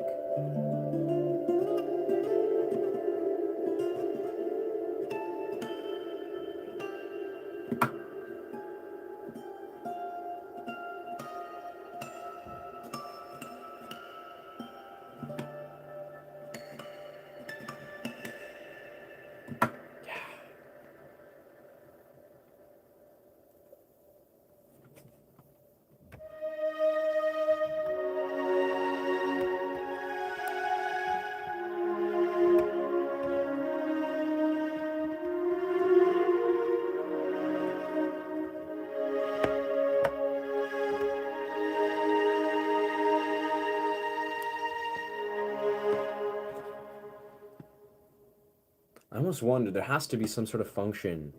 Thank you, brother.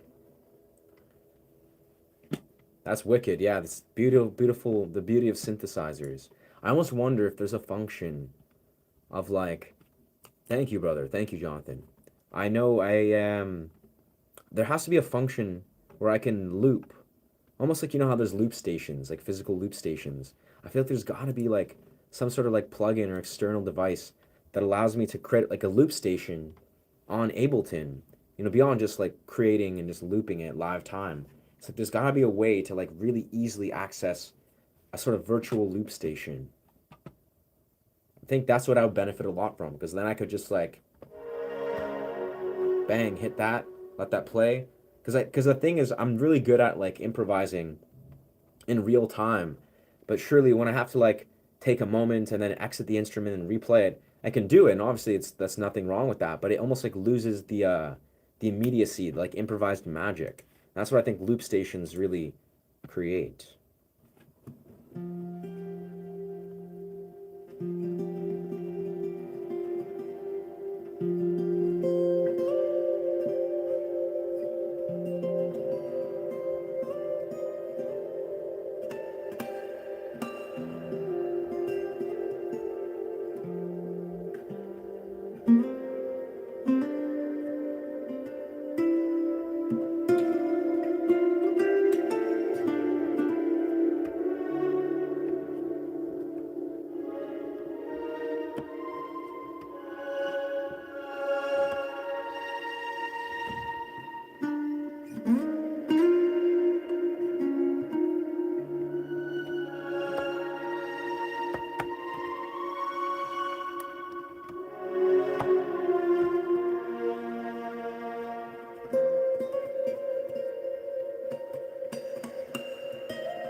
That's so wicked.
Very, very key switchy.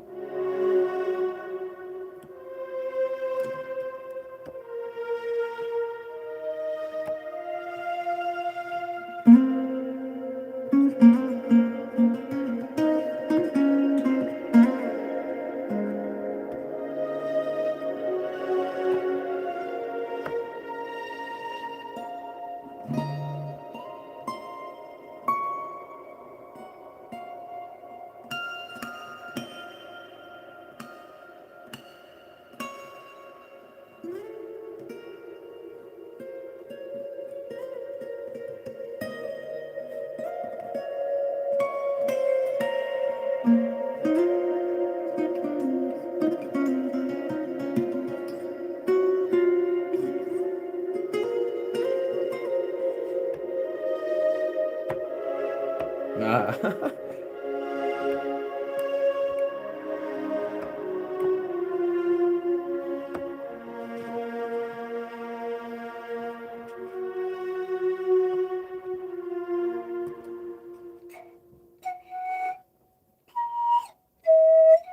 Wow. I feel like I can do some really cool things, like in recording sessions, recreate the rays of the moon.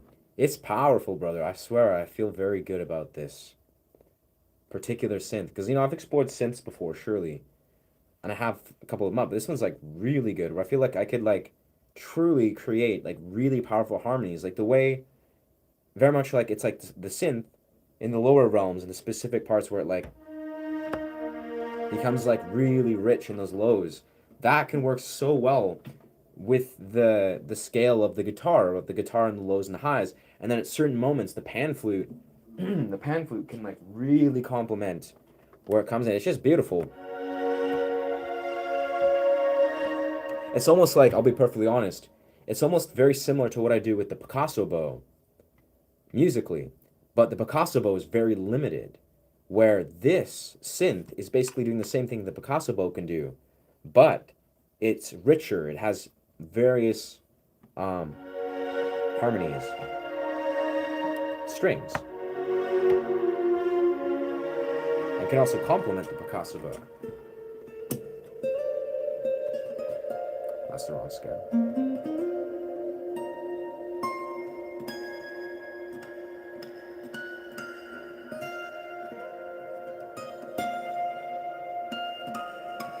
So cool, so cool.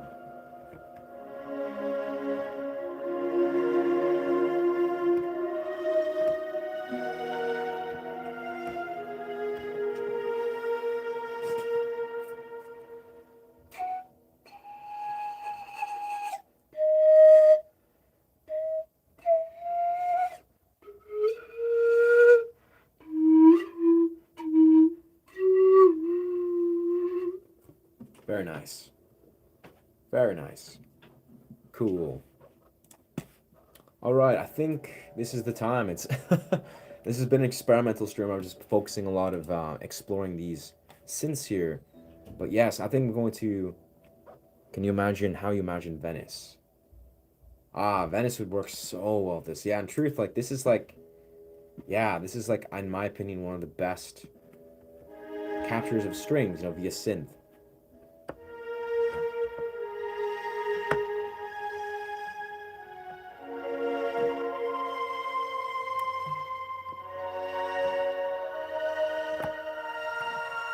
What the hell? It's so beautiful. What a great.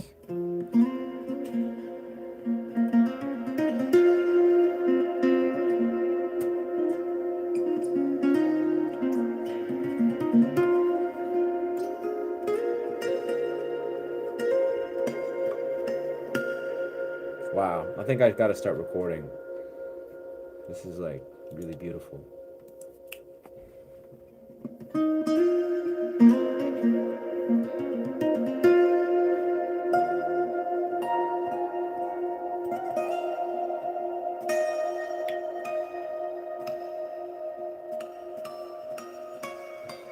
Was that even proper recording? No. Okay.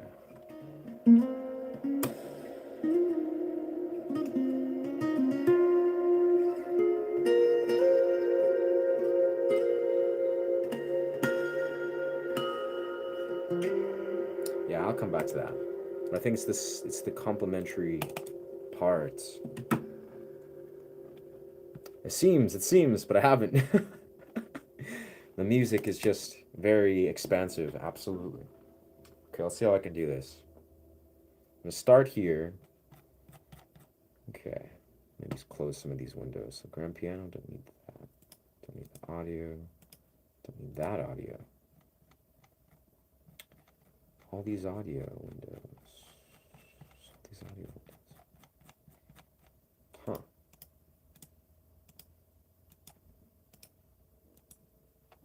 Huh. There we are. Okay.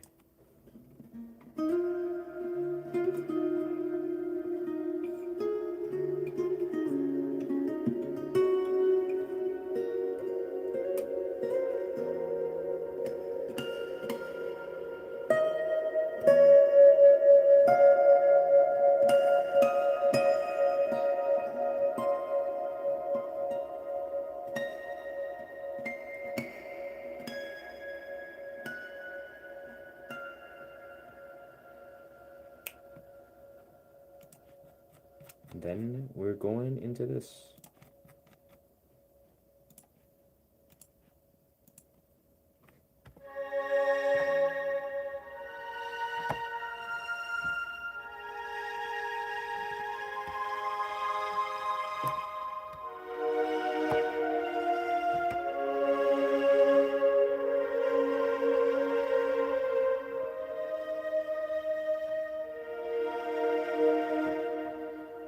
Didn't capture that. Okay, that's good.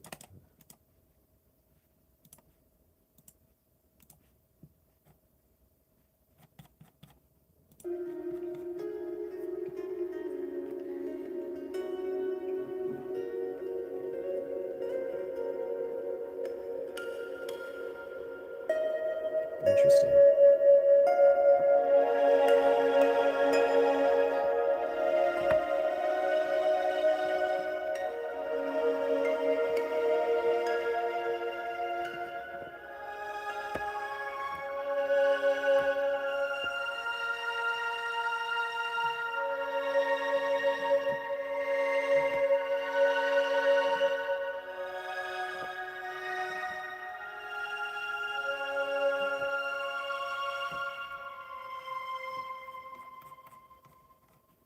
Okay.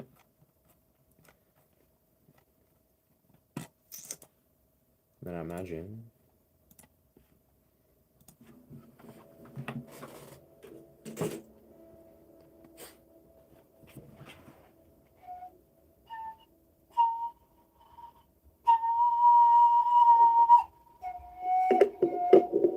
Testing 1, 2. Whoa! I hit the second thing. No.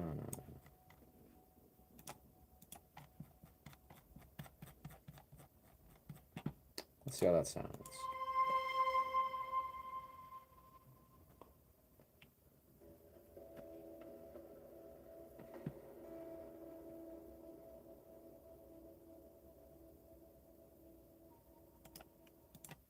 Yeah, that's kind of gentle, but it's kind of nice.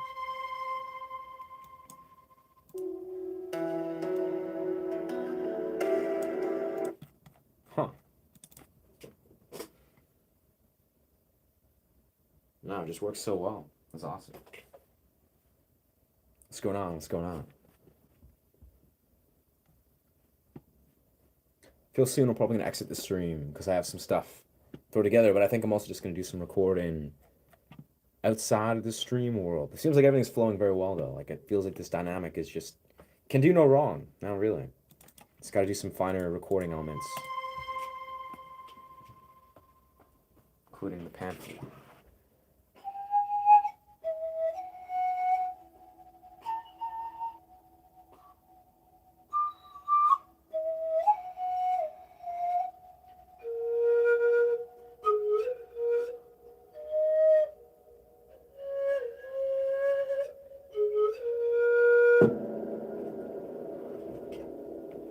Gotta kind of adjust that. That's so awesome, though. What a synth. What a beautiful synth. Phenomenal. All right. Yeah, I think I'm going to put an exit to the stream. Outro. I need to get like a pre-prepared outro, I feel. But yes. Well, anyways, thank you so much for chiming in. This has been a beautiful stream. You know, I teach guitar and I also live stream and do meditative improv and sound journeys. Yeah. If this kind of content resonates with you, feel free to follow this channel, my friends. Pan flute outro. I got you, brother.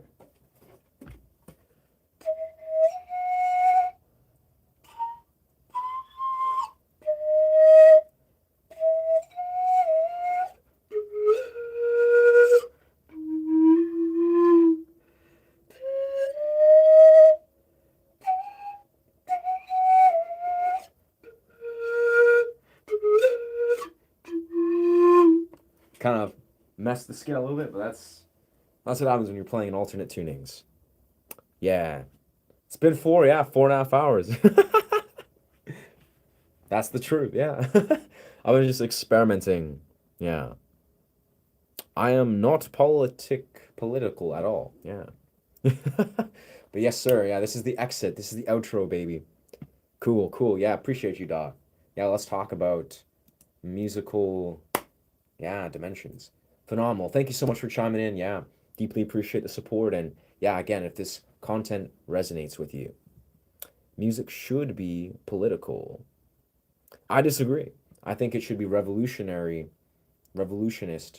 and it should be powerful and obviously speak about meaningful things, but I don't know, politics isn't necessarily the way. Anyway,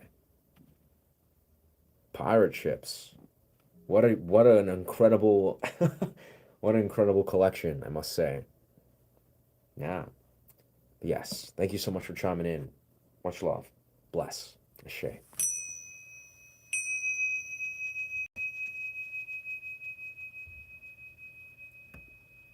Even just like I want to do sort of the synth outro.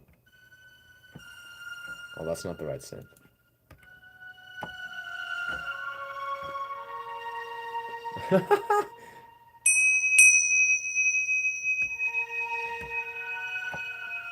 So trippy, so dramatic. All right, peace.